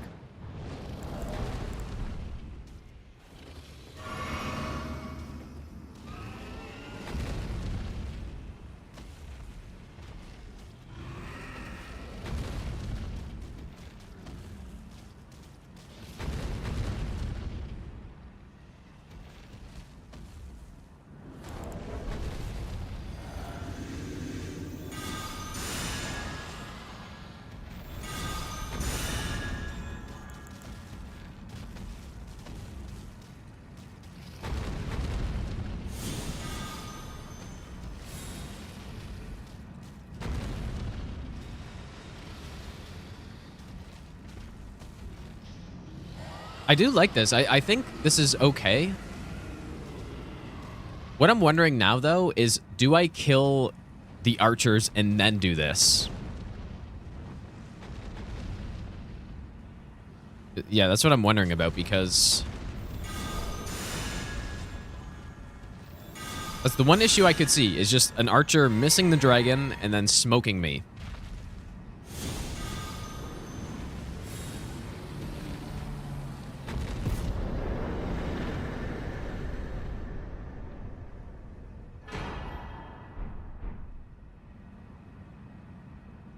What do you guys think? This doesn't seem bad, especially since I can kind of hide behind the rock and do it. It's kind of wild that I can do that.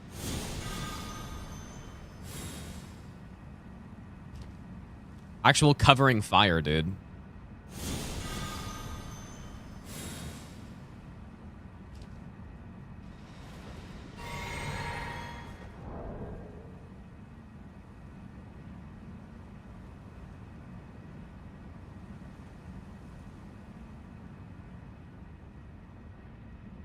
What am I? I'm looking for hitboxes. I want to see. Like, I guess this definitely does not just shoot out a projectile, right? To figure out where it's going. I don't really fully understand how it aims it, but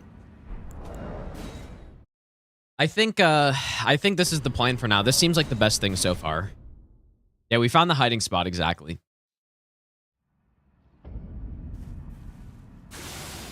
Yeah, I think this is for sure the best thing so far. Maybe what I should also do is... you know what, dude? I should go from here. Why don't I just go from here instead? Yeah, line of sight from head, maybe. Well, from your head at the top of the casting is what it seems like. Just get moved up. But yeah, the way I like to do runs, though, I like to do runs like this where I really spend a lot of time trying to make it consistent before I start doing it. But I think in general, for probably most runners, it's more fun to just do runs rather than do this. It makes sense. Okay, I'm gonna write in my notes to kill this boar that's here. I do not want to get hit by a boar.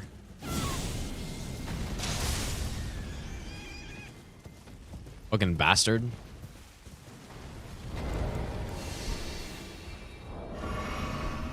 And yeah, I think it's... Like, maybe it's more fun as well. Maybe. I like the routing a lot of doing runs like this. You know, probably most of the time even more than actually doing the runs, but... I think the reason why I don't do it that way is because I really don't like getting stuck doing one thing for a while. Much prefer like moving on to something else.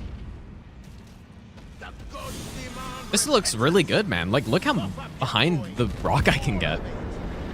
That's kind of insane. Poor Pumbaa. Look at that. I'm almost like fully hidden from all the archers here.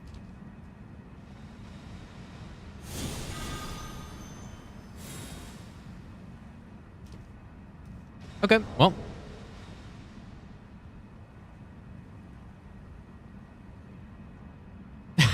That's actually hilarious. That's crazy. The spell is getting better and better. Look at that. What other spell in this game can do that sort of thing? I think this rock is a bit too high for this though, right? Not. Yeah, like I'm fully tucked behind this rock. I really don't think I can... I definitely can't get hit by that guy. But probably not this guy either. Okay, well, we're moving on finally. I say to go Red Bear next. We use Lightning on. Lightamicula... No, it's not an S tier spell. I don't think it's quite strong enough for an S tier, but it's probably a B plus, A minus type spell. Fuzzy Nuts, thanks for the donation, dude. I appreciate that. That's where I have it at least. I think it's, yeah,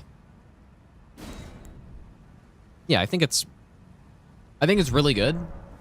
It's probably one of those spells that's better for no-hit than it is for normal gameplay, but... Or at least a no-hit all bosses run. I don't know. I think it's a really good spell, dude. It could be an A minus spell.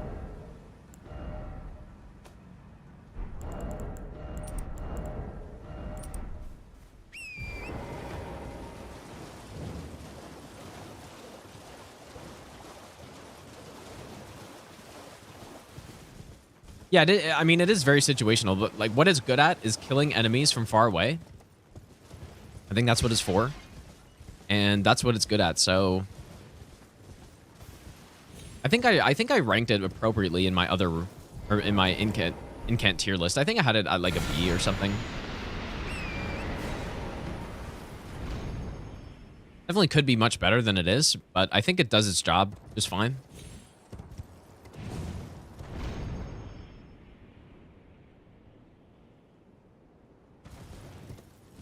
Would it be S tier if you could cast it as fast as catch flame?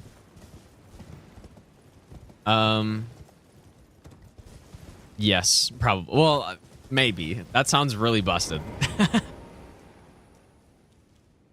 Yeah, imagine you just like put orbital strikes all around the map and then they all just come down. Like, yes, that'd be kind of broken.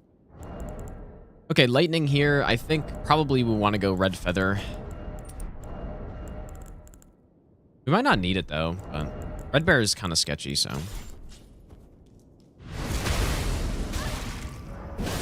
Yeah, most spells are situational, but not entirely though. Like Knight's Lightning Spear, I think you could very easily just go through the whole game using that and not have any issues.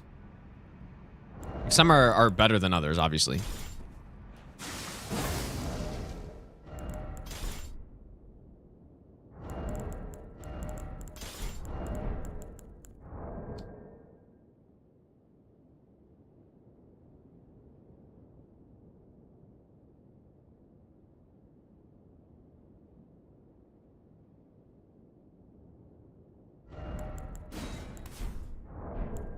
So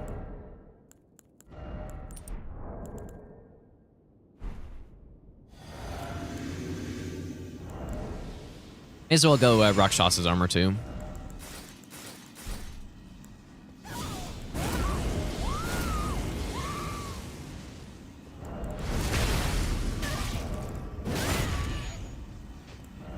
Oh, you know what? I should also have Wrath from Afar for all these fights too.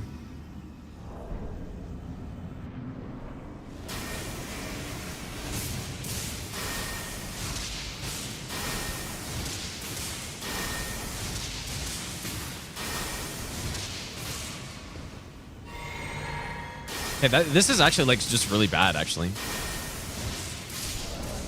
Did I make a save there? That was really bad. I don't remember him dodging so much last time.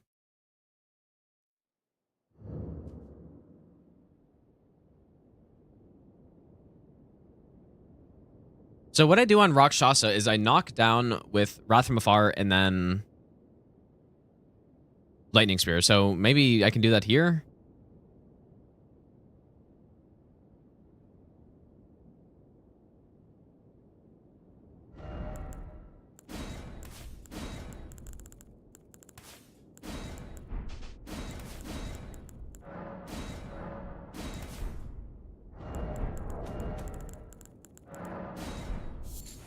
I don't know if that really works on this guy, though.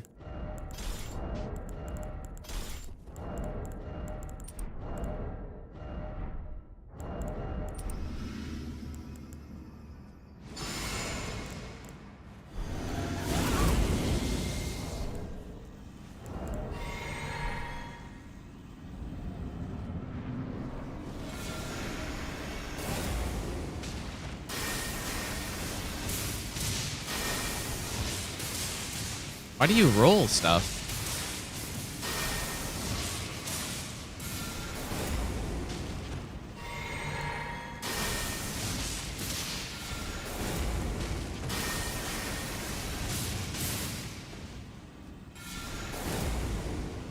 God, this is terrible.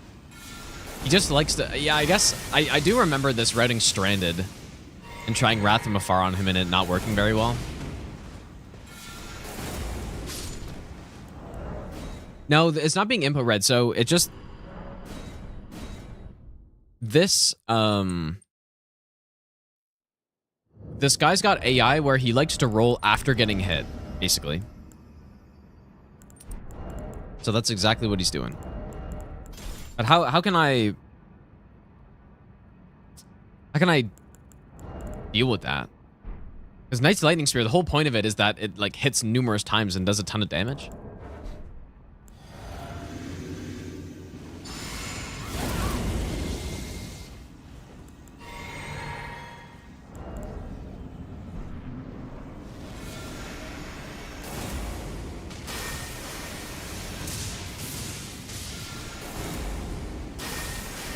That's not good.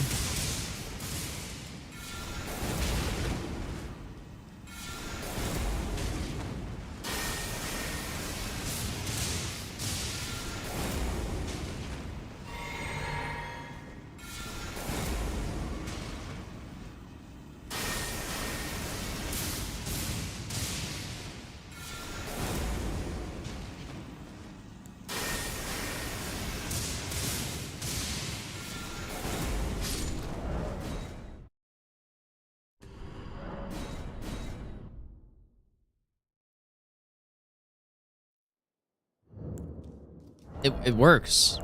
It's not really that good. It's not clean.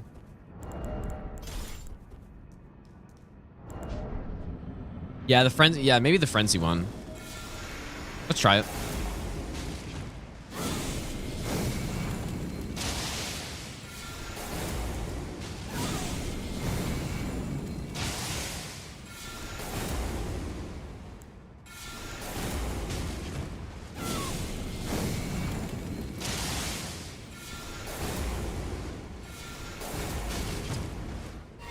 Such a bastard, dude. This isn't really that much better. This isn't better, though.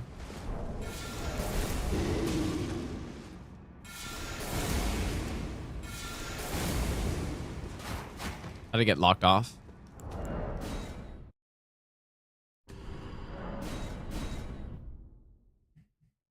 I didn't have a fire build there, though. But it's just, like, the damage of Frenzied Burst isn't really that great.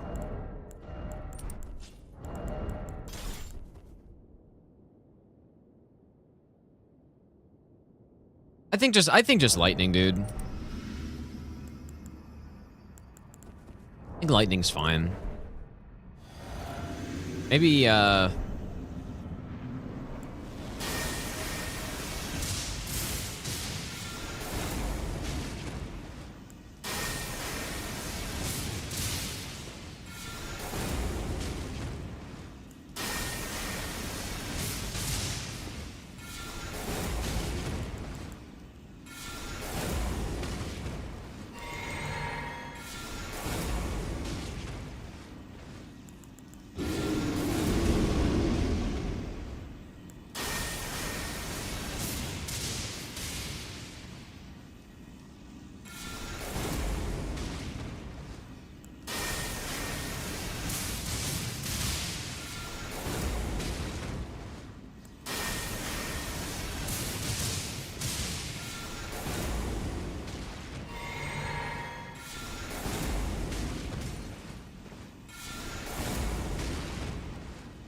stop rolling, dude. Oh my god. Okay, so I think what we do is just... Yeah, so I Wrath from afar. If he doesn't roll, then I use the Lightning Spear. And then if he does roll, I use another Wrath from afar. Is what I'm thinking.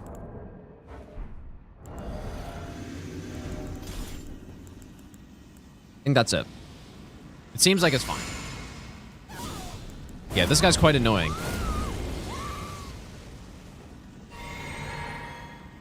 So we can probably open up with a Lightning Spear. Like, it might be safer to do Wrath from afar on the start, though.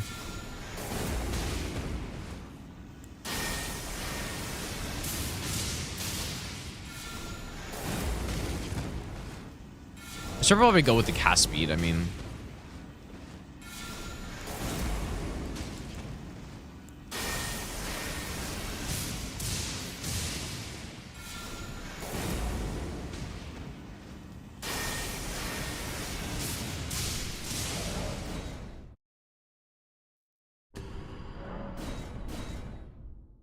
Cast speed is nice on the Wrath from afar.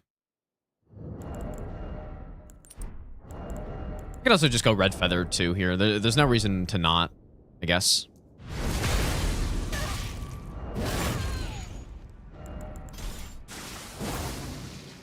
And if you're going red feather, you also may as well go with the bleed setup, because there's just no reason not to.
Okay, I mean, okay, so I should write this down.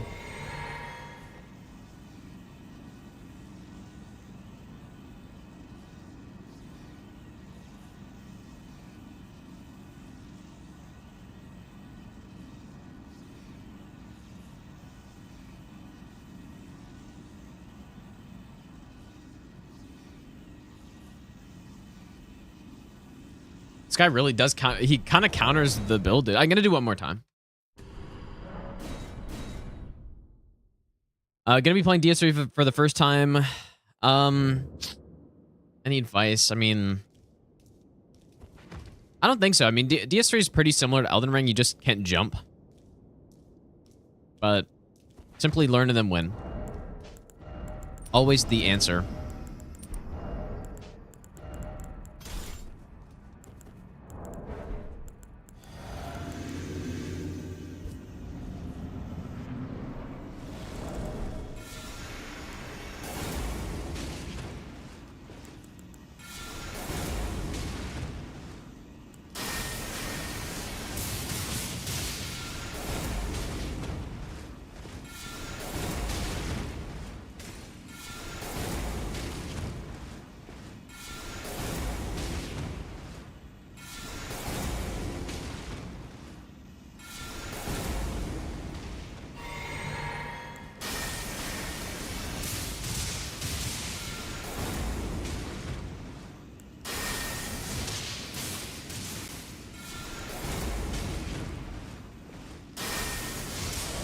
Okay, I'm still kind of... I'm not doing it properly.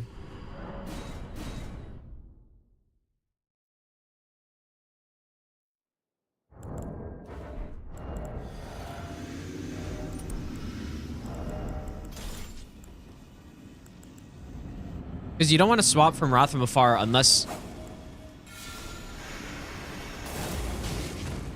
you know he's not rolling. Even like this, though, I should keep doing it just to force him away a little bit further. And then here, I think uncharged.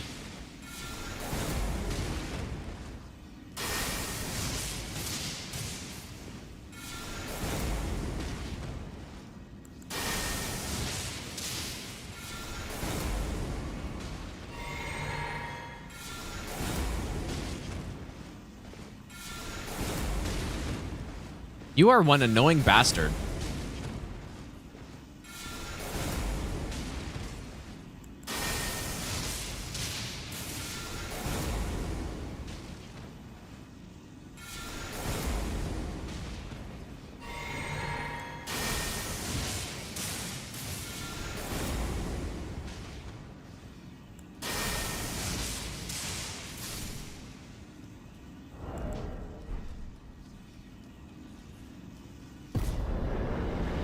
That's so fucking annoying, dude.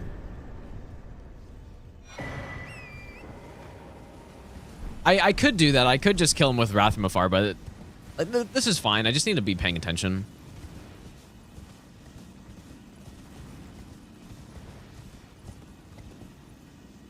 wonder if there's any other NPC in this game that spams roll that much after getting hit. Because usually they spam roll from input reads, right? Oh my god. Usually it's the input reads and they spam roll, and then as soon as you get invisible stuff, they can't do anything. But this guy, the insane counter.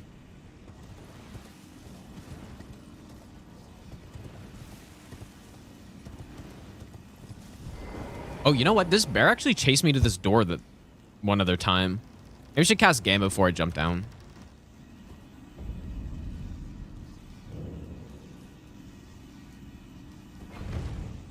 Could you imagine losing run like that?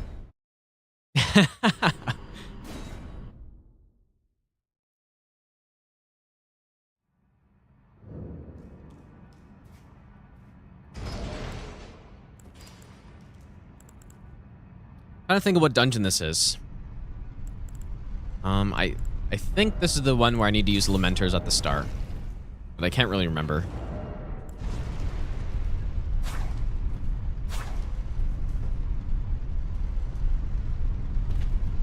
This is indeed that one.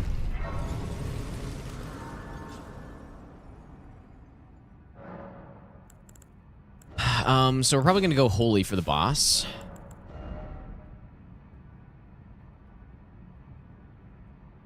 Did not mean to add a hit. Maybe I'll give you the best nut ever.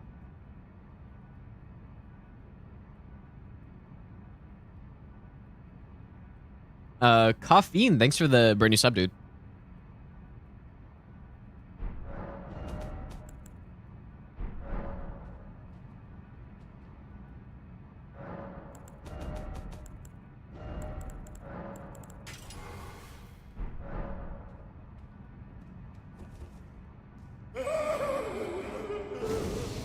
Lamenter is a shorter lasting but stronger version of Gambit, basically. And it's just for that particular enemy, if I use Lamenters, he won't aggro. If I use Gambit, he will.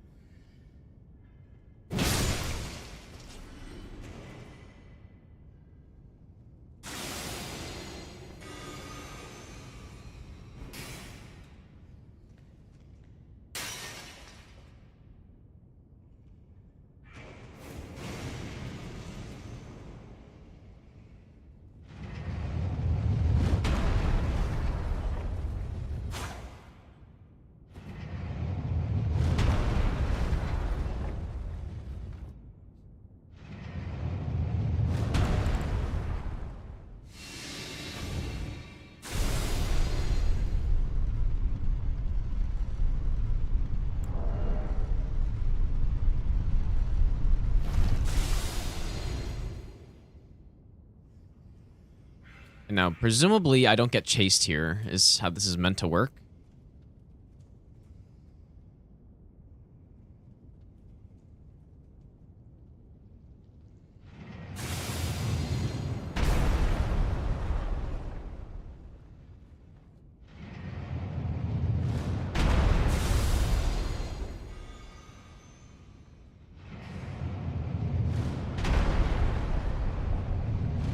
That was kind of close, man.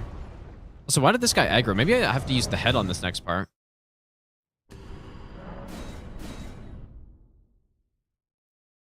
I was close.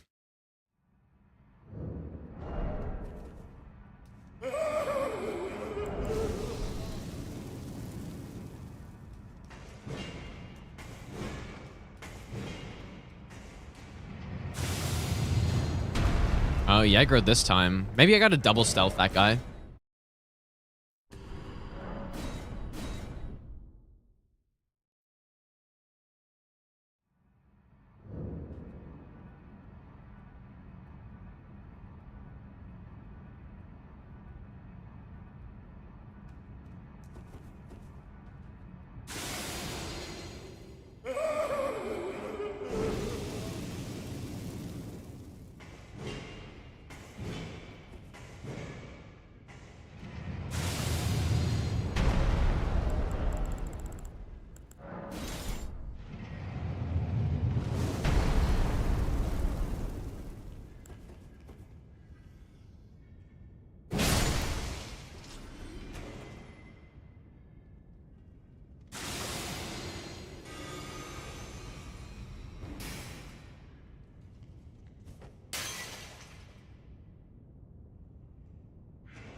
Or maybe, you know what, like maybe it doesn't matter that the guy aggroes in that big hallway because we're close enough that to just shoot the railing like he did earlier.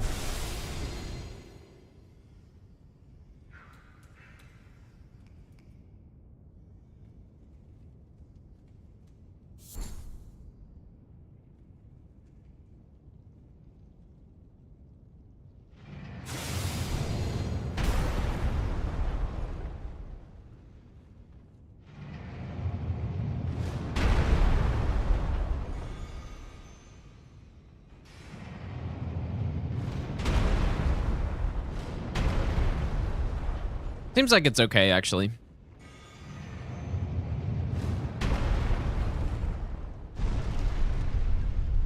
Yeah, he shoots the railing, so. No, I think that is the normal aggro, I think. It just he's casting his spell. Like that's the spell that normally like he shoots out a projectile that also shoots out more projectiles. It's just he's shooting the wall. So. Okay, the Axe Death Knight.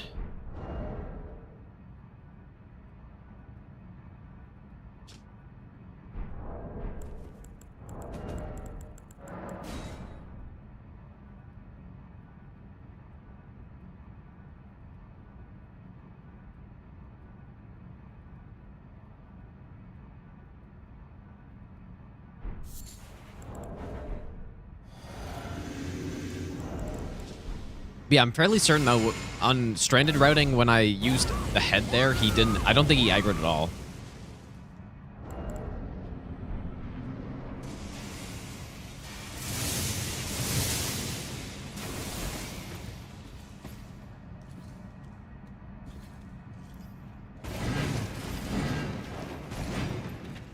I should probably practice this guy for a bit.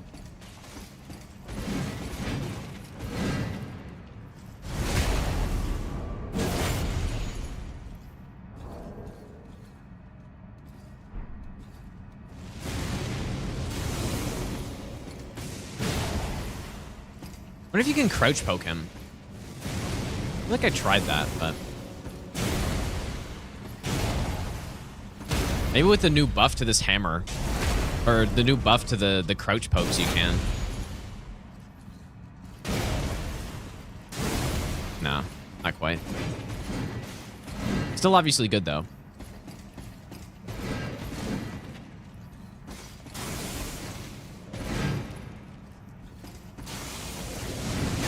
Oh, I totally forgot about this attack.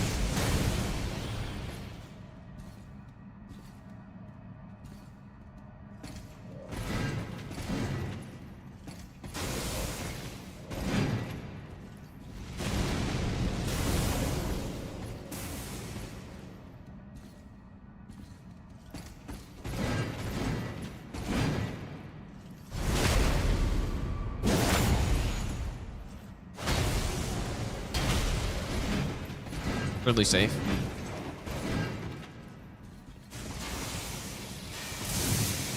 Need to make sure I don't have Craig Blade here, obviously.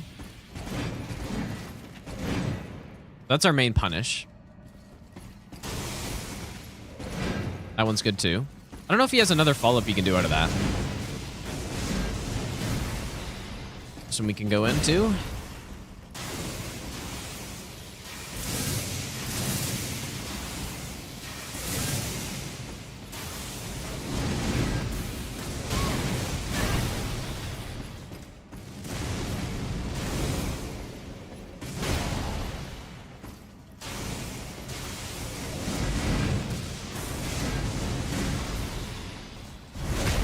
Is this that spin attack does he only do that in like phase 2? I think so, but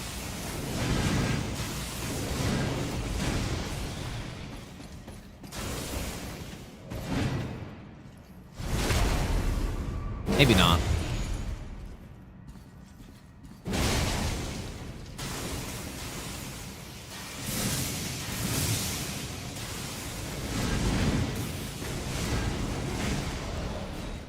We can spin phase 1, but he also has that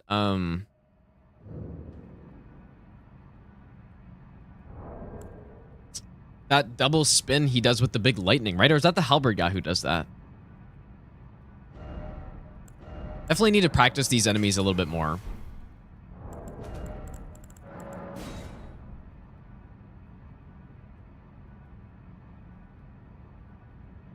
Because we do kind of, you know, the fights are very short, but I do actually fight them, so.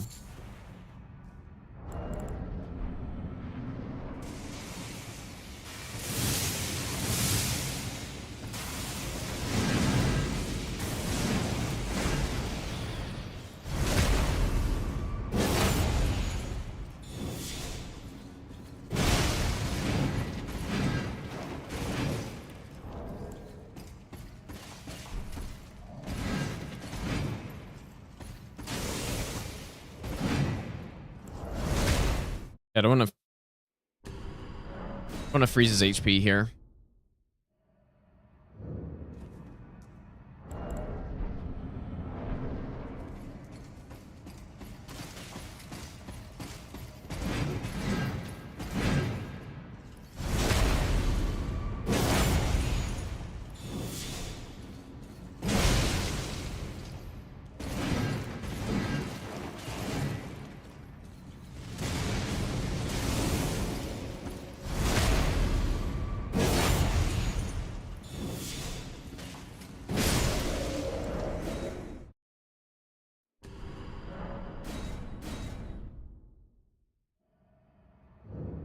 So I think this fight is how it'll normally go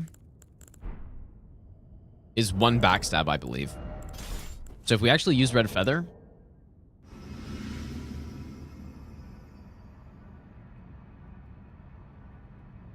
I'm pretty sure one backstab's enough. Or I mean, you actually.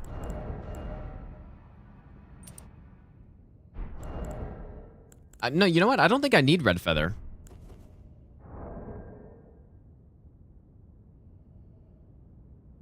Because what'll happen is we do that opening sequence, and then you'll want to do his grab. Like he'll backstep and then do the grab, I believe.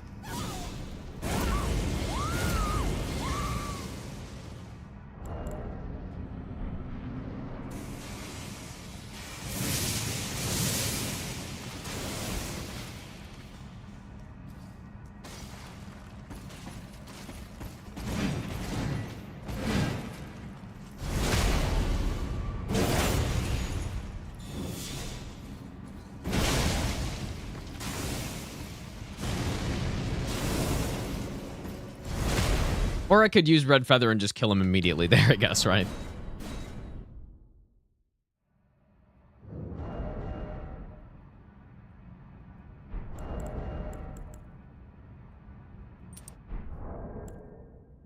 It's interesting. I thought this Charge Dart 2 was easily fast enough after a riposte with nice resolve, but it's looking like it might not be.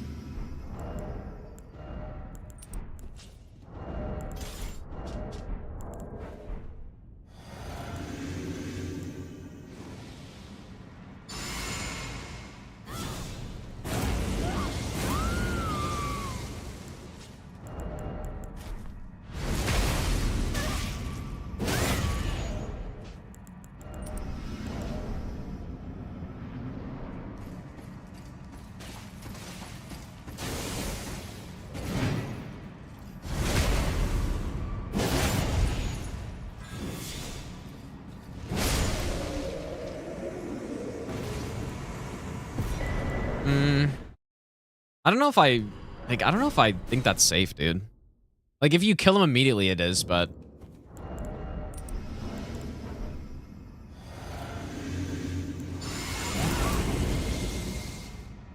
if you don't...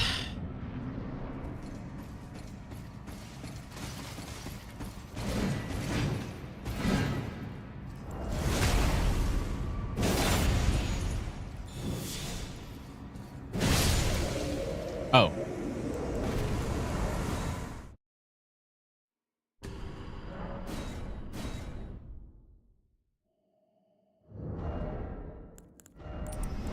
I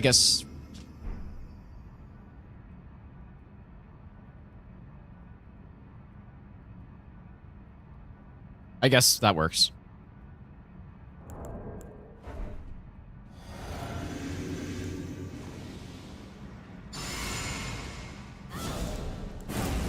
And it seems like we don't need the bleed either.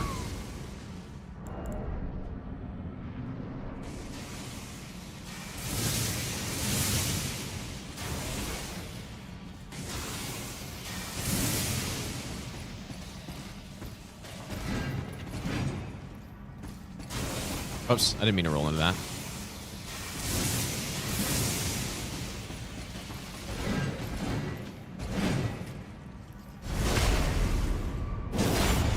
Like, what if I don't?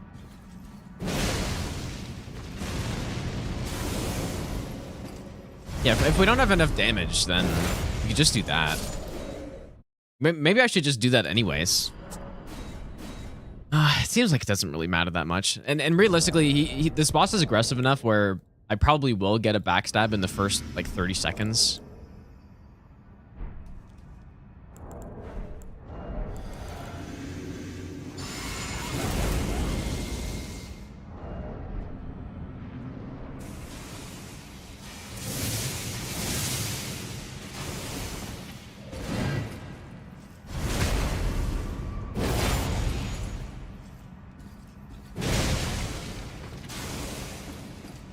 Or I could just do this.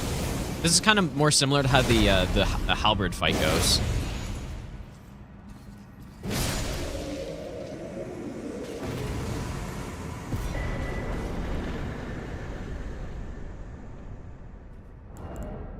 I'll say red feather for now. Okay, so next we're getting to the part of the run now where, like, we've been through most of the hard stuff. Like, if I, or like the hard stuff isn't the right way. Like the harder stuff, the slightly sketchier stuff. So we are here. So like this section with Rolana, like up until here is kind of the scarier stuff. It's not like it's actually hard, you know, relative to other runs and stuff, but just for this run, relative to the other things on this run, this is the harder stuff. And then yeah, now we get to like sort of the easier stuff. So Magma Worm and Gelmir is interesting to put here, but I guess I don't know. Oh, it's because of Red Wolf is why. Yeah, Red Wolf dungeon is a little sketchy. It's not the actual fight because he gets one-shot, it's the actual dungeon.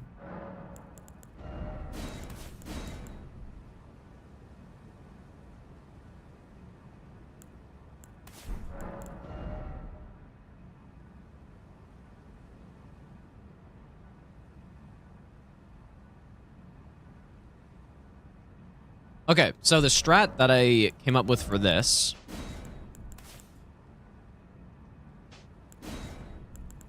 is using Pest Thread Spears. Cleanup just means, like, bosses that I have to kill because we're doing all bosses runs, right? As opposed to bosses I kill for setup, which is just getting, you know, like, for example, the Deathbird in Liurni I kill for setup for Red Feather Talisman.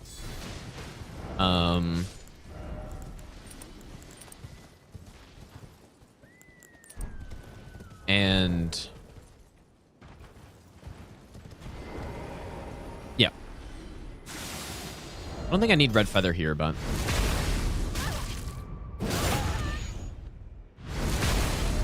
and then yeah, you know, there's also like bosses I kill on the way to other bosses that I need for setup and stuff like that. Okay, so we do all the buffs. Set up Red Feather because why not?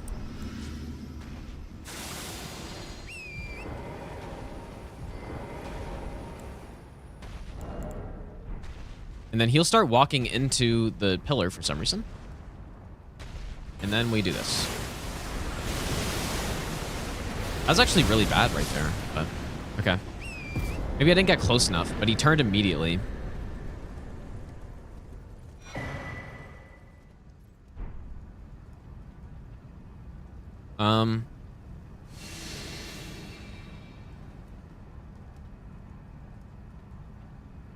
But yeah, what's nice about, yeah, maybe I charged the first one before, but what's nice about the strat is, like, even if it, every time I tested it, it killed him, but he doesn't start crawling at you. He starts crawling over there. So I could just always swap to like lightning or something. But I kind of want to do that again. That was...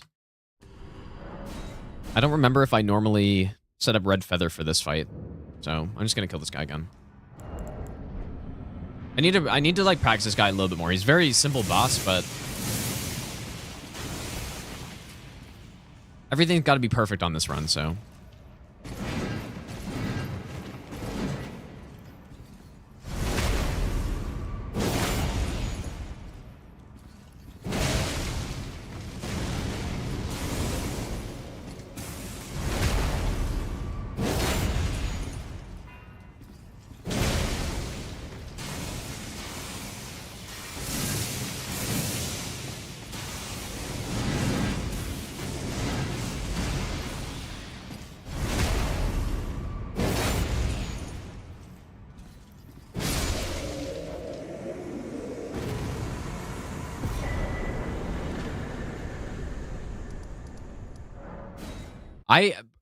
The Red Bull for the champion dungeon, when I was doing all bosses no hit the first time, that was probably the dungeon in which I lost the most runs, I want to say. I lost probably at least 3 or 4 runs in that fucking dungeon, dude. And I was also fighting the Red Wolf straight up too, and I probably lost a run to that as well. On this, we don't have to fight the Red Wolf really. But you know what? I figured out a new strat for it though, which I'm very happy with it. So it should make it just totally free. And I haven't decided if I'm gonna ride the chariot or not, because there's actually a good reason to ride the chariot, surprisingly. But both work fine.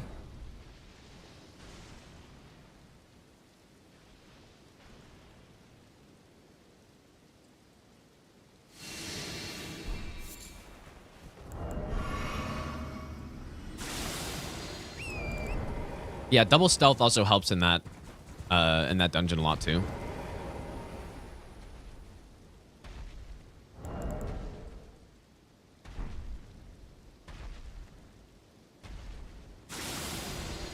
On the cliffs here to the west.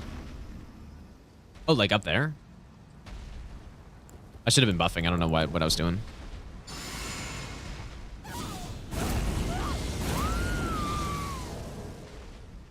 Of course, I make the save without pest threads on it.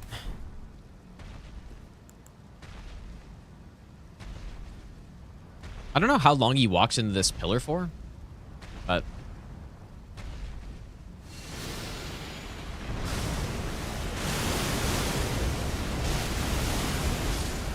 quite convenient that he does it.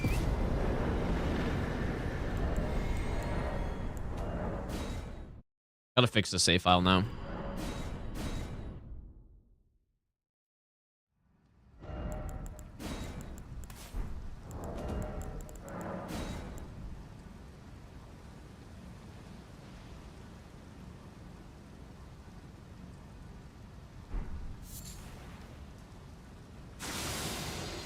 Yeah, the strat's nice. Like, I think the strat is worth doing, probably.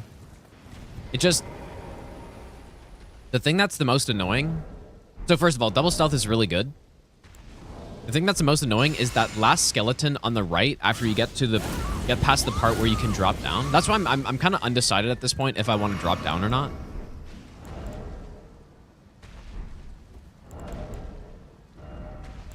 Even go Godfrey Icon here instead.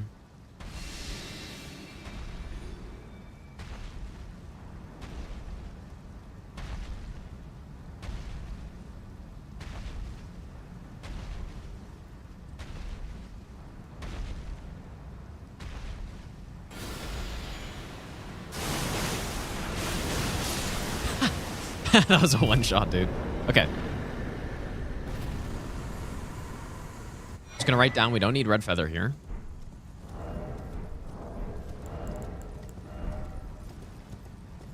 What's nice about doing Maggie early, too, is that we get another talisman pouch. Or, sorry, another spell slot. What makes me consider strat being safe?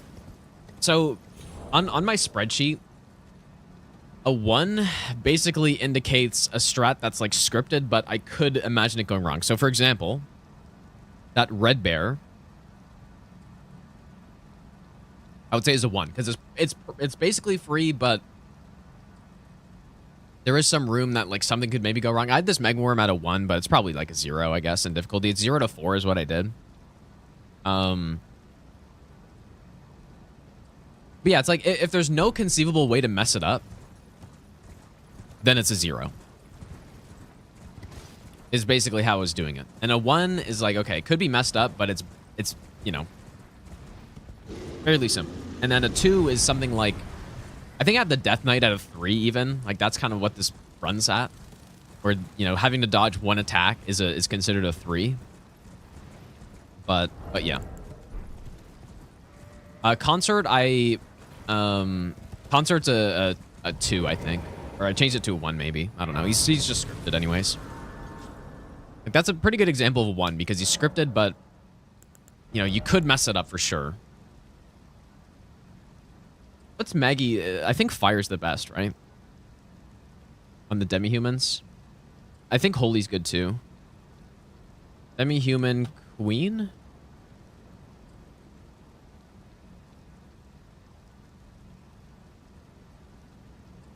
I don't know what the spreadsheet calls them. Oh yeah, the queen.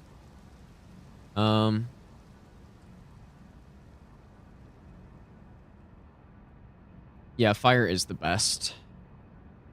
I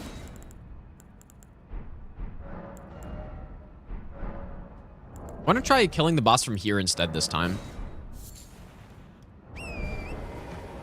Lion like a 2. I think I put Dancing Lion at a 3. Like a 4, the bosses I put at a 4 are Rolana. Because like that's like a proper fight. Even though we skip phase 2 and stuff, but that's probably the hardest fight on this run.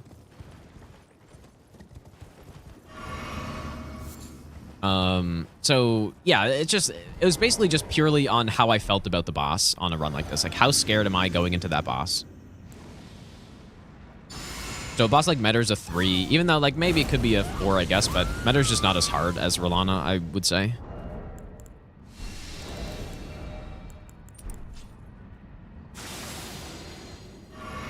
Yeah, how does this work? I wonder if the boss just dies. That's enough?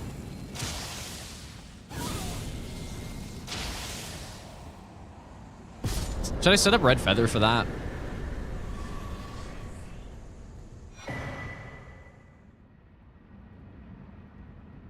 Just to make it a 2-shot?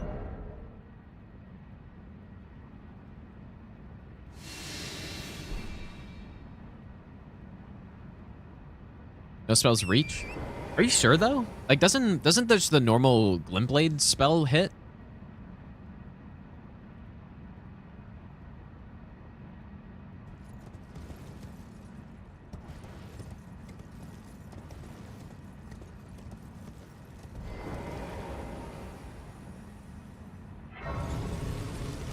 I'm gonna use Red Feather. Just to make sure there's no meme there.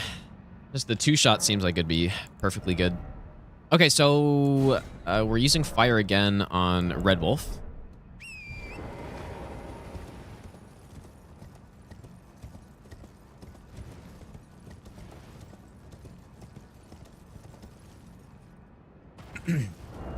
Imagine this strat goes wrong when I am actually doing a run, but I think the strat's good.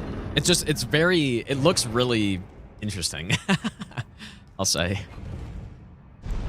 Yeah, the small mages should be fine. None of them have a line of sight on me, so.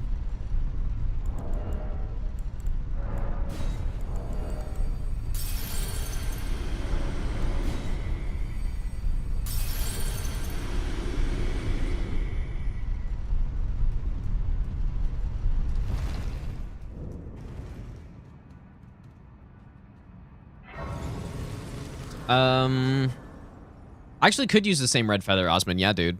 Maybe. I could, because when you're using Pest Thread build, you don't, like, there's no physic tier that boosts Pest Threads, so it's a good point. Lynette, thanks so much for the 7-month Prime sub, dude. I appreciate that. Yeah, that's a really good point. More int. Okay, so how this dungeon works. I don't really need this. So I'm going to cast Assassin's Gambit on the stairs.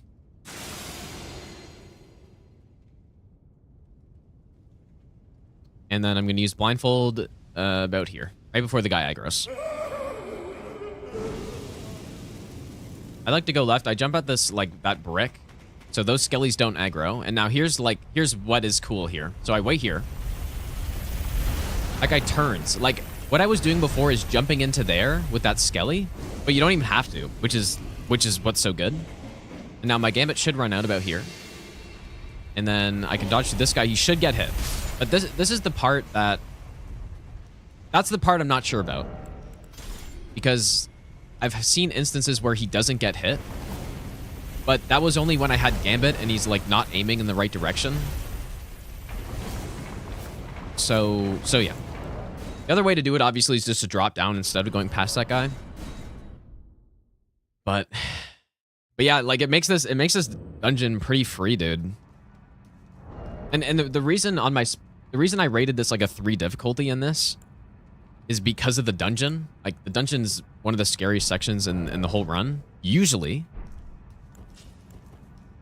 But I was testing out the strats, like, oh my god, dude, it's perfect. Especially with the double stealth, because you don't need to worry about like a firebomb in the back or something.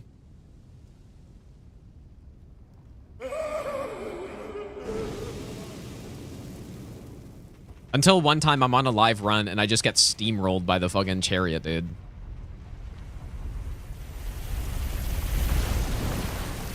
But I've tested this a fair bit and it's good.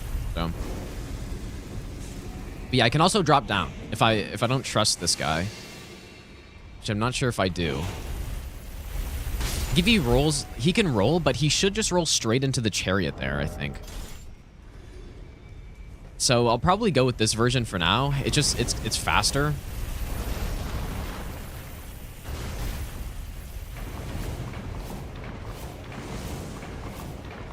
Did they speed up Quickstep? Like, I don't remember Quickstep being this fast.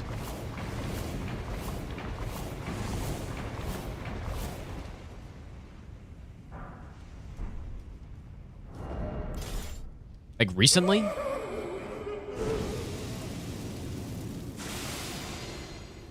Maybe I'll give you the best nut ever. I don't know. Hi, 3. Daniels, thanks for the 2-month resub, dude. Okay, so in order to one-shot this boss, we do need the full setup. I think I one-shot him. Or, yeah. Or we don't need the... It's not the entire buff setup. We don't need the bloody flesh, I don't think. We do need Rakshas's armor, though.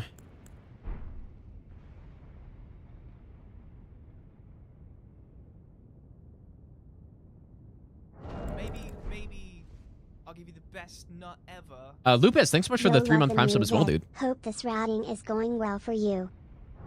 It is going quite well. We figured out some stuff today, which is nice. Isophysic.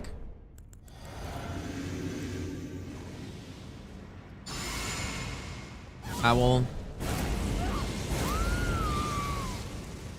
How do I have this equipped still? And I will swap to Rakshasas and Red Feather. All correct.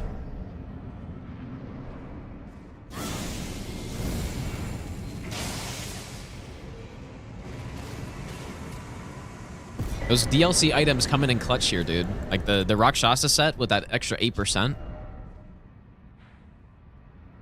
That is what puts us over the top, I think.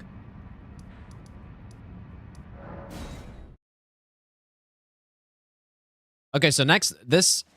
You know what? Like, that section really could be later. Because I'm not really so scared of that dungeon anymore, but... Maybe it's not a bad idea just to... get it out of the way.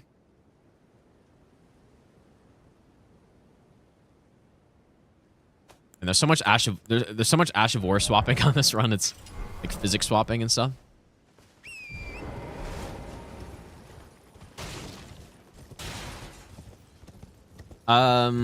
Like Bolt of Grand Stacks for that kill, it works, but just not with the Faith build. Unless you mean something else. Yeah, Bolt of Grand Stacks definitely would work. Like that's one thing with Frenzy Burst is that its damage, especially I mean it is really high, but now that I'm used to Lightning Spear, Knight's Lightning, it doesn't really feel that high anymore.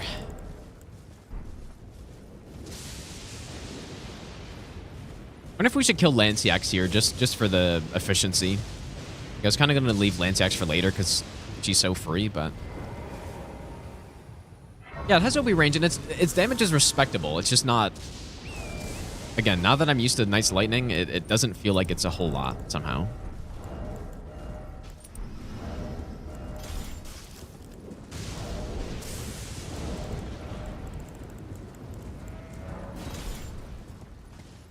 Yeah, Lanciax is free with Pest Thread Spears. We just run underneath the boss, and she's dead before she even gets that opening attack off, really. Like, she just actually just gets destroyed. I don't even know if I have to buff here, but I'll just do it.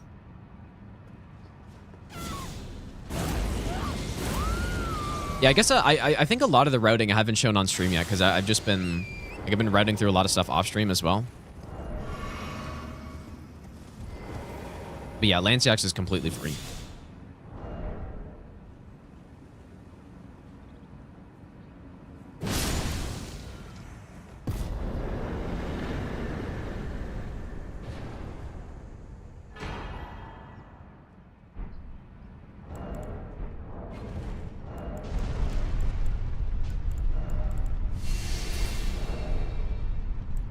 Okay, so this dungeon... I'm not sure if Frenzied Burst is enough to kill the little guys. I was using Light of Mikola here last time.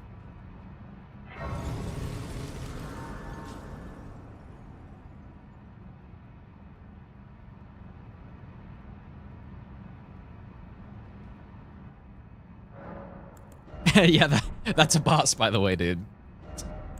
Yep.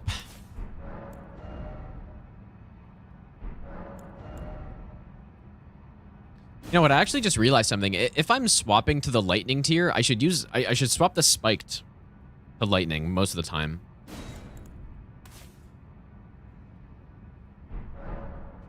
I think that makes sense.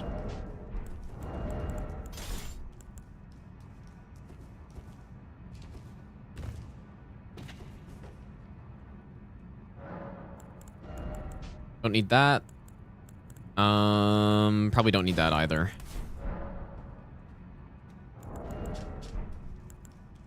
All of these Hero of Zamoras, we just go and Knight's Lightning Spear just instantly kills them. No need to complicate anything.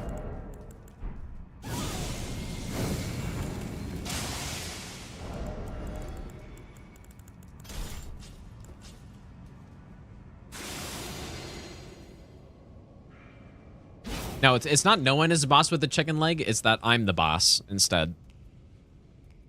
Roles reversed.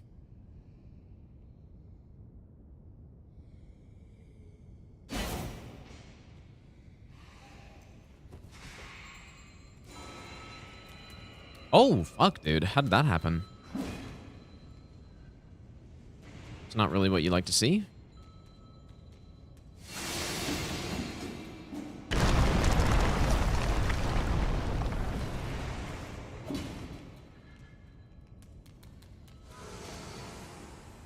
Whoa, what is going on here? I don't think I made a save there, so I need to redo this. Or wait, maybe I did. I don't know how everyone just fucking aggroed to me there.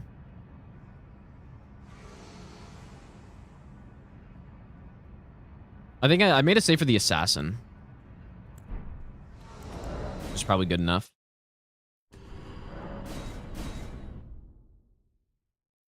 Maybe I usually wait a bit longer or something.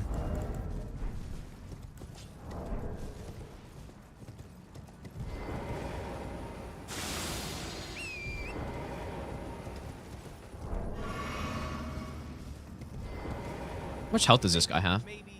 5,400. Not ever.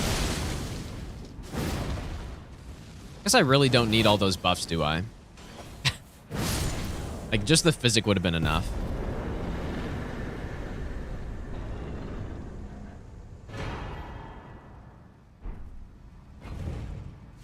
Gonzal, thanks for the 14-month resub, dude. Yeah, this is a very scary dungeon, though. Like, this is probably... I don't know, I guess we have a good strat for it now, though. Like, I lost a lot of runs here in normal all bosses no hit because it took me a few iterations to actually get the strat right. But I think now it's fine.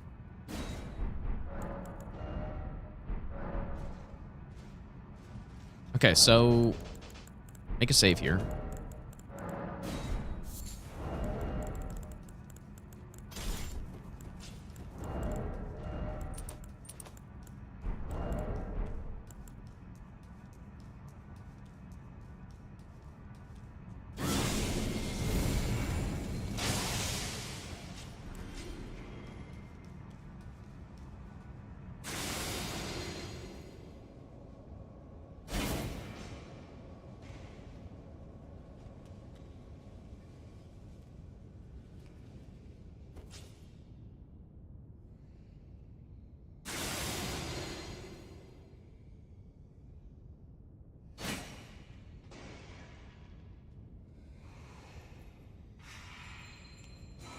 Yeah, maybe I just wait. Normally just wait a little bit before I run.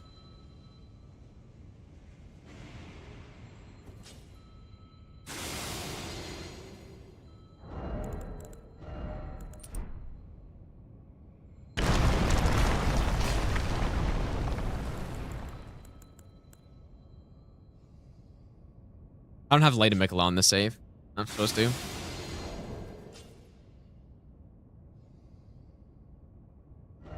Of course I don't. Okay, so what we do on this part. Throw the spear.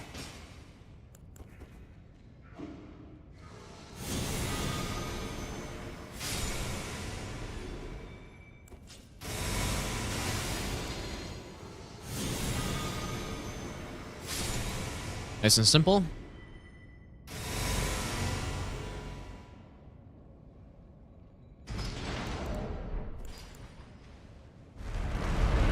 Well, I don't think it is overkill because it hits multiple of them at once, right? So, oh boy. This guy's blocked. It hits multiple of them at once, so you do kind of want to kill both of them.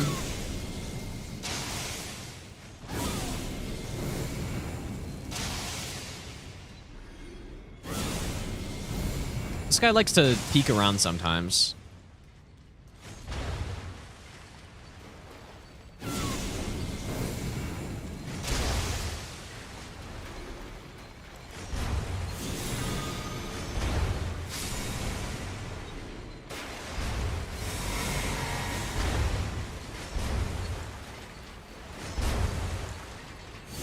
Ah, that's not what I meant to do.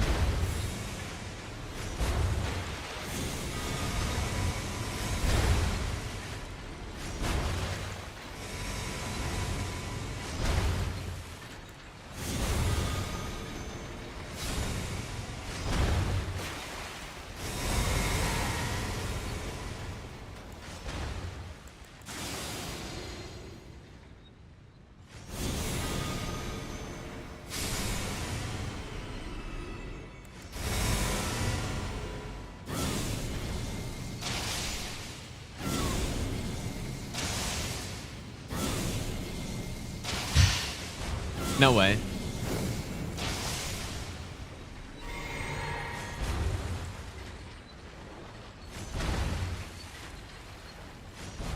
Okay, so this is the complicated part.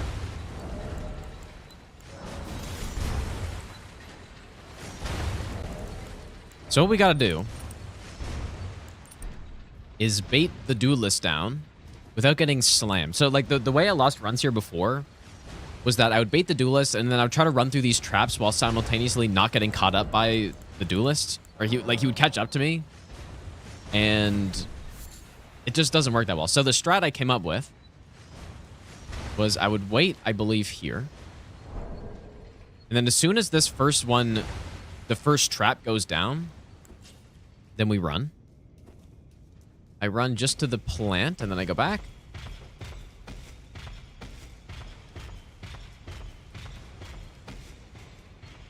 And so now the idea is that he basically just always drops down. He should always drop down, and I can also safely sprint through all the traps with this timing. So I don't actually have to like look back at him. And since he fell down, like now we're good, basically.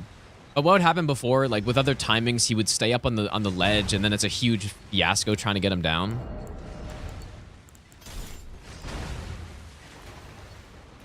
In this case, he didn't follow, but it doesn't really matter because I can bait him.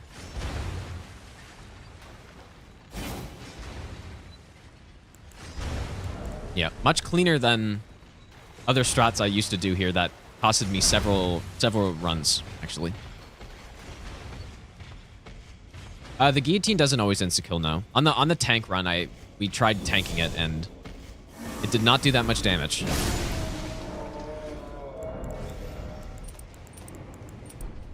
Like, in fact, when we did the tank run, like, for people who've seen the video, like, I was tanking chariots, and they were doing, like, 50 damage to me, dude.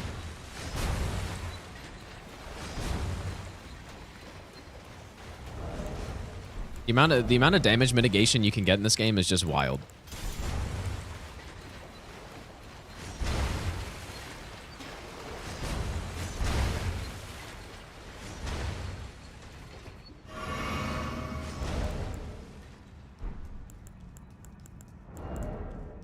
Oh, I forgot about this guy.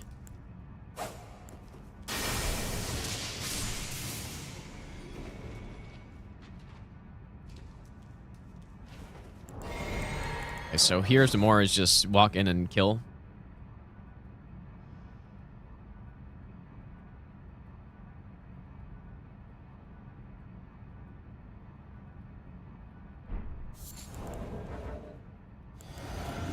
It's a very FP draining dungeon, but you have enough.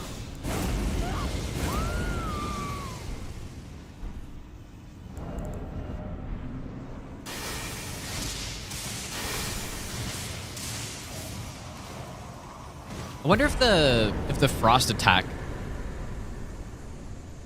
is a consideration there.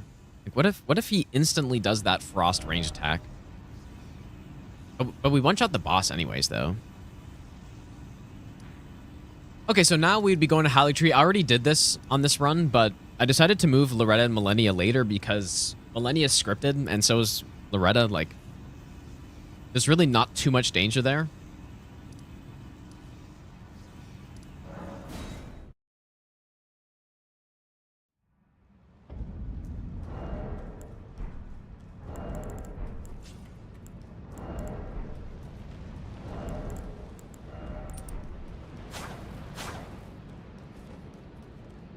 So I think after this we'll do a baseline run, a run with no save. Well, I might make some save files, but mostly no save files and just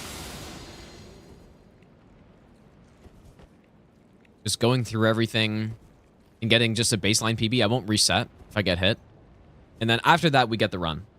Is the plan. So that run, I mean, that run could be the run.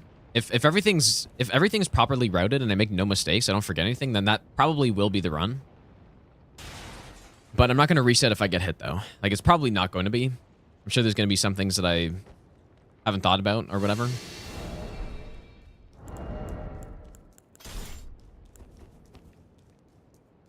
Consorts are already killed because I want Light of Mikola.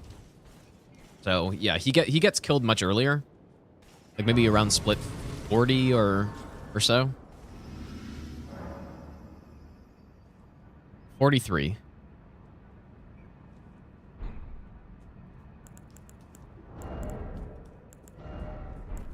Yeah, I have to assume this one-shots these guys. Last time I was using Light of Mikola, but that's definitely big overkill. Jory could be moved earlier. I don't think that'd be a bad idea.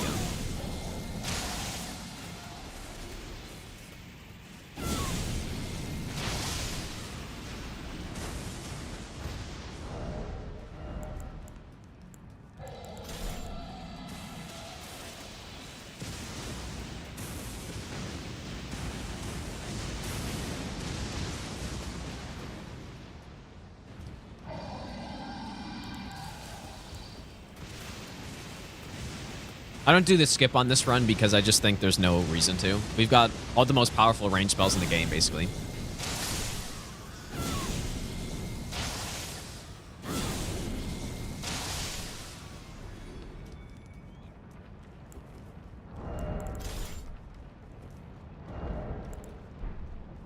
But yeah, maybe Jory gets moved earlier. That definitely could be messed up.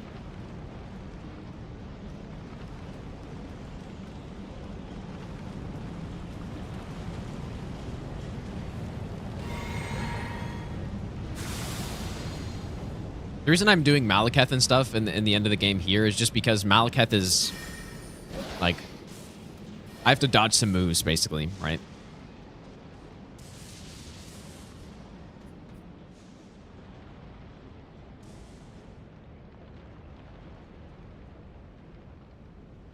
I always forget, I usually cast Gambit earlier here so that I get a better attack from this guy. I need to remember to do that. It's just I rarely come this way now because I usually do the skip.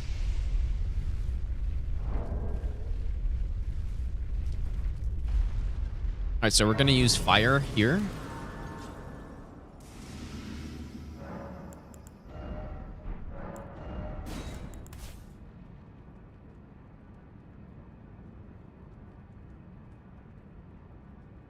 And Ritual Sword should be more than enough.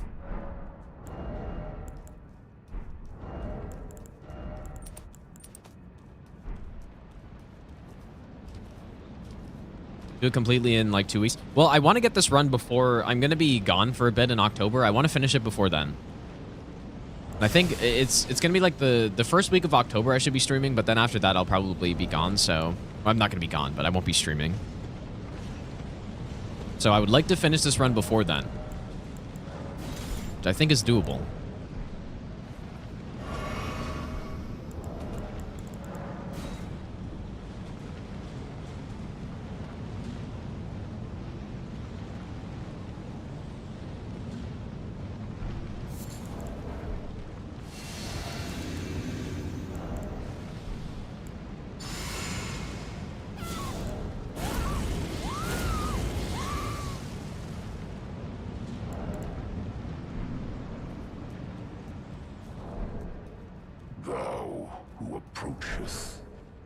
Destined death.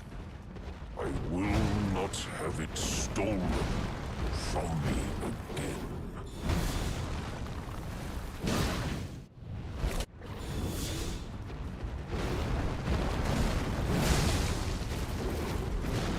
That was a little slow, I guess.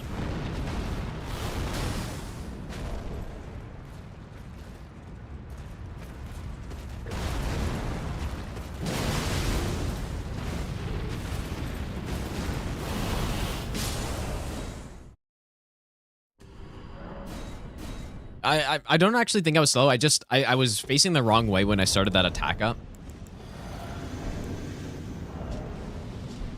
And the range on this weapon is a little low, so.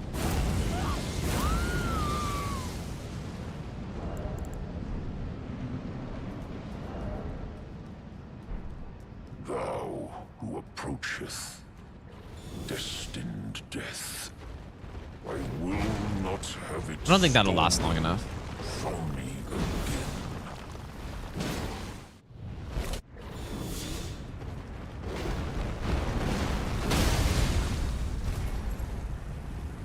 again. Witless tarnished. I cover destined death. I guess I was probably using Red Feather last time I was doing this. I don't think I need it, though.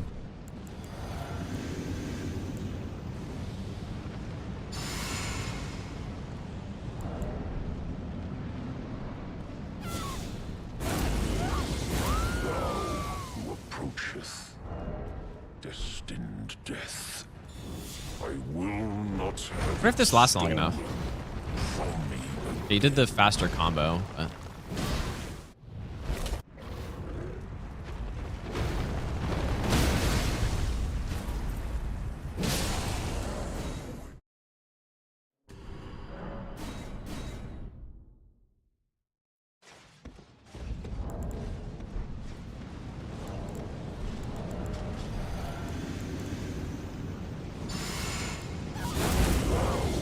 Approacheth destined death.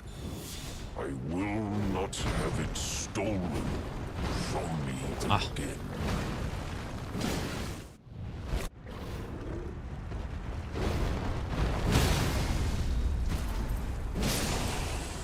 Witness tarnished. Why cover destined death? To kill what?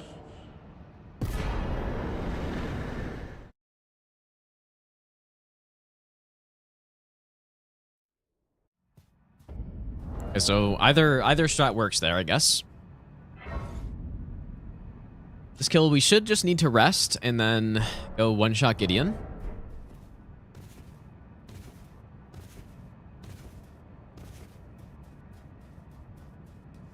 I'm gonna play a Natria tomorrow, yeah. At least for a bit. I do want to keep routing this. But it's also gonna be sponsored, so...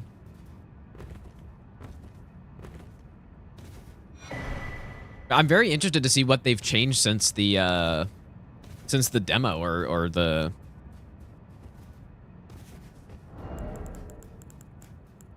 like the beta test, I guess.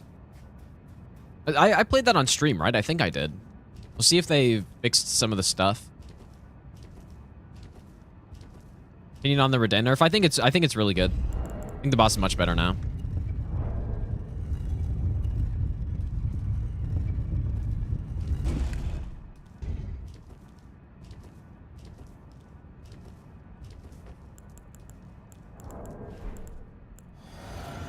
It's gonna be hard to live up to, you know, like Wukong just came out, which obviously did very well. Might be a little hard to follow that, but... I knew you'd come. A Barry, thanks for the brand new Prime sub, dude. To become Elden Lord. I know in my... How much health does he have? Does he only have 6,000 health? A tarnished cannot become a lord. Not even you. A man cannot kill a god.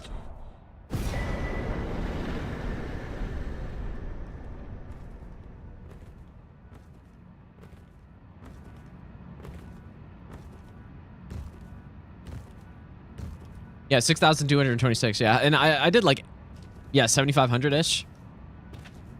Funny how it's like not even close, man.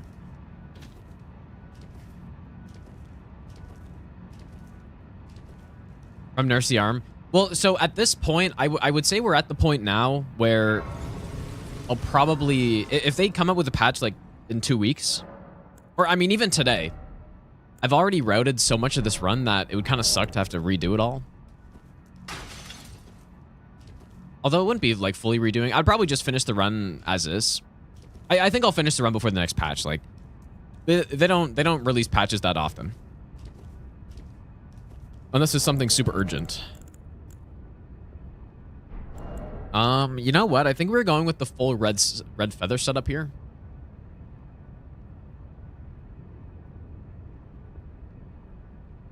Red feather plus bleed here, I think, is what I was doing.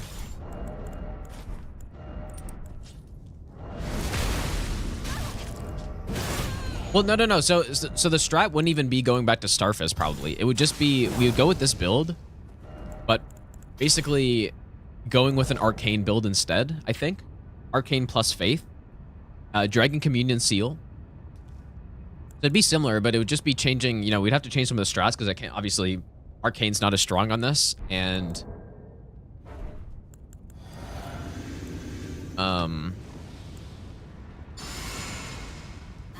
yeah, like I'd have to change the order and I would have to change a lot of stuff. But I think that would still be a very decent route.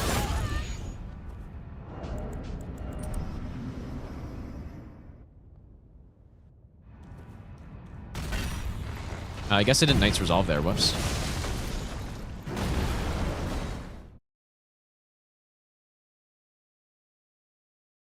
Supposed to Knight's Resolve before going in. Yeah, V-Spud was working on all bosses hit lists. I think he's focusing now more on bingo. Right? At least last I saw, he was doing that. And he was also doing like all remembrances, but I think he has a good, like, probably most of the run routed at this point, right?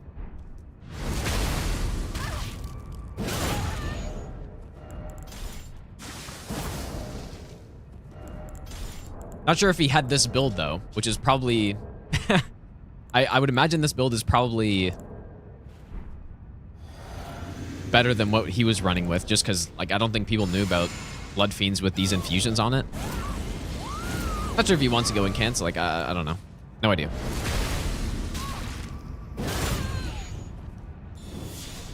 So take that off that and this. Hopefully this lasts long enough.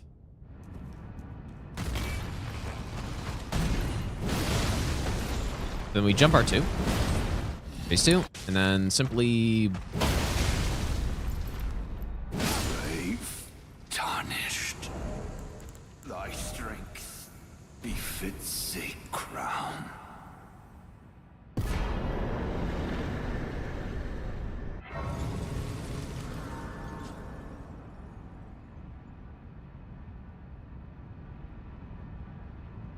I'm going to go ahead and say we don't need Red Feather for this next fight.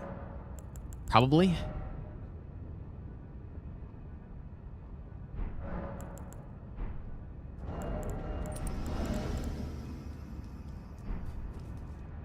Oh.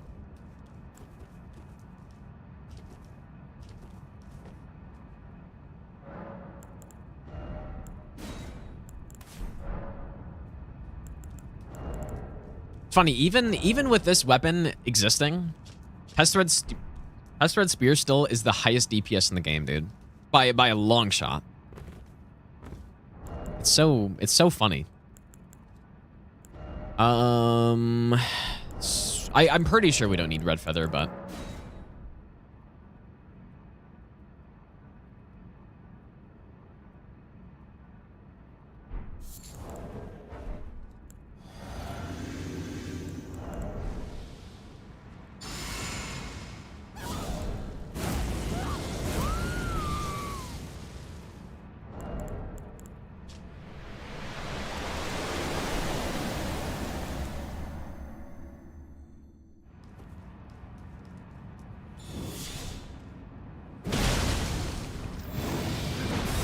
definitely last time I was testing this was with Red Feather.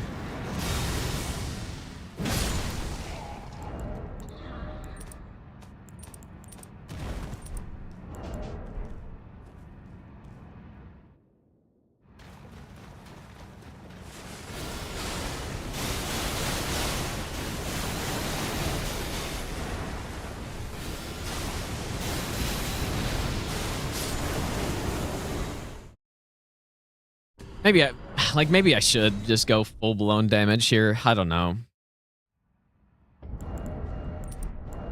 I'm pretty sure last time I was testing this, it would have been with the full bleed setup too. Clearly not needed, but it would speed up the Radagon a little bit. Which, does it matter? Not really, but I'm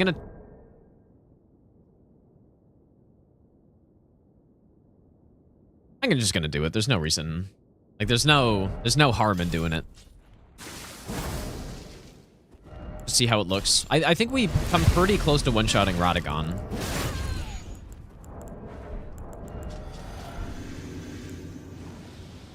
The only problem is this Fog Gate takes so long to go through that it cuts short the duration of the bleed.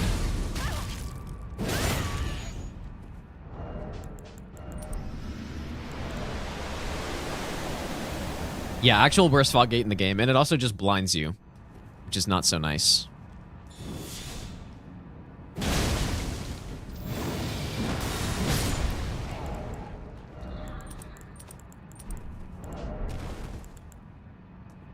I don't like being blinded.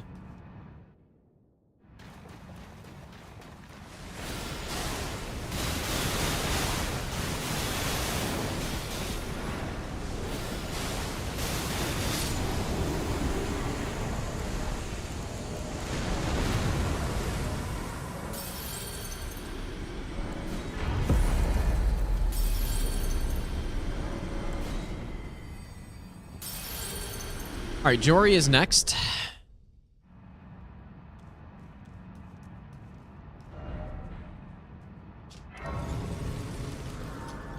I may consider doing Jory earlier.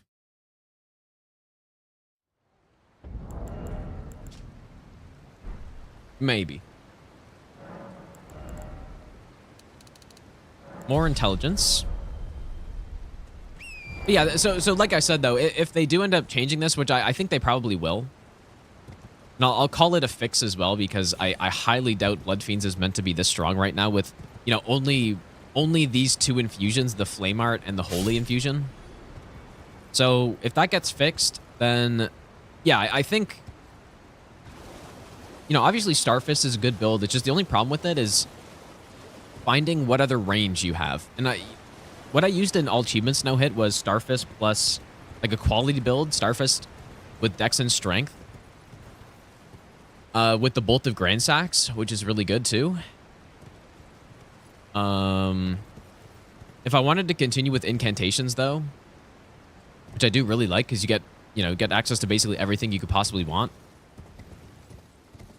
then I think you would go Arcane. So you go Dragon Communion Seal, which scales with Arcane mostly.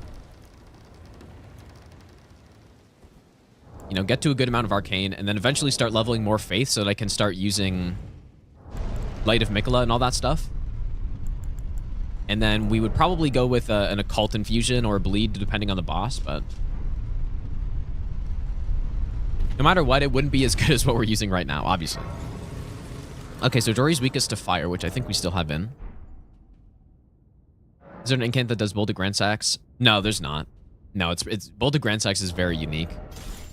Well, it's a Lightning Spear that does way more damage and also way more range. Like, it is very, very good Ash of War. Maybe I'll give you the best nut ever.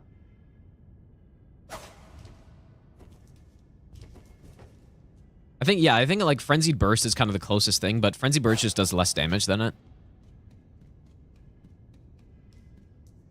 El Trapfish, thanks for the Brainy Prime sub, dude.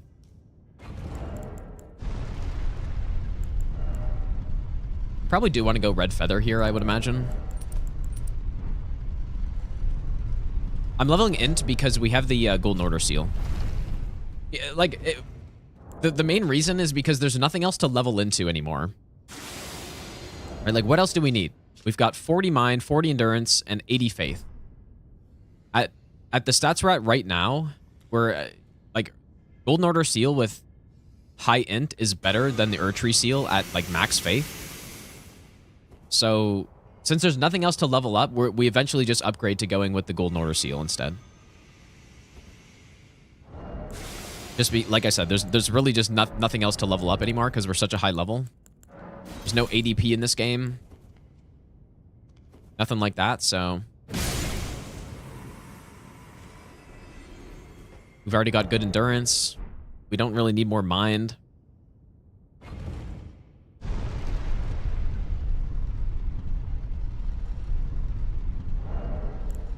You know what? This section alone is probably good enough reason to do this dungeon earlier, but I hope I was telling me about a way to make this guy not attack you. I think you got to shoot him with a great bow or something, but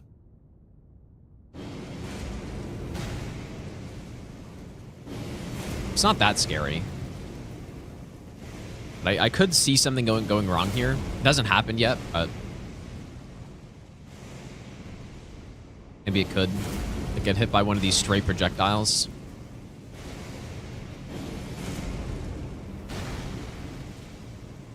Luckily, they don't have a hitbox when they after the initial explosion. There's no hitboxes that are happening with those little ones. It's just they explode after, which is why that's safe.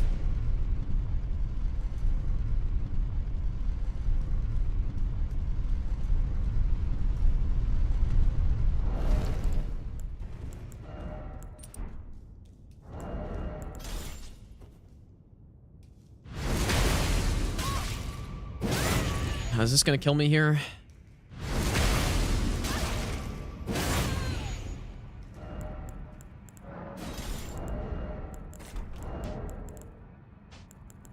Okay, so this fight, it's basically the exact same strat I used in the Stranded run.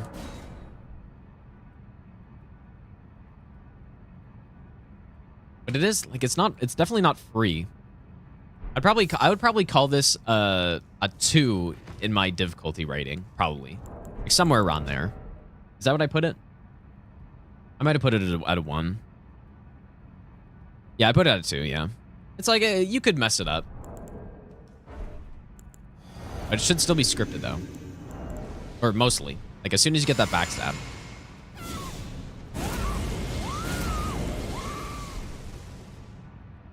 Probably gonna write down the whole sequence, too.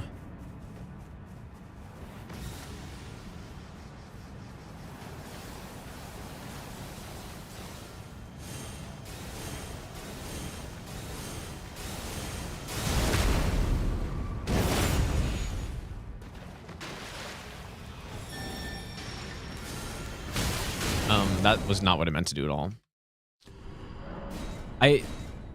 So, I remember testing this last time, and I was having an issue with the backstep after the riposte, or the backstab.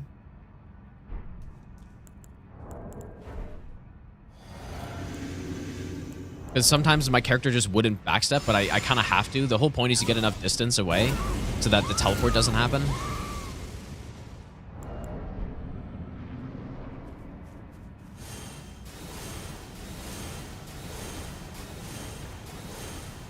Yeah, I need to also remember all the situations because there are numerous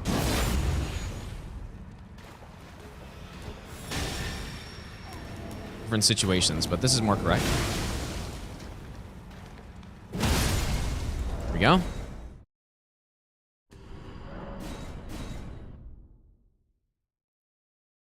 You can chain backstab this guy, but it's definitely riskier than something like this. Like when I was doing Stranded No Hit, I lost a run doing the chain backstab strat, and then I spent a couple hours figuring out this one.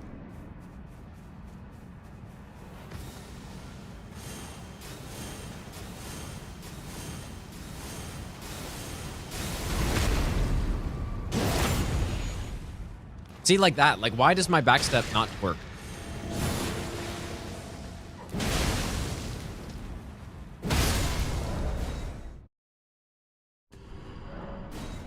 Is it because I'm wielding a colossal weapon?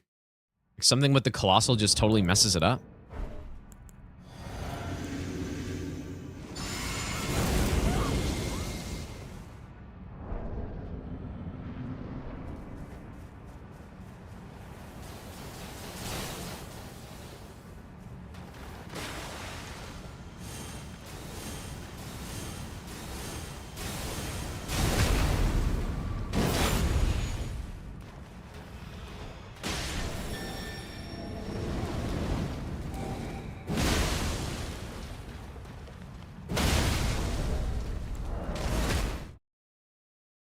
I'm trying to remember. So what are the possibilities here? I think, is it only that Jory can summon, or is there anything else? Because she can summon, and then they have two possible things they can do. They can either run up to you and melee attack you, or they can both do fire. Then what else is possible? I can't remember.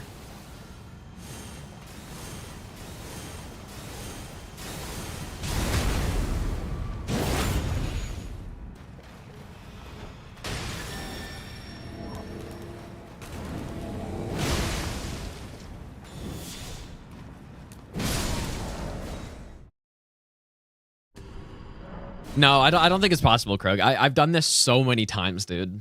Like, I think actually the night I got the Stranded run, I spent probably like 2 or 3 hours testing out strats here. Just running through this constantly. I mean, if that's possible, it must be, it would have to be some like bug or something. Or just insanely low chance.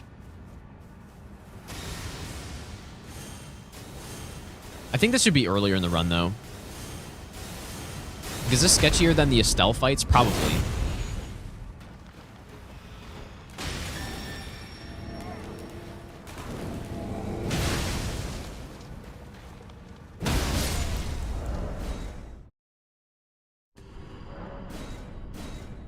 Why not use Night's Resolve? It doesn't last long enough.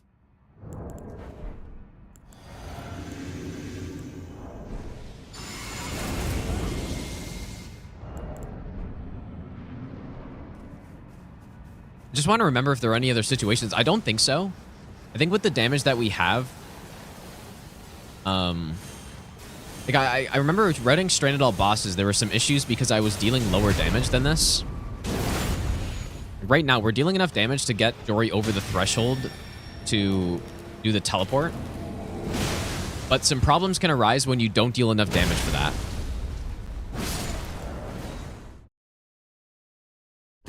Eternal Sleep, I don't think makes any difference. I think it's, for this strat, and for most things, it's the exact same. Like, Eternal Sleep is very disappointing. Like, I think it would have been cool, dude. Just let us sleep Godskin Duo forever, dude. I think that would have been so sick. Just why not? Or until you hit them. Just why not let us do that?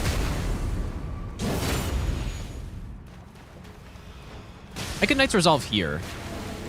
Okay, yeah, so that's another possibility. I'm pretty sure that it's not possible to get the Hope you're well, Gino. Oh, it might be possible though, and I remember testing this for a long time, coming up with this strat, but I don't think it's possible to get there's that attack where she spams the discs. I don't think it's possible. But you can dodge from up close, but I can't remember, dude. Riku, thanks for the 2-month Prime sub, dude. I don't like that I can't backstep out of this now.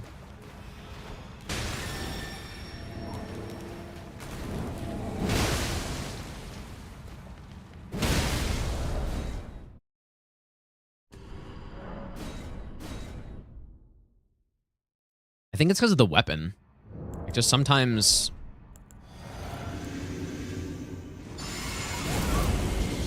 I don't know.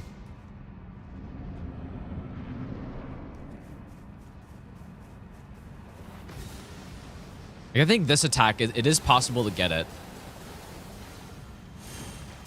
But I can't remember.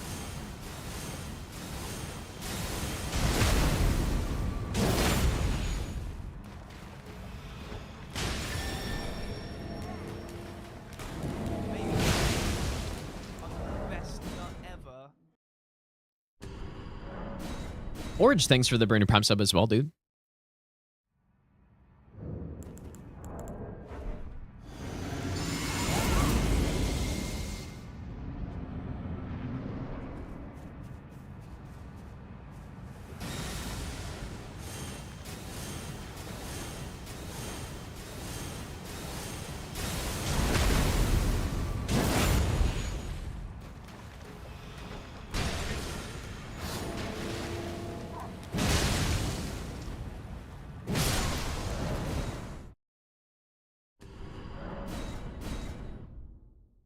Okay.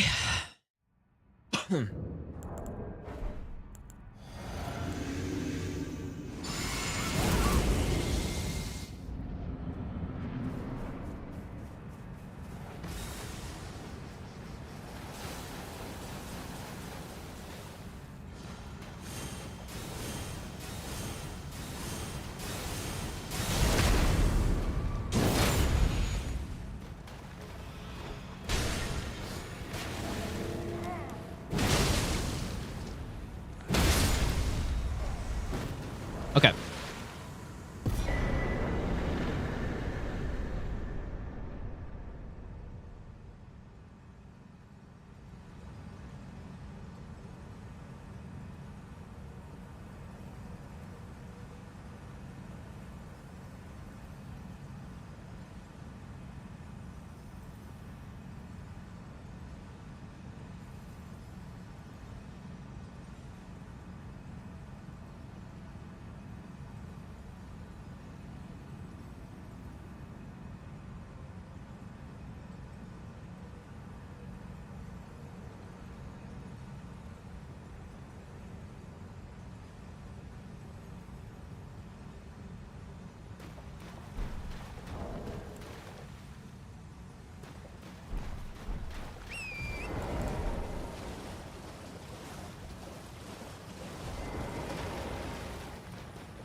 All right, Midra is supposed to be scripted as well.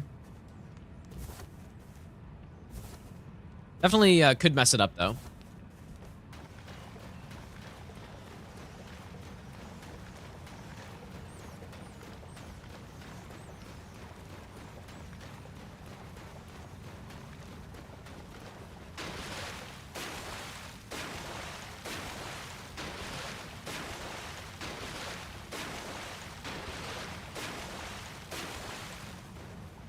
Yeah, at this point we're kind of in the twos, I guess, in terms of the difficulty. So like I think the last 3 I have in difficulty is Malakath. Although Jory's kind of sketching me out a bit, dude.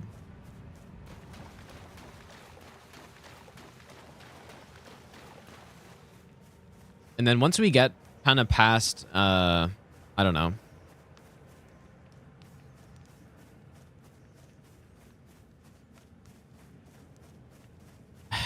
I don't know. There's a certain point coming up where everything becomes like there's not really much difficult stuff left. Maybe I'll give you the best nut ever. Blazed, thanks for the Burning Prime sub, dude. Malakath's a 3 simply because I have to dodge some attacks, is why. There's a chance that he does his Beast Claw in the opening, which I really find annoying.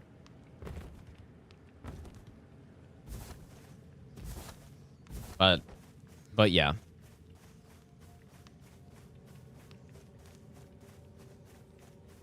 Like I said, this run is not, there's nothing on this run that is very tough. It's just relative to the other things on this run, things are tougher. Which is what puts Malakath at a 3.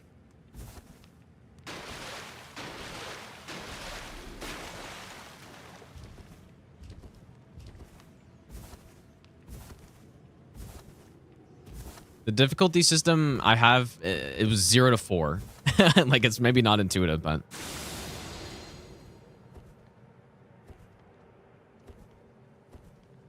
there was nothing worthy of a 5. So... yeah, I mean, the main reason I wanted to do that was just so that I could make the splits. I can more easily organize the more difficult sections first, because when I was first doing all bosses, I didn't really do that, and I ended up taking a lot more time to figure that out than it should have. So that's kind of the reason for that. And I wouldn't do that for most runs, but it's just, 207 bosses, that's a lot of stuff. And I don't want to leave anything that I find could be risky to be like fucking 12 hours in, so.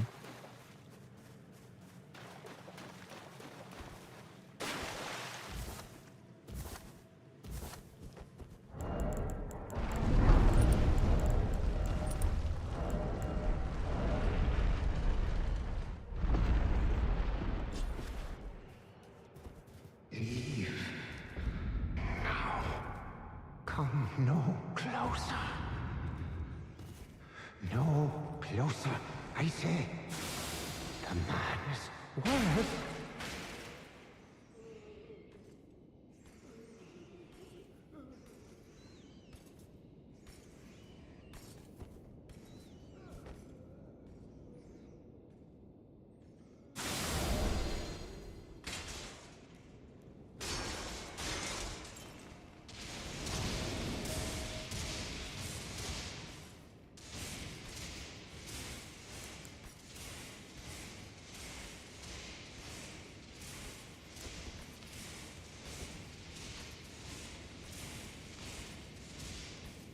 My opinion on Cardi's new song.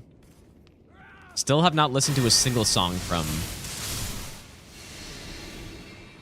I can't even remember what they're called, dude.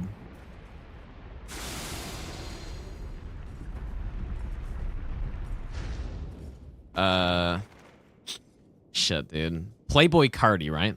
Is what it is? Or... I don't know. I feel like I've been asked if I listen to them enough times that I actually sort of remember. barely.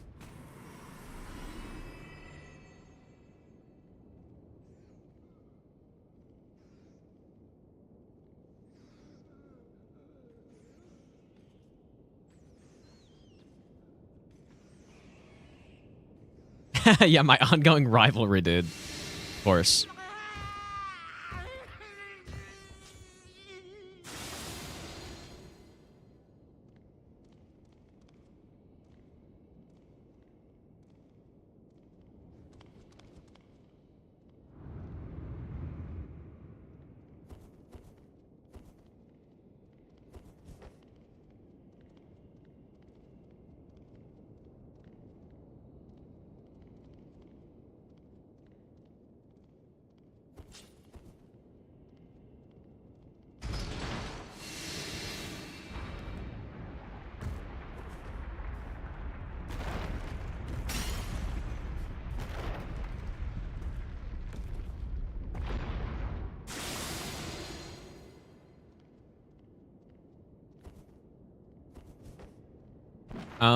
Got the DLC. Having a hard time with it? I mean, you can always search things up. Like, if you're really stuck.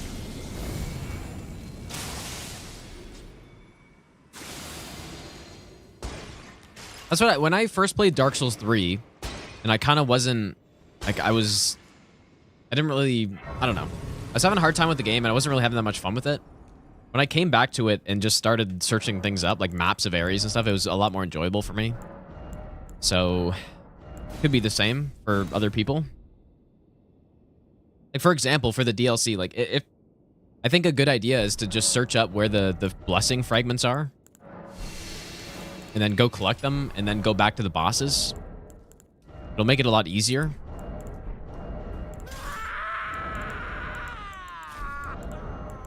If that's what you want.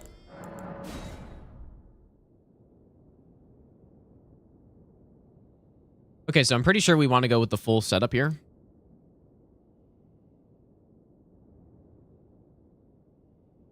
And you know what? Maybe we could even go with the Rakshasa armor here. Just because we have to roll one time. And if anything, having the mid-roll might put me in a better spot, so.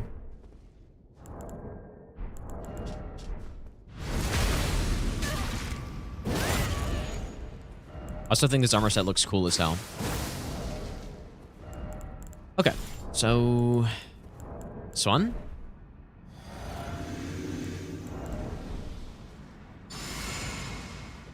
Yeah, insane one roll, dude. Welcome to all bosses no hit runs.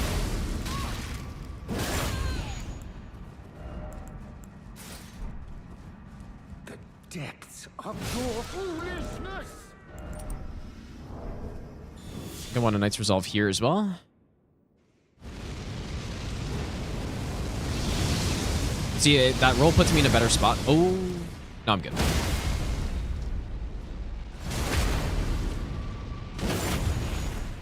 Knight's Resolve again.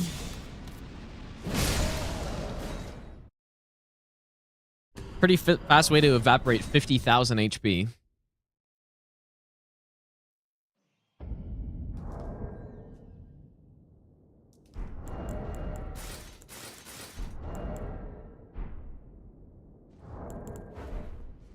Yeah, very reasonable damage, dude. Yeah, the main thing here, the thing that's possible to mess up, is if you don't rotate after that first R2 in like the actual fight part, then The depths of your foolishness.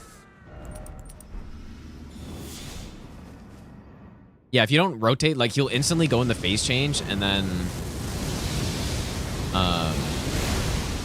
you won't get the stun.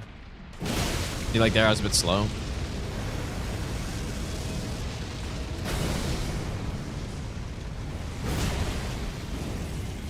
Why would you imagine that, dude? Imagine him doing beam from that close. That's crazy, dude. I wonder if block cancel or crouch is better. Probably crouch so I can keep moving. So that's how it could be messed up. R1 break. Maybe actually. I just need to organize my inventory so that I can... The depths of your foolishness! I can swap to the helmet in one swap.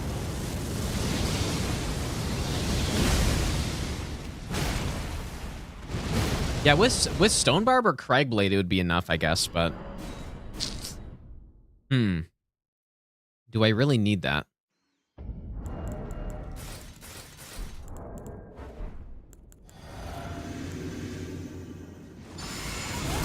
Yeah, just the problem is he gets instant hyper armor on that attack, so...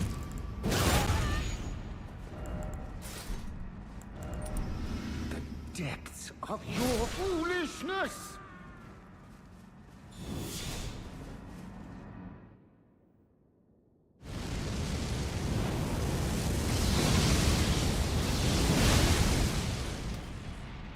But yeah, that's all there is to it right there. Like, you just gotta crouch.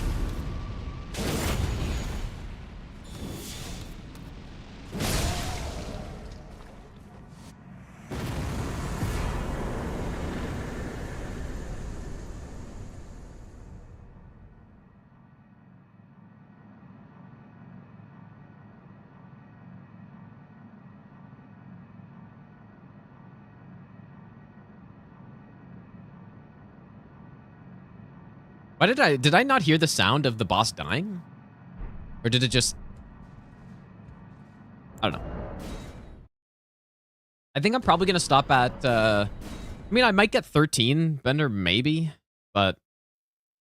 I mean...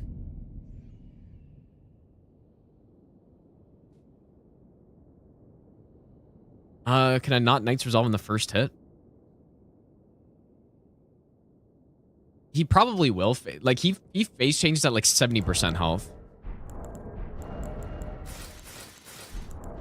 What am I at now? I'm at 12. I definitely could get more, but I don't know. I'll probably get one more level just on the way to Putrescent Knight. But I don't think it changes anything. Spam R2 after the first. You actually can't because he starts up. At least I think. Maybe I should try that again, but when I was testing it last time, I'm pretty sure he can start up his phase change if you just hit another R2. No, this is fine. Oh, that sucks. Most challenging non-from software bots. Troy, thanks for the donation, dude. Holy shit, man.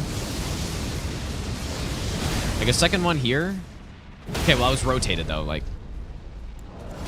so it can work, but you do need to rotate. Most challenging non-from software boss. Shit, dude. The hardest one that I fought probably. I think Liza P, or not Liza P. I think Liza P had some pretty tough bosses in it, but the boss that I got stuck on the longest was probably in Wukong. Who took me the longest in Wukong?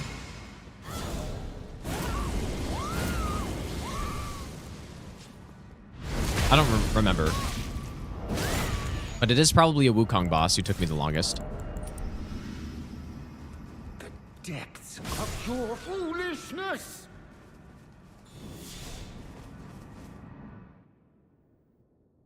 Yeah, no, I missed like the true... I missed Erlang, but...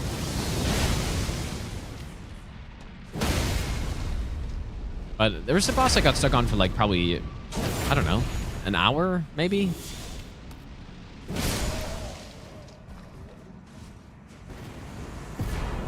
I don't know. Okay, Midra's good. Okay, Curse Blade is over here.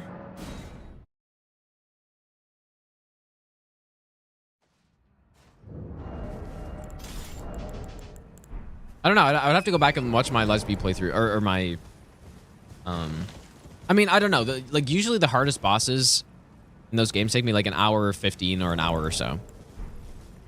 So far, but yeah, I'd have to go back and watch my Wukong playthrough to see if anyone took me that long. I don't know. Yeah, the bird with the wheel took me a while, dude. Like that's probably the boss that took me the longest in Wukong, I think. Which how long did I take there? Like just over an hour, maybe? I don't know. I usually don't keep track. Millennia first time took me like 40 minutes or so, just because I had an insane build. It's the only reason.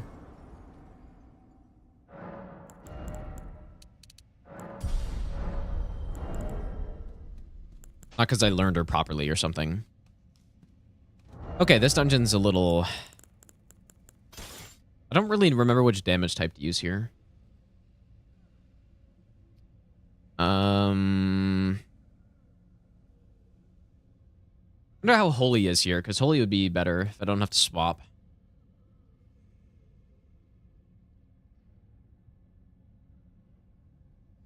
Oh my goodness, dude. Yeah,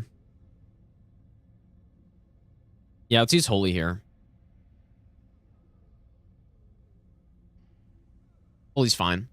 It's 0 to everything, apparently. Consort, I think, was like just over an hour or so. Like, you can just go watch my playthrough. Consort, I don't think Consort's actually harder on a first playthrough than Millennia. But when I was fighting Consort, I specifically wanted to not have, like, an insane build on him.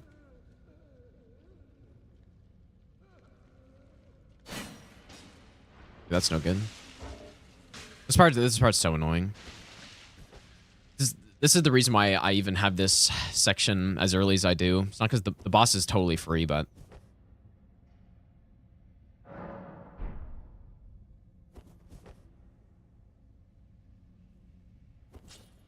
Yeah, when I found Millennia, I had, like, Bloodhound Step, and I had Cross Naginata with, like, a Blood Pike, so... I wasn't really having too many issues there. I do wish I had my playthrough VODs. My first playthrough VODs of Elden Ring. At least I have the DLC, though.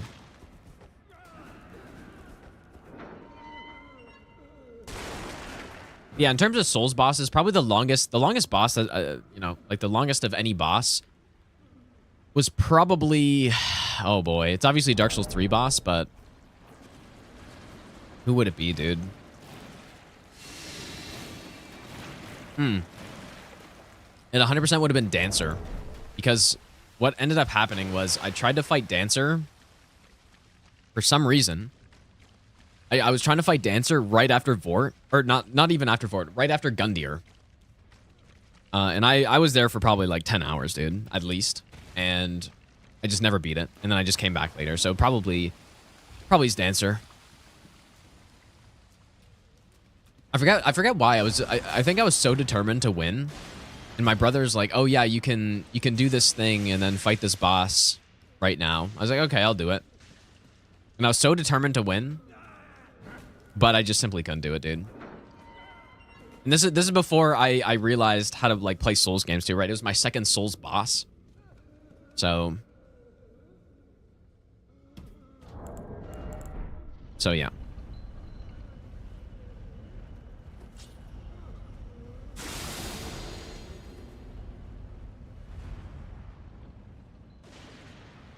Like, realistically, though, I mean, I don't remember exactly how long it took or how long I was on that boss for.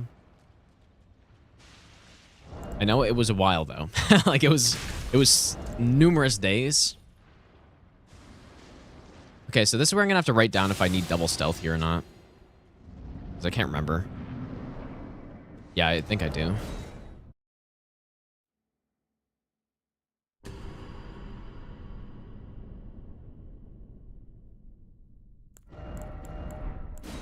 But yeah, aside from Dancer, because that was kind of like that's not really how you're meant to progress the game. It was a bit of a unique situation, but if it's not Dancer, after that, Like, it could be Madeir. It could be... Oh, that's interesting. Maybe that's actually good, dude.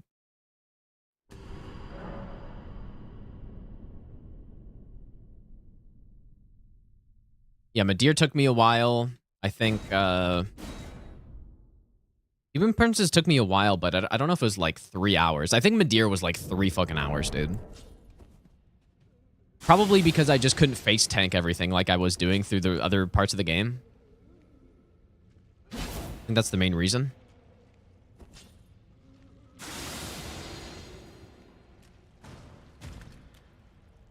I like that. The gods demand repentance. Cough up your coin. All of it. Yeah, ever since my first DS3 Your playthrough and I legend started cuphead doing no bosses hit and are stuff, real. like there hasn't been a boss that's really taken me that long. I think since that, probably Sword Saint Isham was the one that took me the longest. He took me probably like 2 hours or so. Troy, thanks for the donation again, dude. Holy shit, man. Yeah, Cuphead, I'm trying to think back to my Cuphead playthrough. I think I did it on stream, but I don't really remember getting stuck anywhere.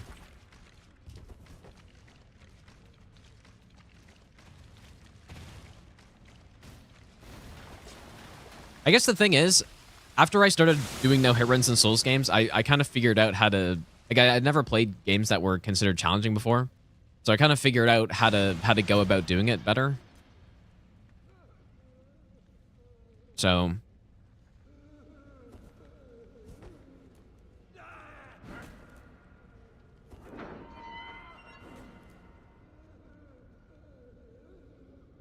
Yeah, Soldier... yeah, of course I forgot Soldier of Godric, who took me like 25 hours. Actually, I still haven't beaten him yet, dude.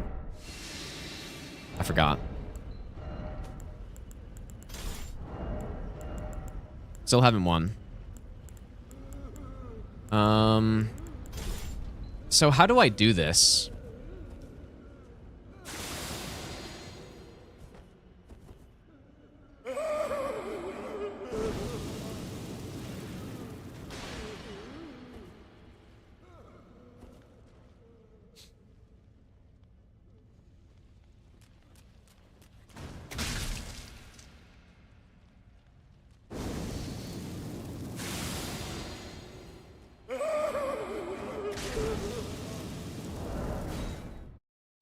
Ah.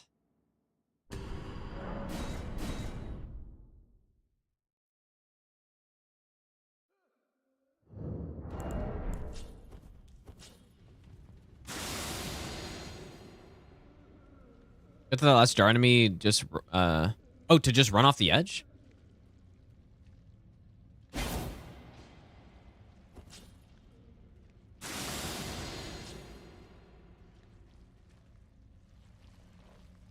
Fuck. Oh my god, dude. Light a Mikola door frame. That probably would work, actually.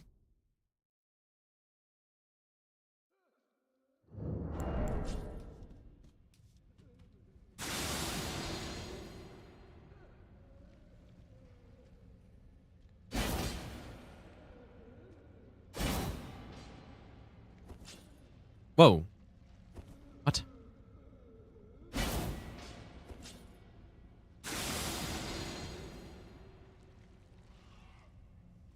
What a weirdo this enemy is. Why didn't I just blast him with something? That would probably work.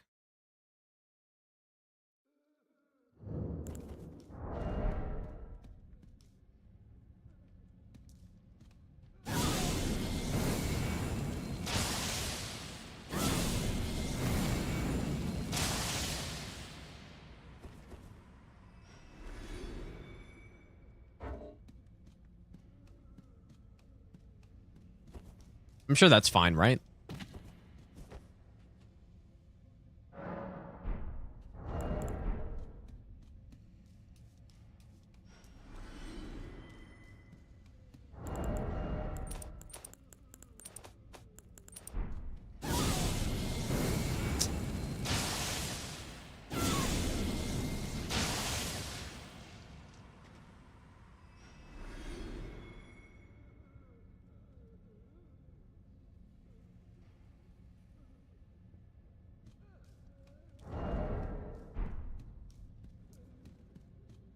So I think what I'll do is double stealth the bridge, which seemed to not aggro anybody last time.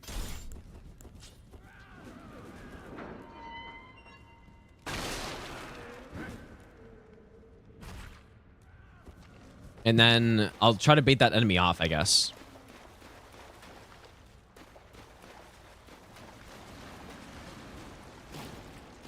Yeah, it's that heat-seeking meat missile, dude.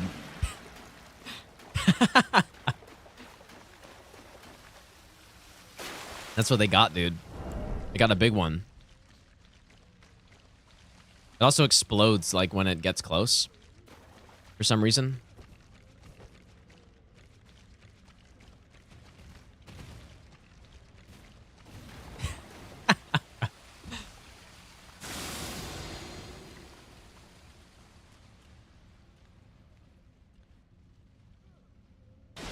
Surely that didn't used to be my nickname, dude.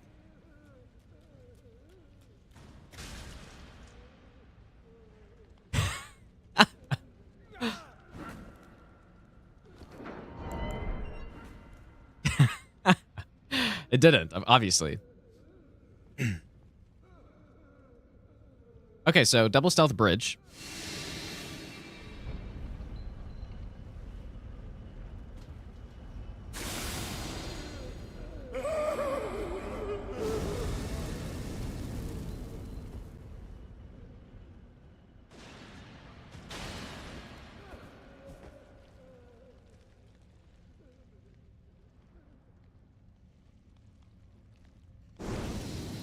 Does this guy fall off? Oh, that's pretty good. Nice one from Soft. Nice one, Miyazaki, dude. Really good. Really good one. He has done it yet again.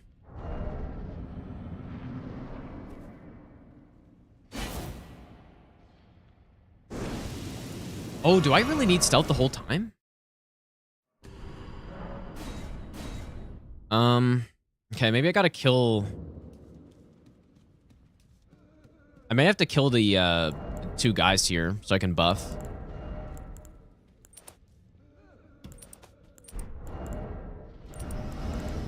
I'm sure, like, this guy only has a few thousand HP, so I shouldn't need anything crazy.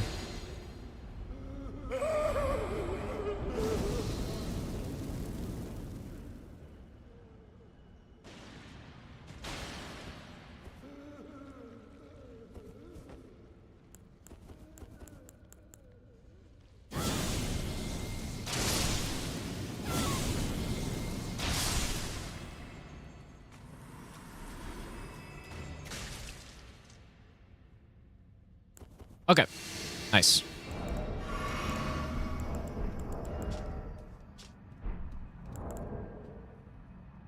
I guess we have to buff before going in.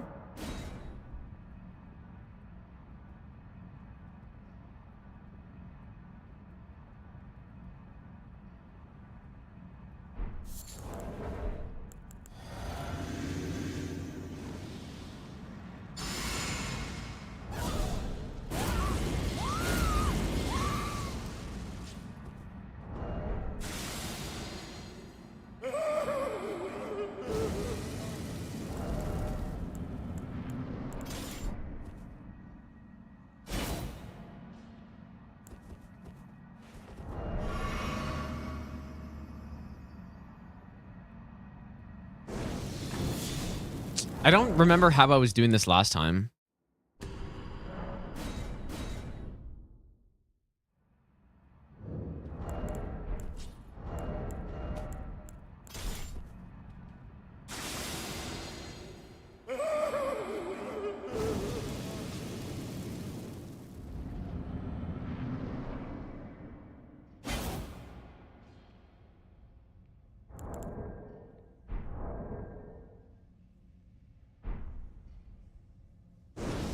Okay, yeah, this guy's got some... Well...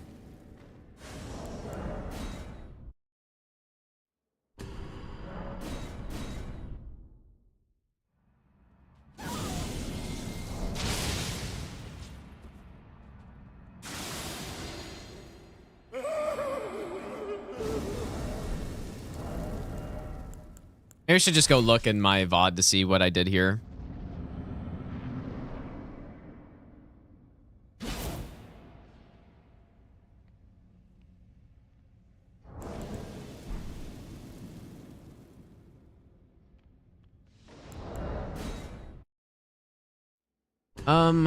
Okay, let's go see. When would I have done this fight?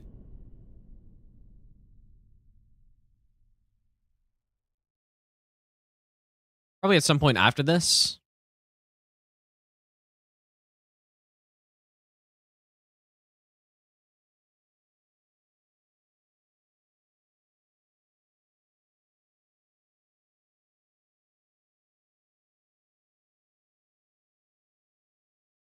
Okay.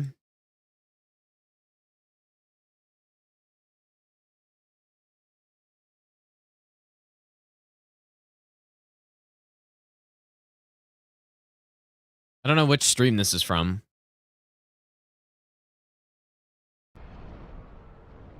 Maybe this one.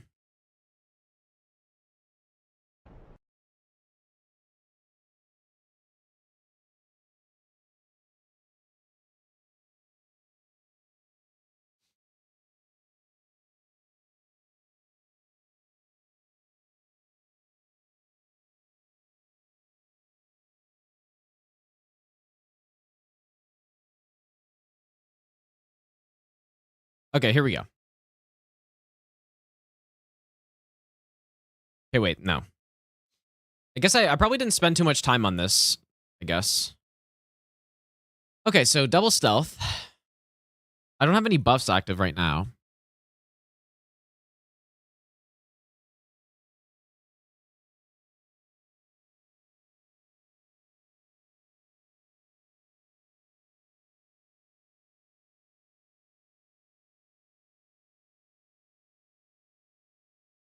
Oh, you got to get right behind him is what it was.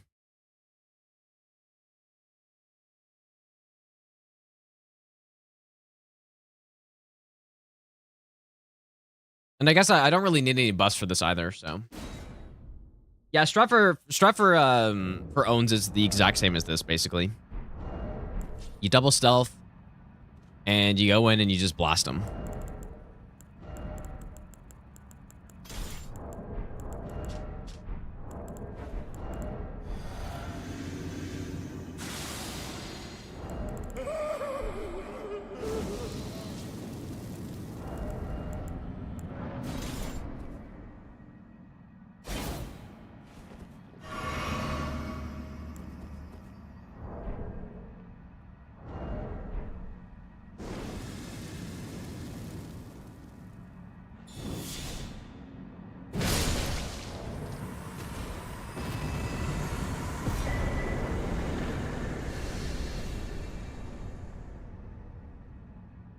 There we go.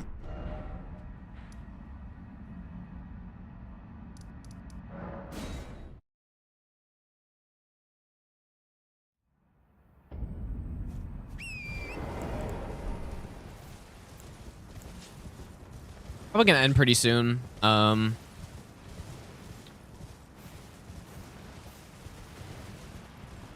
read some more, or I'll probably go through the most of this off stream as well. Surely getting sick won't get in the way of getting this run before... Like, I would like to get this run before October, is what I'd like to do. Which is in 2 weeks from now.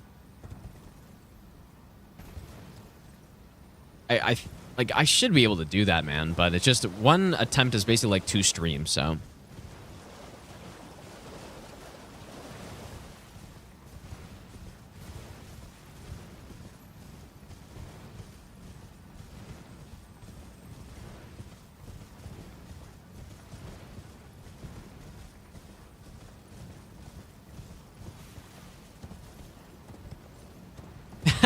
Thank God there's only a single curse blade in the entire DLC that gives more than 2k runes. I didn't actually even realize that, man. That's brutal.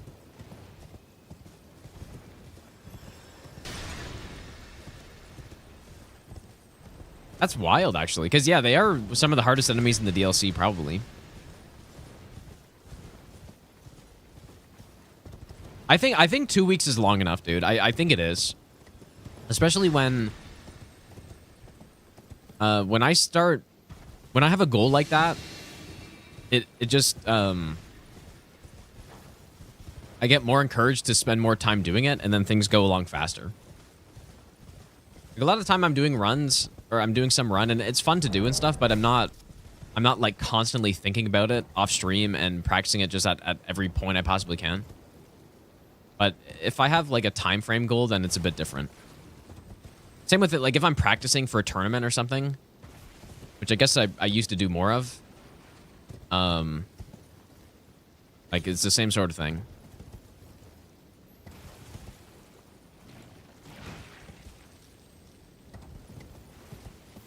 Yeah, I guess what's nice though, if I have routed this properly, it should be that a single stream should get us to the point where we're in range of getting the run, right? Like if we're 8 hours into this run, that should be to the point where we're kind of past most of the difficult stuff. Maybe not, like I don't know if 8 hours is correct, but somewhere around there. We should be getting to the point where we're past most of the difficult stuff, and then it should be like pretty simple from there. But we'll have to see.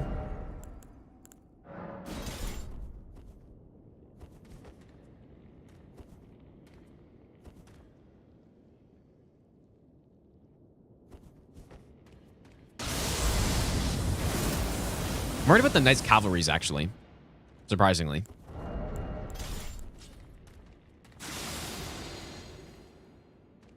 Because, I don't know, I guess I was doing Light of Mikola. I'll just have to test the damage out on them. Because initially I wanted to use Knight's Lightning Spear, but it's totally inconsistent on them. So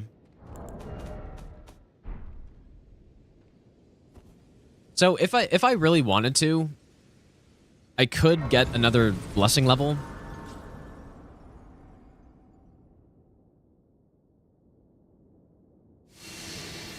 But I just, do I really need it, dude? Probably not.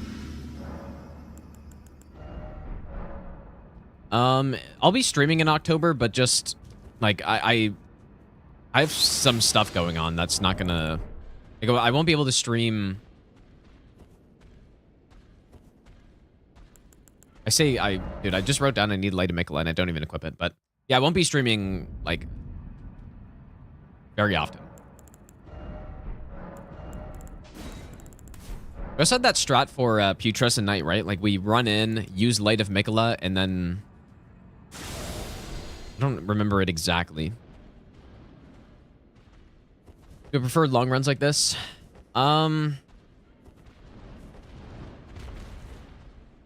think they're both fun. I do think these runs get old, though. Like doing I don't know. I mean, every run gets old eventually, but one-shotting stuff is fun for a bit, but eventually it's not as fun.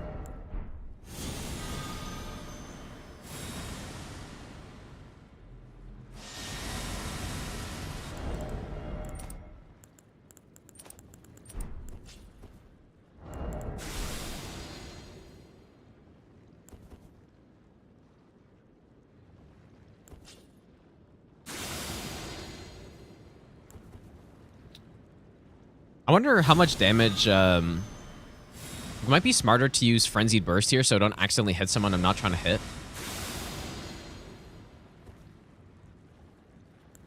And how much it does.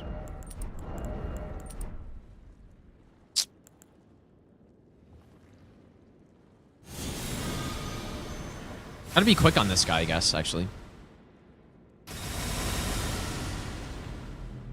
Yeah, see, like, I don't want to hit these guys, especially, because they start spinning around and stuff. Yeah, surely I was invited to... Oh, fuck, dude. Whoops. I was invited to test Elden Ring 2, surely. Classic. Didn't make a save.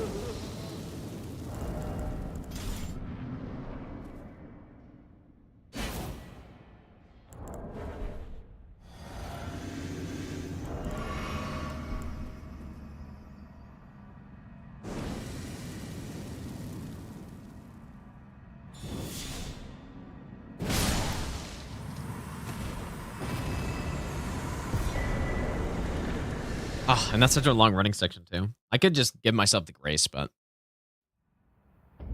doesn't hurt to go through it again, I guess.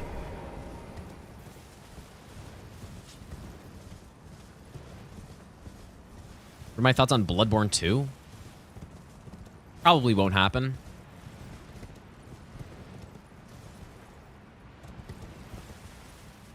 Yeah, that's what I was doing, March.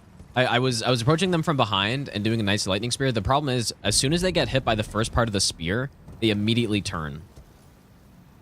And so it makes it inconsistent for all the lightning spears to hit them, and then they just survive, so. Why not rename my saves all the time?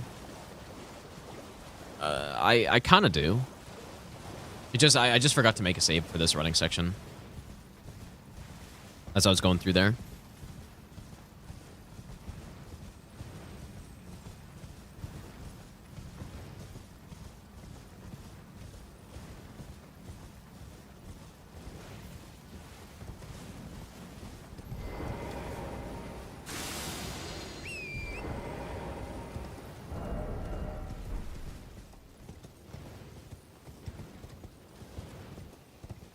I think I'm feeling pretty good about this run so far, though, man.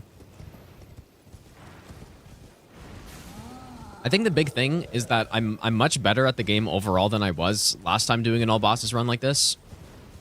And so a lot of the things that I ended up getting hit by on that route, it's either like things will probably go wrong. There's too many things to everything go perfectly.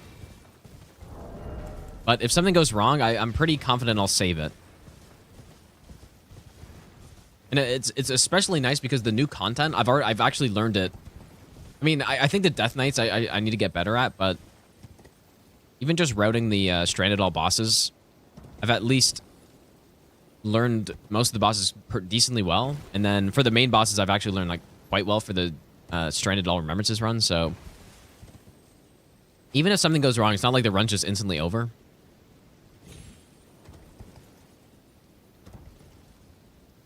Although I did get beamed by Midra earlier, I guess.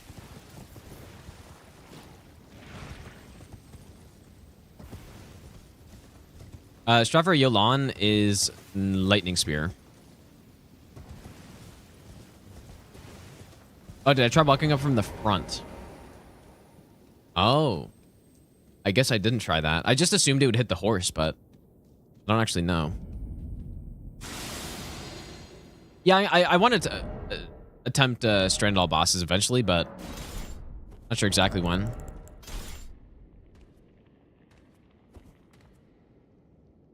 That is quite a different run than this, but I mean, it's not really, I don't know. I don't know if I'm going to do it.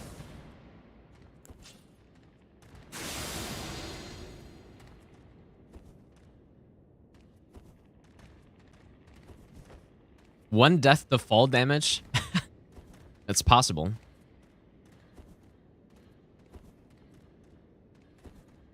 Certainly could happen. I'm gonna try to use Frenzied Burst here instead.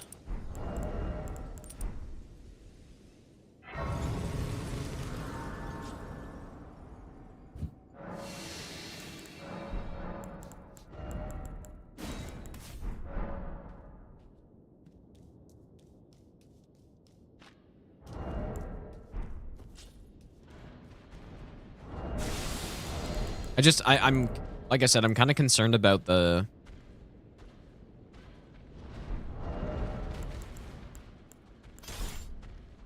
randomness of Light of Mikula accidentally hitting some other guy.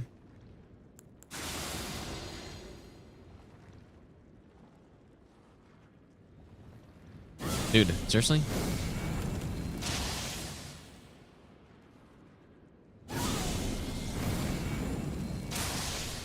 Okay, it's enough.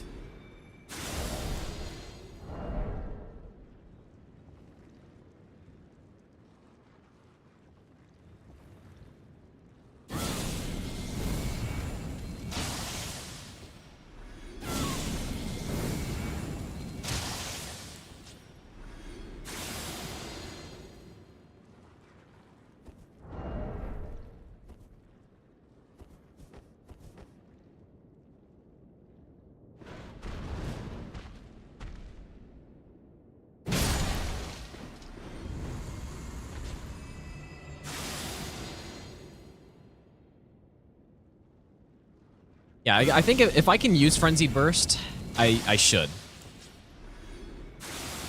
And try to stay away from Light of Mikola as much as I can. Just, like, it's good spell, but for no hit, it's... The randomness of it hitting other enemies is not what you want.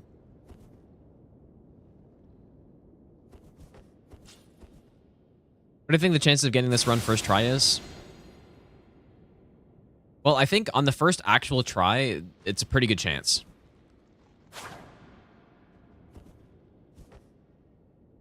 I will do one baseline run, though, where, you know, I guess it's kind of like a free try at it. I'm not going to reset if I get hit.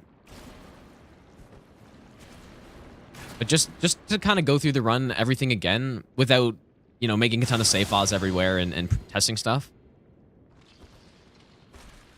Yeah, I think there's a pretty good chance.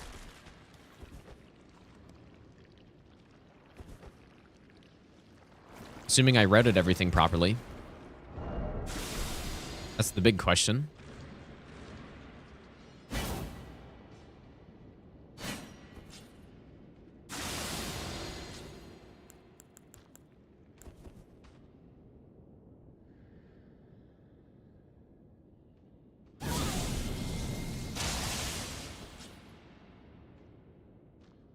Weird how they didn't put any invisible walls up for this guy.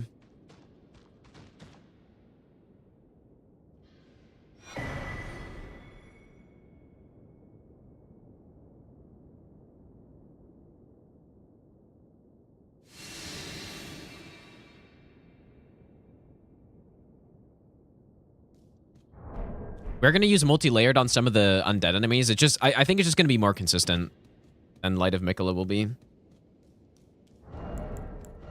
Okay, so I think the build I was going with here was Holy, of course.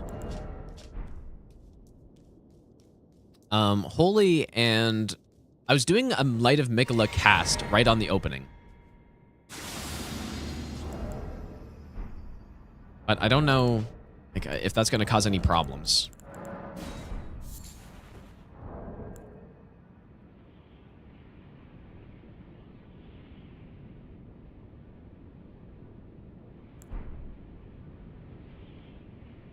It's kind of stylish, though. So we basically just land in here. Do the buffs.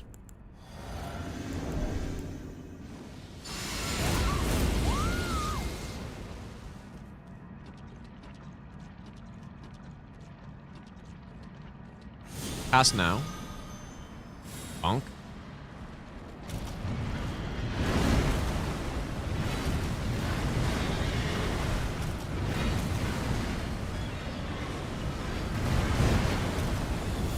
And bonk.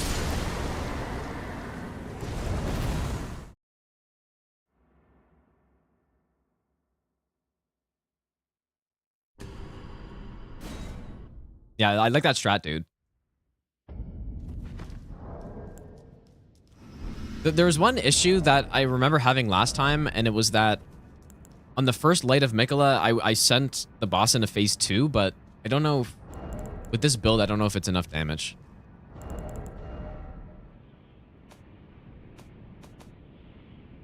I wonder what the iframe talisman, what this would look like.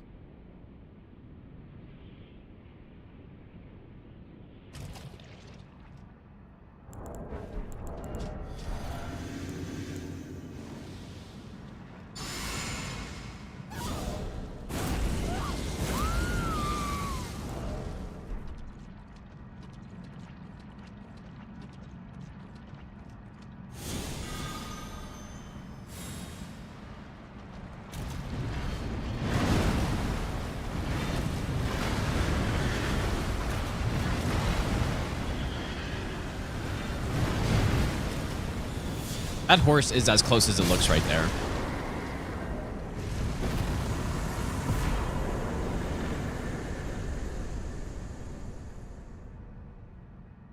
Like the horse, like the strat of dodging that combo is it's close, but as long as you do it properly, it's fine. As long as you're fast rolling. Okay, Rykard next, apparently.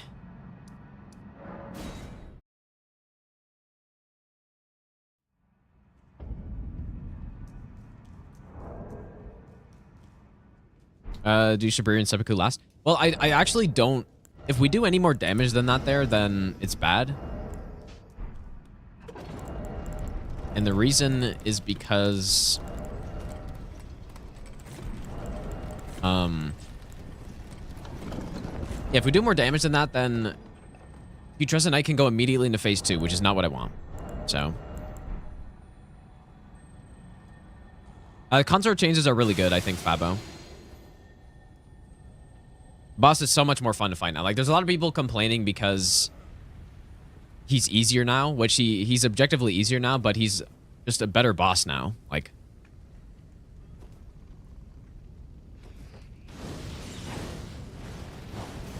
I think a lot of people, when they play Souls games, they just want, like, a hard experience. They don't really care that much about how well designed it is or whatever, but I am not one of those people.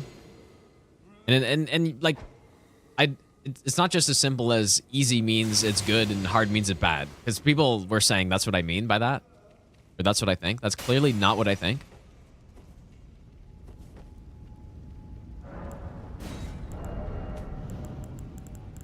But yeah. Yeah, I mean, I liked him before. I had him in a B tier before. And it's because I think the fight was really bad.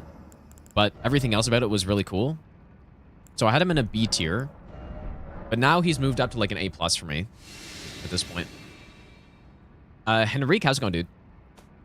So I could equip Val the Indomitable just in case, I guess. Though we're going to script phase 1, though. I should have the Lance somewhere.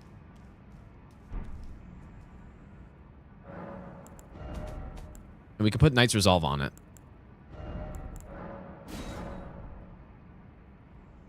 I don't think it matters what goes on this. Okay.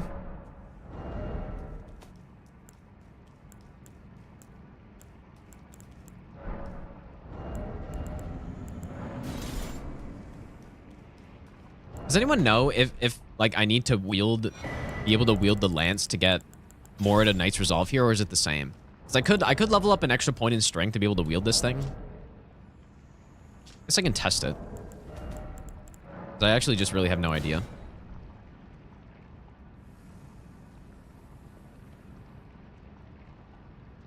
I feel like it's still the same. Yeah, I think it's still the same.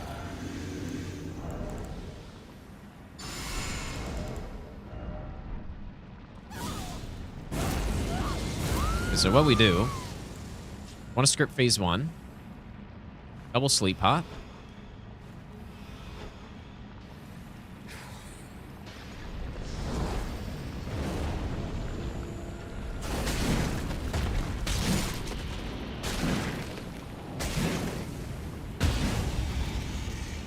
I don't remember taking that many hits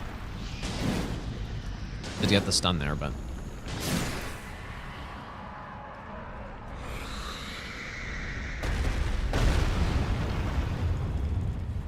we do this.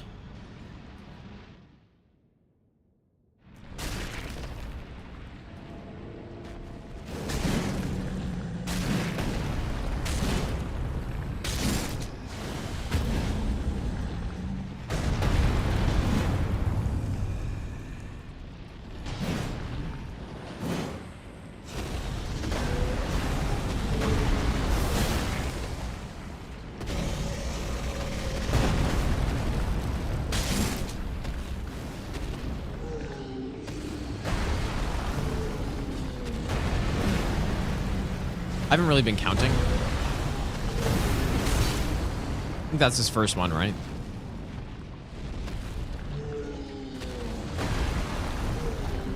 Okay, there's the second, I think. There's the third.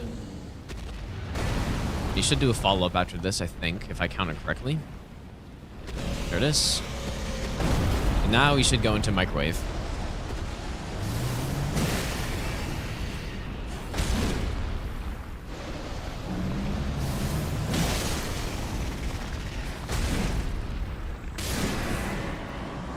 If I had a bit more strength and upgraded the Serpent Hunter, I could script phase 2 as well. That should be fine.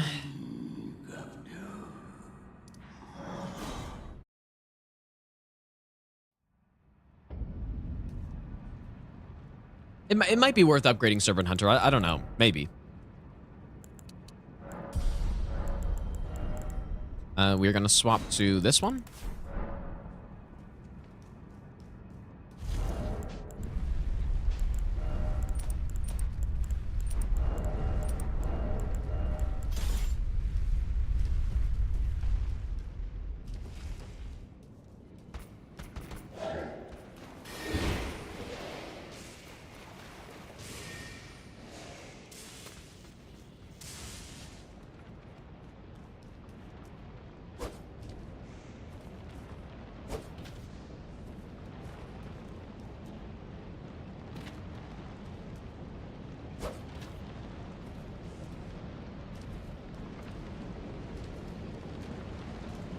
Do I prefer to have all the ring slots available at the beginning of the game, or to rather get them throughout, like, talisman pouches?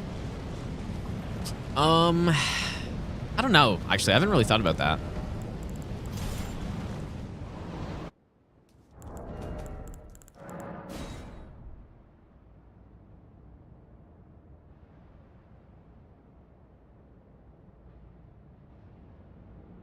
I think I like having them all at the start.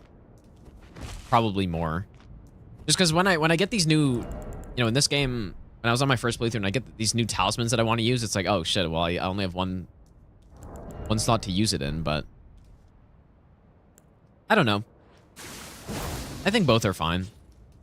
It's kind of like the difference between mind giving you spell slots versus actual memory stones in this game.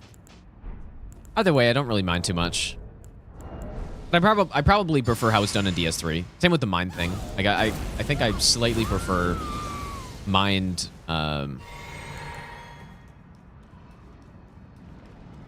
mind giving you the spell slots rather than something else.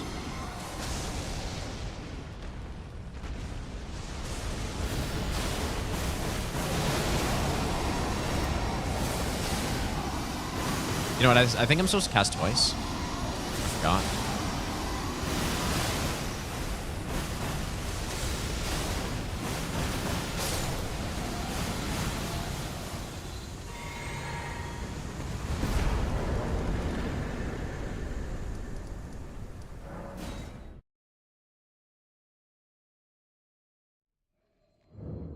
Yeah, that's the thing that I have an issue with, Quibble, I guess.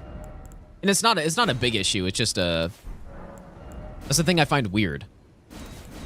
Is yeah, my strength build being able to have this many spells, it doesn't really fit the theme, I think.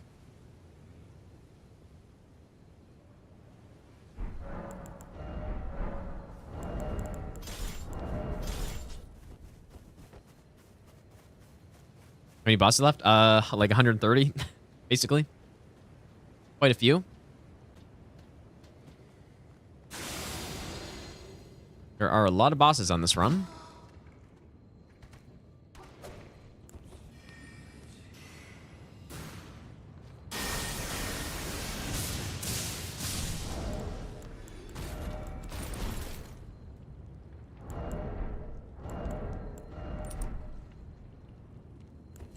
Maybe best not ever. Yay.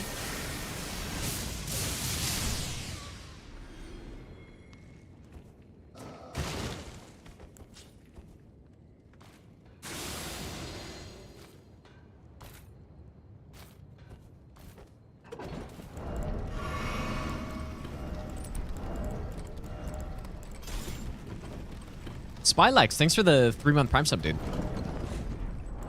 I'm not... Part of the reason why I'm even doing this run is so that I can take note of what buffs are needed for each boss so that I don't waste a ton of time or something. You know what? Maybe we do want to go with casting speed. I think this guy takes 2 casts normally. And also to make proper save files, right? To get the boss order correct. That's probably the main reason, but this is just another reason.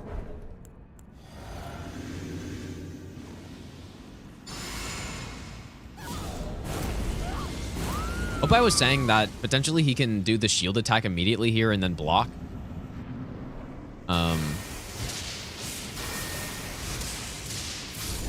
Definitely looks like it's possible. What I can also do, though, if I use all the buffs, I probably one-shot him.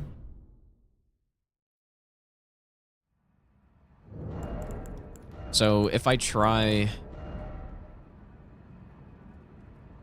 I go Red Feather, let's see what that looks like.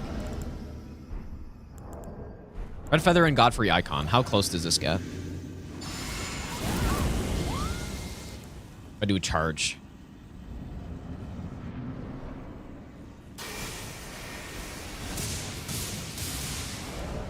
Yeah, there's no question I can one-shot him, but... I wonder if that charge is fast enough, though. Like, if he does shield immediately there, it might not be. So if I go with the Bleed Mask plus Rakshasa's armor, this will easily one-shot. And maybe I don't even need to charge it, actually, if I go with the Faithfuls. So let's try this instead.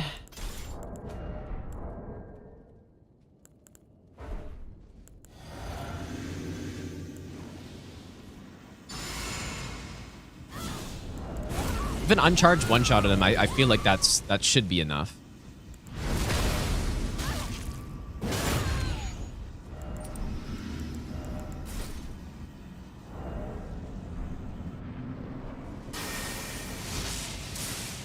Not quite.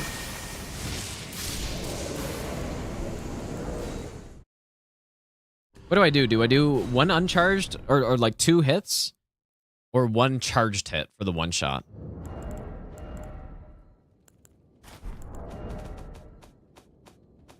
I really don't know, actually.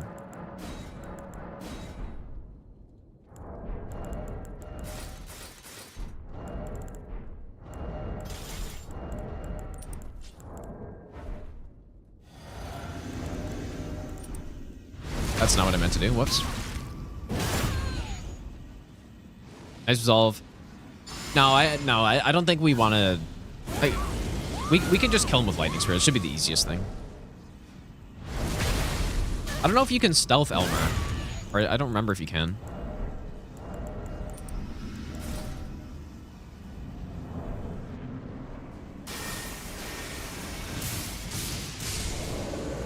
I think we'll just do that.